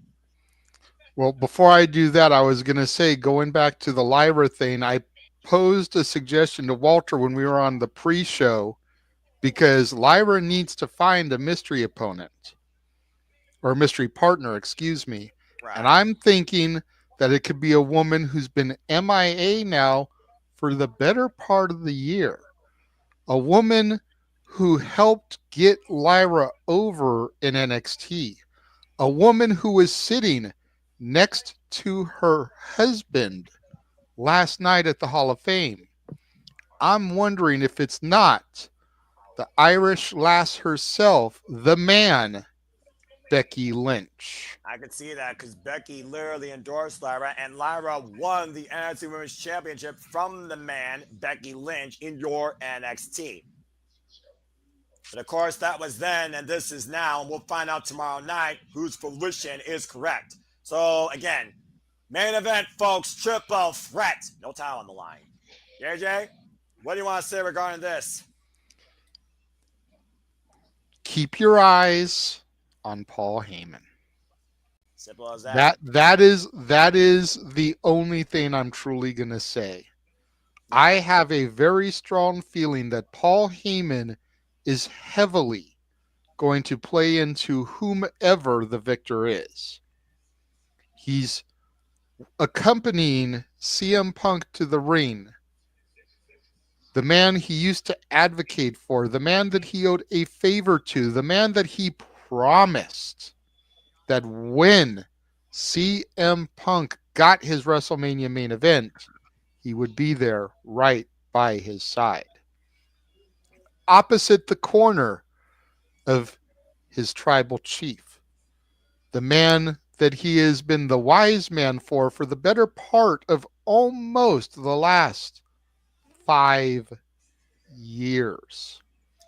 The man whose family he goes back with to WCW when he used to manage the Samoan SWAT team.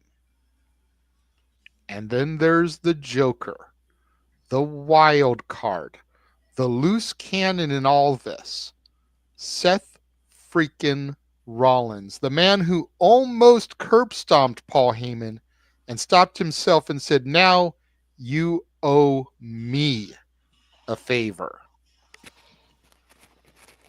And the architect, the visionary, the revolutionary, the Monday Night Messiah is looking to burn it down here in Las Vegas.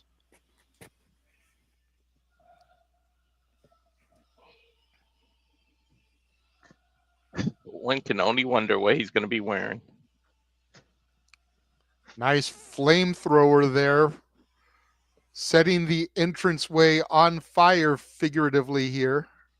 You said yourself how he's looking to burn down WrestleMania. I also want to welcome Walter Cruz, by the way, to this call. Walter, as Jada was talking about, again, thank you for joining us. This really comes down to maybe just a favor, but it comes down so more than that. Stephanie Rollins, by the way, his 12th career WrestleMania. He is 7-6, by the way, and he made his WrestleMania debut in 2013 alongside Roman Reigns. CM Punk claimed he brought Seth and Roman into this business, but he also left this business. Why Seth says he's the one that helped carry it. There's a whole lot of paradigms here of all three men. What do you guys say real quick, Walter? I got to point out something.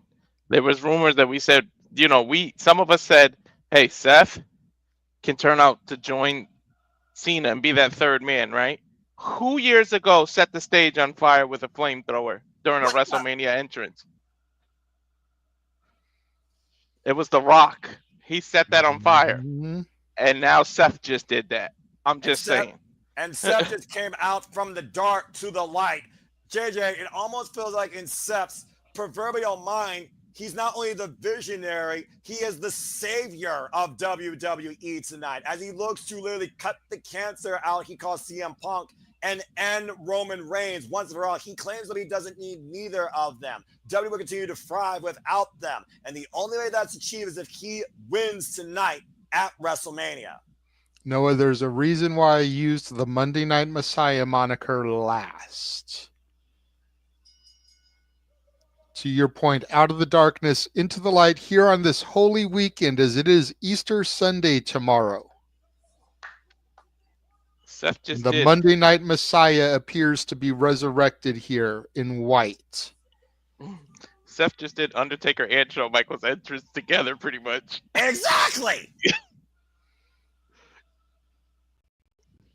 And again, he said Paul Heyman owes him a favor. Will that favor come to fruition tonight? And on Friday, we called it, Walter. He says the victory is not a prediction, it's a spoiler. Talk about literally showing your hand. Seth Rollins believe he's already won this. Yep. I'm hoping JJ's right, though. That favor that Seth said, all right, after you come and bring Punk out, you got to go to the back. You can't stay out there. That was a perfect shout out, JJ. Because then Heyman can't get involved. Sunglasses on loan from the Elton John archives. He probably went to Elton John's closet, being perfectly honest. Of course, Seth Rollins also has done everything possible in WWE. And at WrestleMania, he had the cash-in of the century first. WrestleMania 31 against Brock Lesnar at the expense of Roman Reigns. And that was 10 years ago. If he went to Elton John's closet, does that mean Seth came out of the closet? I was thinking that, but I didn't want to make that joke. I was just waiting for the break from Noah so I could sneak it in there. Oh my god. That's the beautiful part about color, is getting to make those off-the-cuff comments, man. It's what I've been missing this week, being the lead commentator for so much of the stuff. Why do you think I love doing it so much? The color would. Oh, good grief. And here comes the tribal chief, the Oh, OTC, shit. the head of the table. Oh, fuck. Acknowledge him. Let me see your ones in the chat, everybody. Oh, boy. I don't want to take away from the flow, but with Roman, 2 hours later. That means, gentlemen, Punk gets to come out last for his first WrestleMania main event. awesome. JJ, Walter, you also need to realize something here, and I pose this question. We should also acknowledge no DQ, as of course there is a bigger wager than this favor you think that's at the front of this triple threat. Based on who wins this, they will be the moderator of the no DQ review April 22nd. And who represents Roman Reigns? None other than Virtue. But I pose this question to you two. What is the tribal chief without his wise man that has been with him since day one? Even when he was left to irrelevancy and brought back to the island, it was a short period of time, but you could say that Paul Heyman has defined the tribal chief the entire championship legacy's life. And for the 11th time, Roman Reigns will main event WrestleMania. Look at the bloodline on the 3D screens behind him there. Yokozuna, Afa, Sika. You said it yourself, JJ, with Roman Reigns' Rikishi. greatness just follows him. Mm-hmm. I There's like- Yoko, who again had success in Las Vegas at WrestleMania 9. Big Keish, who of course ran down Stone Cold Steve Austin and did it for The Rock. I like how they Roman both Reigns. got white on the gear. is in an elite class with the likes of John Cena, Edge, and Triple H for the amount of WrestleMania appearances. It has defined WrestleMania now since WrestleMania 37 consecutively in the main event. Mm-hmm. With Roman Reigns, greatness truly follows. We talked about before, God mode, an athlete on another level, the record-setting champion of the modern era. But again, no championship involved here. More so, the only thing on the line is probably Roman Reigns' pride. And that might be more present than any championship that he's previously held before tonight. Because again, he's alone. It's the first time in WrestleMania that we're seeing the tribal chief without the wise man in his corner. It's the chief without a tribe. Talk about Roman Reigns' family. You were talking about those giant LED boards before. Of course, Roman Reigns carries the pedigree of the Anai family. Of course, sporting the Ula Fa that he won back against Solo Sikoa on the Raw premiere on Netflix. The Fatu and the Anawai bloodline is ridiculous. They would never ever run out for the next 10 generations. There will always be an Anawai or a Fatu in this company. Figure you've got Zilla Fatu, you've got Journey Fatu still on the independents. You've got Hikaleo waiting to make a debut. To your point, Walter, this is one family that runs deep in this business. And as long as they keep popping out men, then the family name will continue to live on.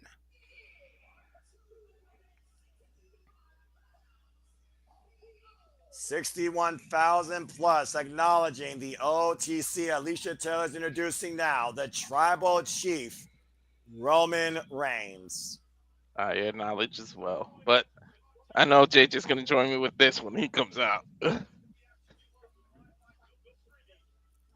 Again, folks, thank you all for tuning in. Just to bring a little bit up to speed on the story here, we could talk about the story going all the way back to 2011, 2012, but really this came ahead a lot further this year at the Royal Rumble, where both Roman and Punk were eliminated, and Seth was shortly to follow, and Seth curb stomped Roman Reigns, assaulted CM Punk. Roman was left out until the steel cage at Madison Square Garden, assaulted Seth Rollins, saved CM Punk as a favor to his wise man, and learned later on what that favor was that CM Punk was owed since helping Roman Reigns' family back as far as through his War Games. And since then, we now find Roman Reigns alone. Don't let these tattoos fool you. I'm a man of great discipline. Holy shit, he's getting his own special entrance. They're showing Punk's first promo back in WWE CW, and he's reshooting it today. Oh, I miss this song. This fire burns. Mm-hmm. Oh my god. OVW, to your point, JJ. Triple X, of course, in ROH. We talked about, of course, the trilogy that CM Punk had in ROH. This man has defined professional wrestling his entire career, calling himself the best in the world. Consecutive Money in the Bank winner, former WWE champion over 400 plus days. The only man to win Money in the Bank 2 consecutive years in a row. Mm-hmm. Oh god, I love this package. Friends, enemies, pipe bombs, moments, history, all defined by this man, the voice of the voiceless, CM Punk, Phil Brooks. I'm going to be Oh my god. after this. That's for damn sure. This is awesome that they did This this. is freaking incredible. Again, this man is living his dream tonight. Main eventing WrestleMania for the first time with his best friend in his corner. You know, it'd be even cooler if they didn't actually show this to him and he's seeing it in the back for the first time, because you know that's got to bring some tears to his eyes. It's different to like while you're filming it, but to actually see the final product is way different. Well, there's nothing left to do now but wait for the man to enter WrestleMania stage. For the first time as a main eventer. Clobbering time on the grandest stage of them all. What? It's Living Color performing him to the ring once again. WrestleMania 29. Oh, this isn't good. There's a bad history of when you get your song performed live. You're not wrong, though. Okay, that's freaking cool.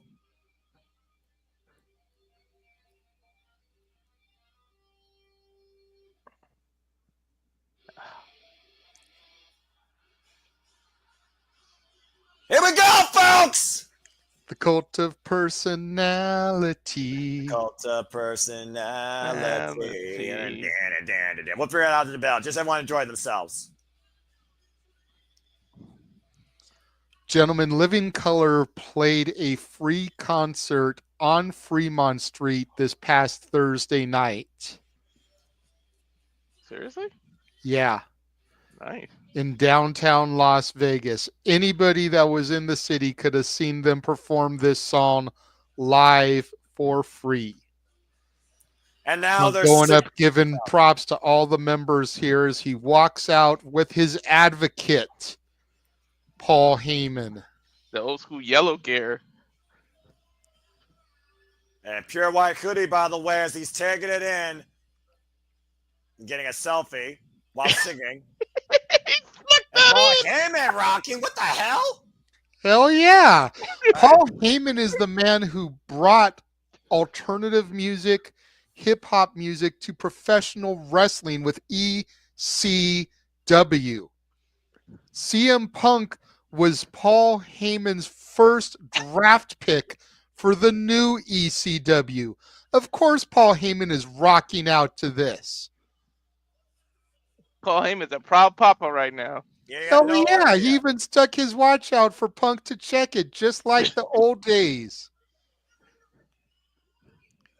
Well, Paul Heyman has been to the top of the hill so many times, but you know, to your point, there is a small part of him who feels like his life is now full as he accompanies CM Punk to the ring for the main event at WrestleMania. For the first damn time ever. Two guys that were told they had no business being in this business. CM Punk's first WrestleMania since 2013. 8th career WrestleMania, and to your point, Noah, has been well documented. First time main eventing WrestleMania. The hell of a performance by Living Color as we see CM Punk in Living Color with his best friend, with what used to be the Tribal Chief's wise man, with literally a guy that's canceled and survived and been brought back over 100 times. Paul Heyman. Look, gentlemen, Paul rocking out was so happy with Punk, and then the reality hit him because he had to stare at Roman. Take a phrase from a man who once was dubbed the Bearcat in WWE. CM Punk stood there and basked in his own glory as 61,000 cheered him on. Okay, well, guys, let's get serious here because, again, once the bell rings, anything goes. It's a triple threat, no disqualification. The only way this ends is via pinfall or submission. First pinfall or submission inside the ring wins. What was that cheeky wink Punk gave Rollins? Seth Rollins has already assaulted CM Punk and Roman Reigns prior to this, as we saw on Monday Night Raw. Paul Heyman was left unharmed. As Seth says, you owe me a favor. Roman Reigns has not stood alongside his wise man since pie-facing him on Monday Night Raw. And CM Punk has come to bat to Paul Heyman ever since he told Roman what that favor was in Chicago.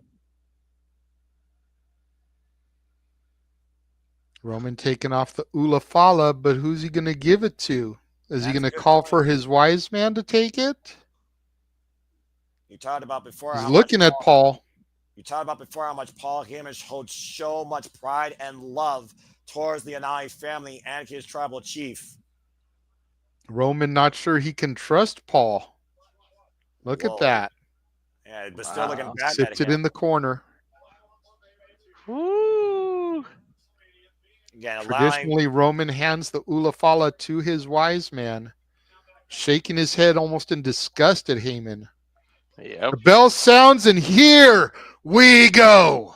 Bell rings! Mm-hmm. And you're looking at the triple threat main event here at WrestleMania Saturday night. Roman Reigns, Seth freaking Rollins, CM Punk with Paul Heyman in his corner. Who's going to be the first to make a move? And again, the tension has been an all-time high between everyone in this match. The only one you could say has some sort of psychological advantage is CM Punk as he rolls to the outside. What's the point of this? Going right up to Heyman in front of Rollins and Roman's face. JJ, you wonder though, is he talking strategy? We talked about before. How much does Paul Heyman know about Roman Reigns? To a degree, how much does Paul Heyman know about Seth Rollins, considering the history that Seth has with Roman Reigns? They're not talking strategy at all. It's all mental games. Punk Yeah, walked over to Heyman. You got to figure he's like, can you believe we're here, man? Can you believe it? And right now, Roman Reigns doesn't want to hear any of it as he assaults Seth Rollins in the corner, turnbuckle to turnbuckle. 1 year ago, we thought Roman Reigns put away this story, hitting Seth Rollins in the back with a steel chair, and Seth brought that back this past Monday night on Raw, hitting Roman once again in the back. Speaking of hitting back, CM Punk back in the ring, and CM Punk assaulting Roman Reigns. We saw him drop Roman in Chicago with a freaking GTS. Knife edge chop to Seth, as these two have been battling on Monday Night Raw for pretty much the better part of this year, Walter. Yeah, and let me ask you, gentlemen, something. With this being Punk's first main event, Roman carrying the company and being the tribal chief, and Seth having a point to prove, who has the most pressure in this match? JJ, I would have to think it's CM Punk because it's his first time in the main event here. People have called him Fragile Phil for years. People are wondering if Punk can still do it at the level, much like the same point I made about Charlotte Flair. And Punk getting the victory here and not coming out of it injured will prove that he still has it. Roman and Seth have been in this position many a times before on this stage. Noah? To that point, though, JJ, Roman Reigns, he literally only knows how to win. The last time we saw him defeated was last year at WrestleMania. Some say Roman Reigns has not been the same since dropping the championship. So what does it mean for Roman Reigns to lose 2 WrestleManias back-to-back, this one without Paul Heyman in his corner? I thought Roman was looking for something for a second. Driving CM Punk face first in the apron. And again, Seth freaking Rollins, is he vindicated if he wins this match? And is vindication found if he pins either CM Punk or Roman Reigns? Or is there a more particular target? Now, Seth will definitely feel vindicated. And Roman, to your point, as long as Roman doesn't take the pinfall, I think Roman will be okay with a loss because he wasn't the one who was pinned. He wasn't the one who was technically defeated. Mm-hmm. All three men on the outside of the ring now. And good point, JJ. All three of them outside the ring now. And Seth assaulting Roman, throwing him shoulder first in the steel ring steps. Seth freaking Rollins saying CM Punk to die. Thought he killed his WrestleMania main event dreams at the Elimination Chamber. And thanks to that favor by Paul Heyman, CM Punk finds himself living a dream against 2 of his biggest nightmares. You got to almost wonder if Heyman being out there is a distraction to Roman, because every time Roman does something, he barks at Paul. And again, CM Punk and Seth freaking Rollins squaring off on the side of the ring. The story of Monday Night Raw, the story of these 2 men since CM Punk returned at Survivor Series War Games in 2023. Now Punk and Seth right now tussling on the floor. Seth getting the better of the exchange for the moment. CM Punk now in the dominant position. Of course, we talked about again. And once again, when Punk came back, it was like Seth literally felt like a giant shadow was cast upon me. More so than decisions made against Roman Reigns when he destroyed the Shield and joined the Authority. CM Punk treating Seth Rollins like his last name was Jackson. A big axe handle. They take it to the WWE Universe. CM Punk uses a commemorative chair here.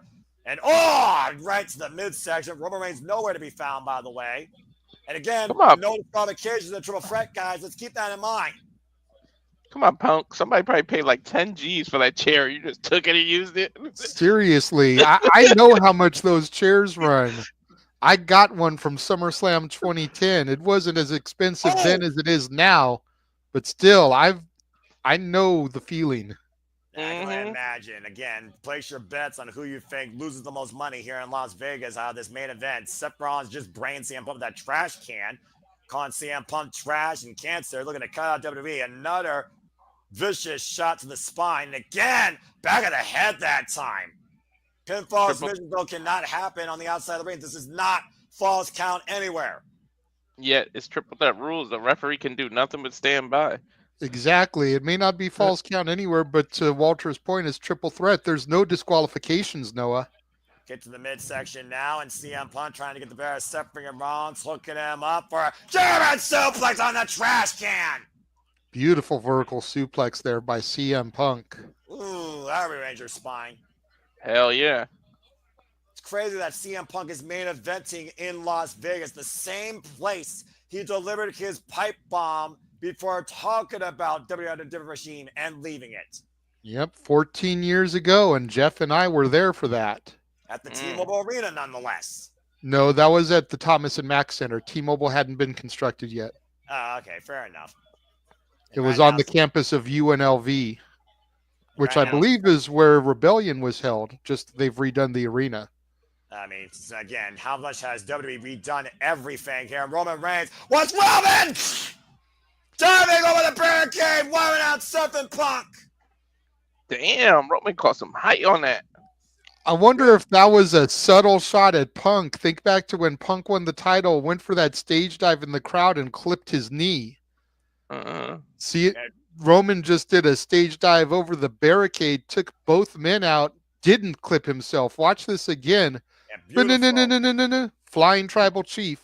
And sent CM Punk through the Prime Hydration Station. And again, I do wonder if Roman Reigns is going to take out more of his anger out on CM Punk because he lost his wise man, or out on his former foe and Seth Freakin Rollins. Well, you got to figure there's more history between Roman and Rollins than there is between Roman and Punk. Absolutely. Tribal Chief right now figuring out what he wants to do next. And Roman could even say that Seth is the reason that Roman is no longer champion. And of course, he was the shield to Cody Rhodes last year, to your point, and literally allowed Cody to finish his story as the reinforced-looking Spanish announce table just got cleared off. Yeah, that looks like a diesel version of a table. Hell yeah. Shout out to Kevin Nash, who was in the crowd at the Hall of Fame last night. Big prime ball to the back of Seth Freakin Rollins. And of course, we'll see the Maverick Logan Paul tomorrow night at WrestleMania Sunday. And CM Punk right now driven into the apron as Roman has focused his attack on both men, not isolating really either one of them. Roman is using pride bottles as a weapon. Yep. And again, no disqualification in a triple threat. Ref can't do anything but stand there and let it go. The ref is only there for to count the pinfall or acknowledge a submission.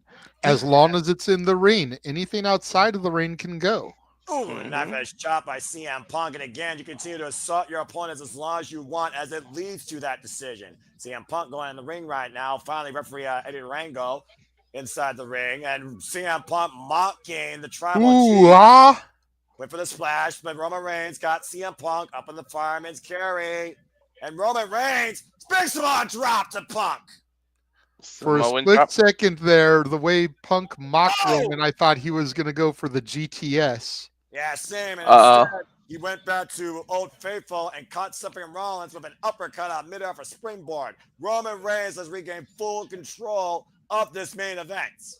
Well, was he going to go for the rising knee? Who, Seth? No, the Punk, when he mocked him, he was going to go for the rising knee, right? He was just going for a splash, but when Roman caught him, I thought he was going to go for a GTS. Oh, okay. Well, you know he's going have Roman do Punk's own move against him. Roman set up in the corner for the Superman punch. Swinging net breaker by CM Punk to Roman Reigns. Great counter. And Seth Rollins now trying to get back in the ring. There's a shoulder tackle, and Seth Rollins springing up and over. CM Punk catching Seth though up on the shoulders, looking for the GTS, able to escape. Pushes Punk to roll. Oh, and a rising knee strike to Roman. There's the rising knee. Swing and a miss. There's a leg lariat by CM Punk to Seth. And now CM Punk has a choice as he builds momentum here. The X factor throughout all this, while we're getting caught up, is we still don't know what Seth's favor for Punk is. What we talked about before, is Seth Freakin Rollins really the puppet master, or is CM Punk the one that really has been pulling the strings here? Again, he pulled the favor from Paul Heyman, and he's literally been Seth Freakin Rollins' mortal enemy. Rising knee strikes in the corner. Punk now is trying to build the momentum here, squaring off against Roman Reigns and Seth. Swinging net breaker to Roman, get to the midsection. And Punk with a 2-for-1 special DDT net breaker. And pardon the pun, Noah, it was a simple favor, and look how much it affected this match. Yeah, sometimes something simple can become really, really complex. Take a look at the replay here, by the way, guys. Beautiful 2-for-1 action there. To your point, DDT neck breaker. And again, that might be the mistake that Roman Reigns and Seth Freakin Rollins may have done here. Focus too much on each other, and CM Punk's taking advantage. Paul Heyman watching on again, cornering CM Punk. And Punk to the top rope, looks down at both Seth and Roman. Uh-oh. Is he going to go for a double elbow? No way. Yep. Punk. Oh, man, elbow to the heart of Seth. Macho elbow connects. And again, Paul Heyman, though. He's asking Paul if he should go for Roman. Paul kind of telling him, you know, chill on Roman. Well, again, JJ, we talked about before, Paul Heyman goes so far back, not only with the Naomi family, but he literally has defined the tribal chief ever since Roman Reigns came back during the pandemic. It was literally them in the locker room. And Seth Rollins sprinting up like a cat to the top rope, looking to hood Seth up. Roman Reigns in the drop zone. Punk trying to fight back. We know what Seth's looking for here, guys. Roman Reigns trying to get Seth. Uh-oh. Now Roman has Seth up in the electric chair position, trying to fight out. Punk now the top rope. And Doomsday device! Punk Beautiful and Roman, Doomsday device. Punk and Roman working in tandem here. Inadvertently, probably. Oh, and a Superman punch, drop Punk, and Roman back press, hooking the front leg, kick out two by Punk. Woof. Roman can't believe it there. Got to see that Doomsday device again. Yeah, let's see the replay here. Look at this. Seth turned inside out. And Roman immediately followed up and clocked Punk with that Superman punch. Got a near fall. Great airtime there by Roman. Hell yeah. Second, to your point, guys, of the Shield working together. It's the shoes, JJ. It's the shoes with that airtime, rocking the Air Jordans. Right?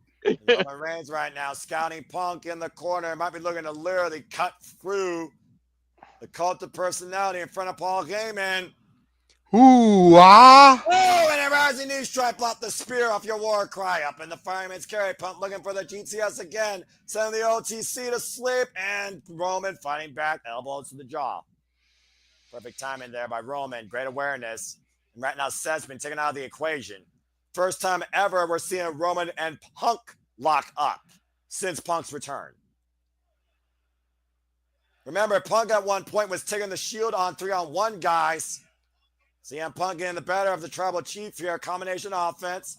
Oh, the rock bottom! Rock bottom! Cover, you kidding me? Oh, man! Ooh. 2.5 off of the rock bottom there. And even Paul Heyman is like, what the hell? Anaconda Vice locked in. Yeah, in the middle of the ring. Submission hold applied. Punk's got locked in deep. Rope breaks won't even save Roman anyways because it's a triple threat. Exactly. Surely right now, Roman Reigns might be fading as Paul Heyman's watching on. And again, Roman raking the eyes, reaching the nose. Wait, one step for your Rollins. Frog splash cross both.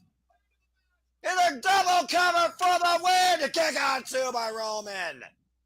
as Punk was on his side, so technically he wasn't part of the pin. Yep. I'm surprised Roman didn't use his height advantage, try to use his legs to get out of that anaconda vice. Again, True beautiful indeed. frog splash by Seth, hooking the far leg of Roman Reigns. This is Crowd still doing anybody's ball game. Go ahead, Walter. the crowd chanting for Seth. It seems like doing his music entrance. I don't know if the audience even knows who to go for in this match. Everyone's definitely torn. I mean, again, if you're Seth Rollins, what do you do? Who do you focus your hatred towards the most? CM Punk or Roman Reigns? I think he purely hates Punk. It's with Roman. It's just that he wants to prove a point to Roman. Like, I told you this. And horses Punk up to your point. A buckle bomb in the corner. Damn it! The last person that needs to take a buckle bomb is Phil. Right? Yeah, Finn Balor 2016 SummerSlam, lest we forget. And Rollins now Sting. looking up Roman Reigns. Yeah, did that too. Once again, and a buckle bomb to the Tribal Chief. Roman Reigns bouncing off the turnbuckle pads. Both Roman and Punk are down for now. Once again, and Seth is standing. By the way, to y'all's point, partisan 71 votes in my predictions league. 50% with Seth freaking Rollins. 40% went with CM Punk. 13% went with the Tribal Chief. I'll admit it. Crazy.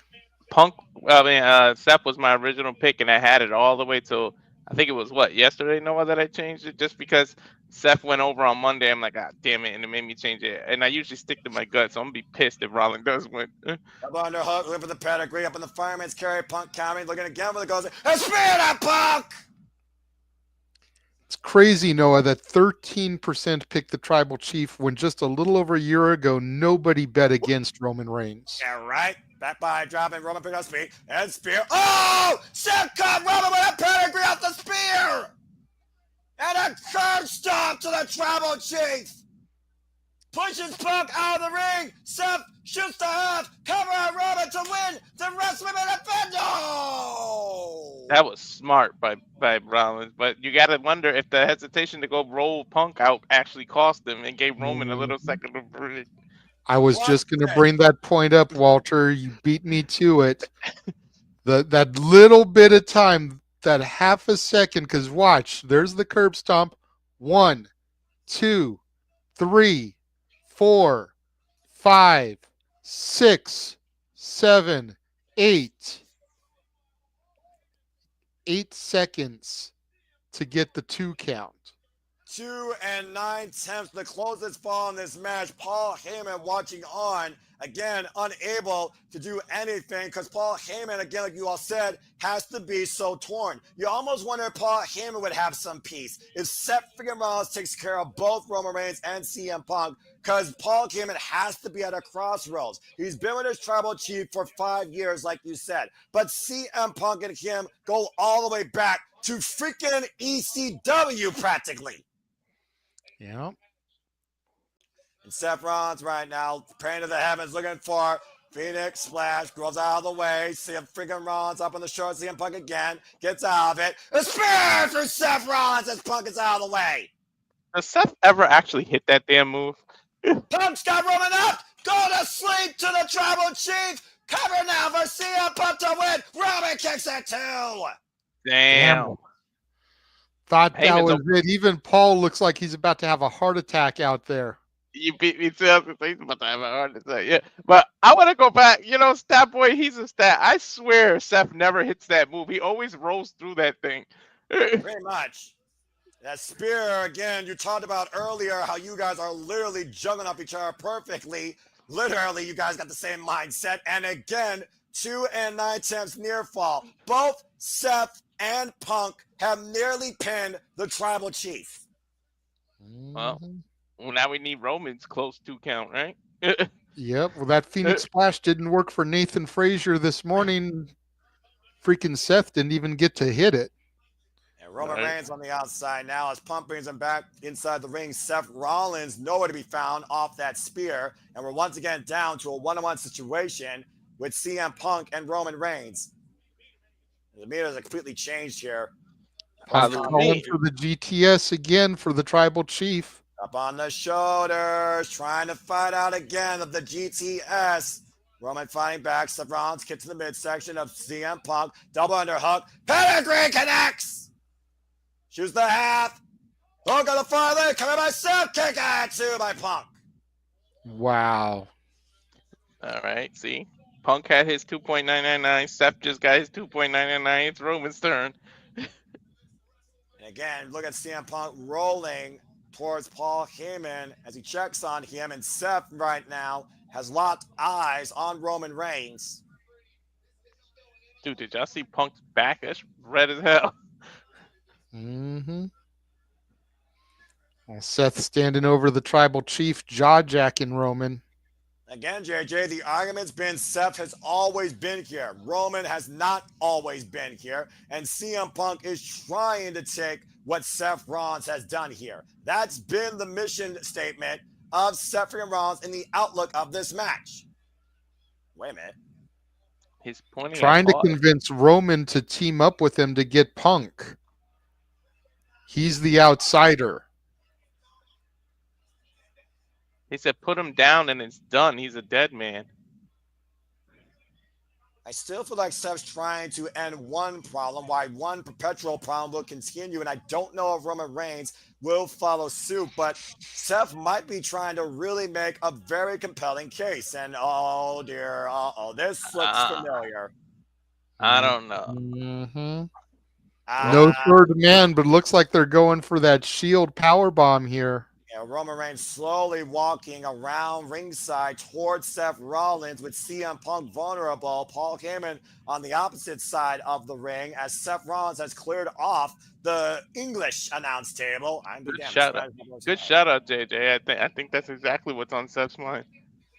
Yeah, but again, Roman, he's looking at a person that he hates. So, what? Oh, here we go. Roman said pick him up now.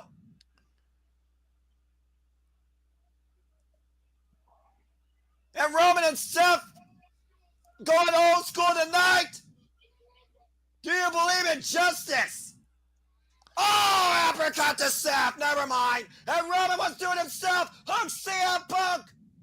Uh-oh. And a powerbomb through the table. Good God. Jesus Christ. Dude, that uppercut jaw jacked him. I didn't know those tables could break. Now you know, and knowing is half the battle. Right? The more you know. They kind of collapse rather than cut in half. And I don't think he's done yet. And One for Seth through the Spanish announce table. Good God. Dos. Roman Reigns is cleaning house.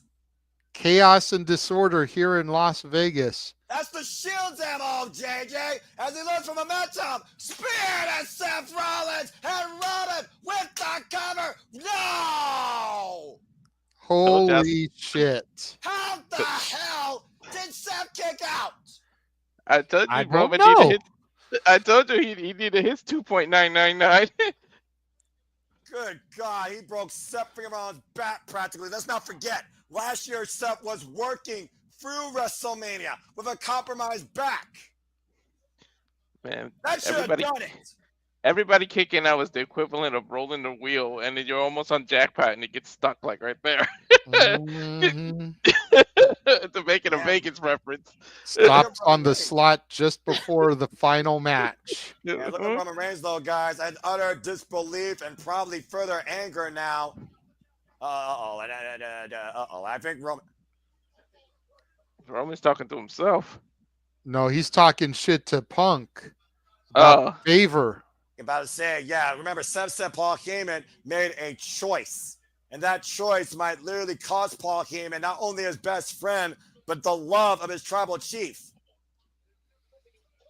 Like I said at the outset, keep your eyes on Heyman. And just circling CM Punk, saying this is all your fault. Trapping CM Punk in a guillotine, middle of the ring. Put Punk out. Nice. He's going to try to choke him. And then he's staring at Heyman. Exactly. Heyman watching on. You almost thought Heyman would come into the ring to do something. Again, Heyman literally loved his tribal chief and literally has it by a grapevine. CM Punk down on the mat. CM Punk will be going out. Roman Reigns might win here tonight via ref stoppage. Is Punk gonna tap? Is Punk gonna pass out? No way, Punk runs through. Hit the leg. Cover 2. Oh, force Roman to break. It might be looking for the Anaconda Vice. Unable to get the hold. And the kind of ice. Locked in. Locked in. Locked in on the tribal chief. Again, ropes don't cause a break here. There ain't no way. There's no way you beat Roman by submission. Paul Heyman again doesn't know whether to cheer or whether to worry. Seth Rollins back in the fray, trying to put CM Punk into a submission hold now. Shout out to WrestleMania 13. Looking for the sharpshooter. The match that Punk just inducted in the Hall of Fame. And there it is, right there to your point, JJ. Did we really need a blackout for a middle finger, Peacock, when you literally let Cody say, go fuck yourself to The Rock? Don't get me Right. started on that. Again, Punk screaming in pain here as Seth sits deep into that sharpshooter. will CM Punk lose his WrestleMania moment? Will Seth Rollins make sure it dies tonight at WrestleMania 41? Now Roman Reigns back. Guillotine on Seth. Now Roman's going to try to arrestate Seth. Almost went for a DDT there. He jumped into the guillotine. That's how you lock it really tight in MMA. But Seth's back up to his feet, Walter. All Holding Roman Reigns' weight up for now, it seems. And reverses. German Super on the bridge. Cover 2. Oh! He turned it into still a not northern. followed in play. Hell yeah. Oh, Seth might tap here. Oh my gosh, the pressure on Seth's head and neck right now. Curve stop by Punk to Roman. What the hell? And now CM Punk got Seth up. GTS connects. Punk man down. Come on. On Seth. No, get out of half. Damn it. You son of a bitch. What the fuck? I almost jumped out of my goddamn seat. And look at Heyman on the outside. Almost bored. Something is going to happen here, gentlemen. Mark my words. Watch Heyman. As hard as it is to take eyes away from the action, if Heyman is in the shot, focus on Heyman.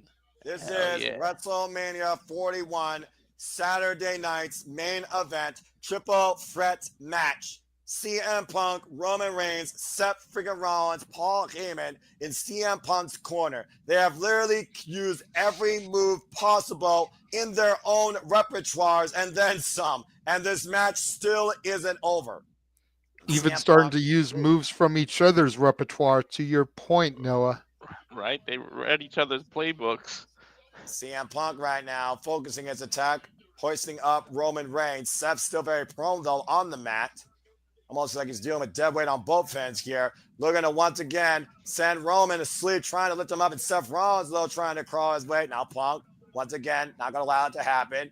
Focus on Seth, up on the shoulders again. And Punk, BTS to Seth, spear by Roman and Punk! And a curve stop by Seth Rollins! All 3 men down! This was the moment JJ might be talking about. If Paul has no better opportunity than right here. This is absolutely insane! Take a look at the replay here. What a sequence! GTS to Rollins, spear from Roman to Punk, curb stomp from Rollins to Romans, and all 3 men on the mat. And Paul Heyman is back up standing, gentlemen. Yep. Paul Heyman's going to the ringside area, looking down at the Ula and steel chair. Oh my God, the Shield. Again, there are no disqualifications in a triple threat match. It is perfectly legal. Slowly making his way over. Looking up at the heavens. Yeah, almost. You know what he's gonna do? Is he asking for forgiveness or is he looking for answers? He's gonna slide it in the middle, and you're not gonna know who he slid it to. Paul, you choose your fate tonight at WrestleMania. Do you betray your tribal chief, or do you turn on your best friend once again? Oh my gosh! Notice Seth I'm is right there. for the chair. JJ, to your point, look, Seth is right there too. Paul way in the back. He slid the chair to Punk. He made his choice to help his best friend, who now has a steel chair in hand. Why Heyman's getting in the ring? Loyalty, family, all here tonight at WrestleMania. Roman is a sitting duck. Paul Heyman is helping about. Oh, a long blow to Punk by Paul Heyman! Paul Heyman just betrayed CM Punk. Holy shit! And Roman is laughing about it. And we know what's gonna happen, JJ. Roman's gonna get overconfident. He's gonna do it to Roman too.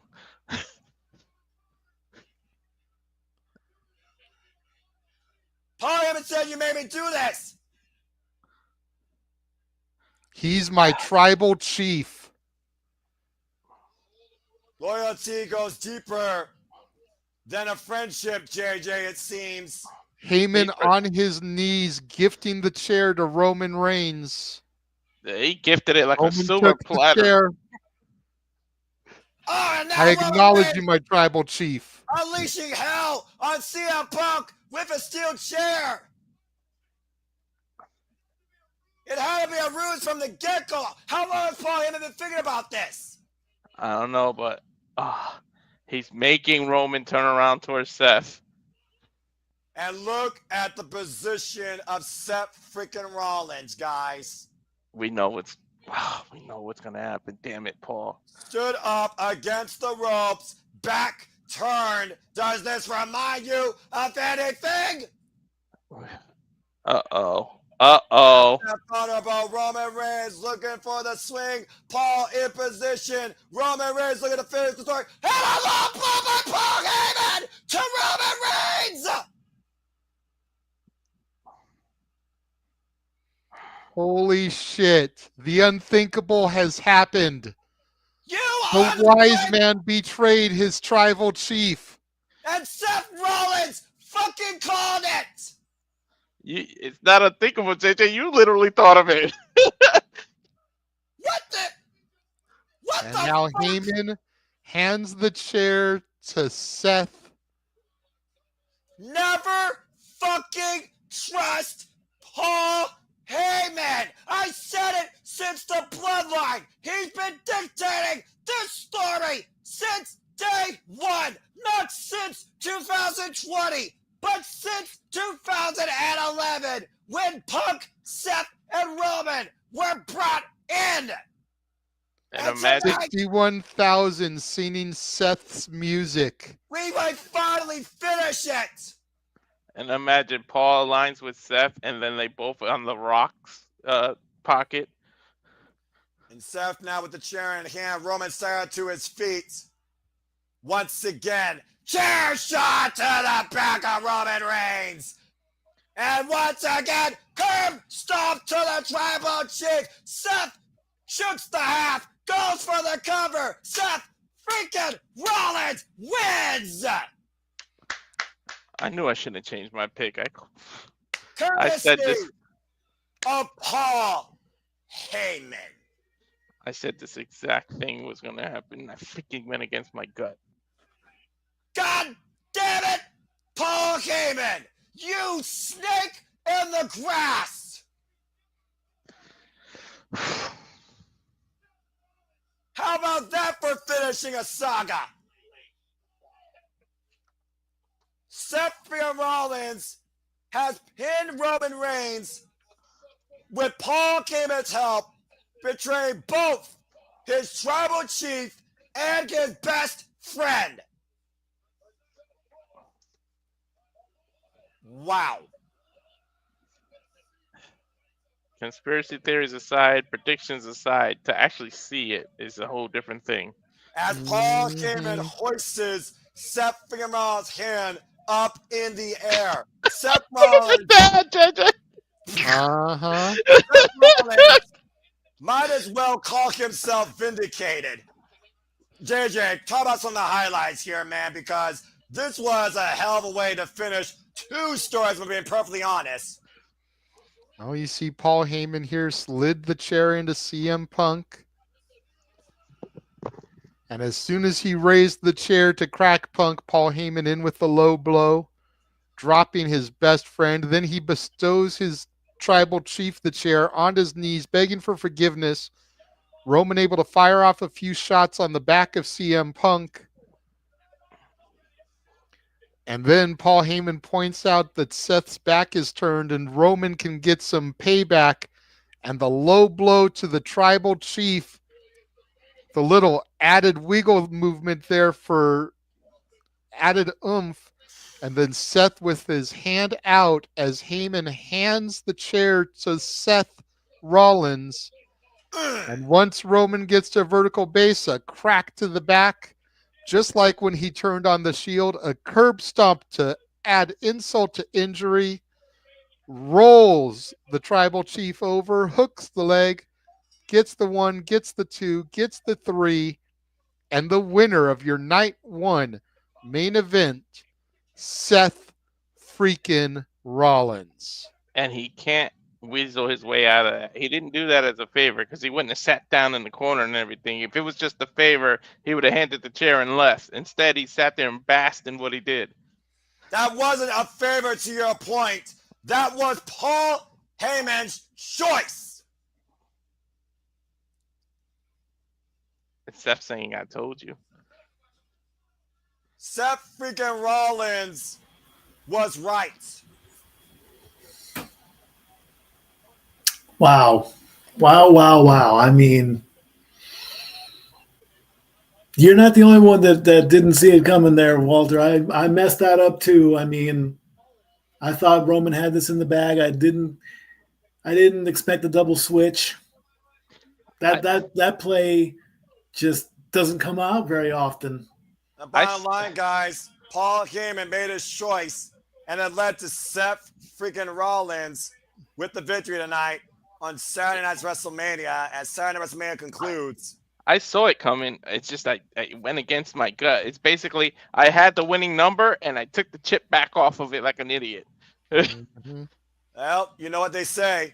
Bet on yourself or don't take a bet back. All bets are final, and apparently, Walter, you busted why Seth and Rollins hit the jackpot and at the expense of everyone else's ruin. JJ, you want to say something else? I was just going to say I am going to leave you gentlemen so that I can refresh, use the facilities, refresh before shenanigans begins. I will see y'all momentarily. Thank you so much. Again, folks, stay tuned. Saturday Shenanigans, hosted by Renegade of Wrestling. JJ Williams will be back here momentarily with more on that as we now are giving you our short, sweet, simple WrestleMania post-show. Saturday Night WrestleMania's conclude. Seth freaking Rollins is aligned with Paul Heyman. 2 choices, 2 devastating finishes, and a handshake saying pleasure doing business. He's a businessman at the end of the day, Noah. I mean, I know business as far as the day is long. I don't wear a suit just because I love calling commentary. I do it day in and day out. And what a way to close the day out here at WrestleMania Saturday. Thank you again to the incredible number of you that tune in to our watch along tonight for WrestleMania 41 Saturday night. We'll be back here tomorrow night, Sunday night. I hope to see you all along the lines for Saturday Shenanigans. We'll find out what's next for Roman Reigns and CM Punk after this devastating betrayal soon enough. Go ahead, Walter. There's literally 155 people viewing us, and I just want to thank everybody. I mean, 130 are on my X. So again, we don't do this on X normally. So if you could just please subscribe to all the channels, the Casa de 18 Studios, at Rage of Wrestling, at N Foster 1916, Batty for Wrestling, at J Heberside 95, so that you can not miss the rest of what we do during the week, because we don't always do it on X. We appreciate all the views. We appreciate everything you're doing, but please subscribe to the bread and butter and the YouTube channels. And you got to wonder, look at Punk looking at Roman. Will they have to work together to get back at Seth? This will be an interesting dynamic. Yeah, no kidding. I mean, again, there are way more questions than answers, but there's one thing you could say tonight. I think Seth and Rollins got his final resolution.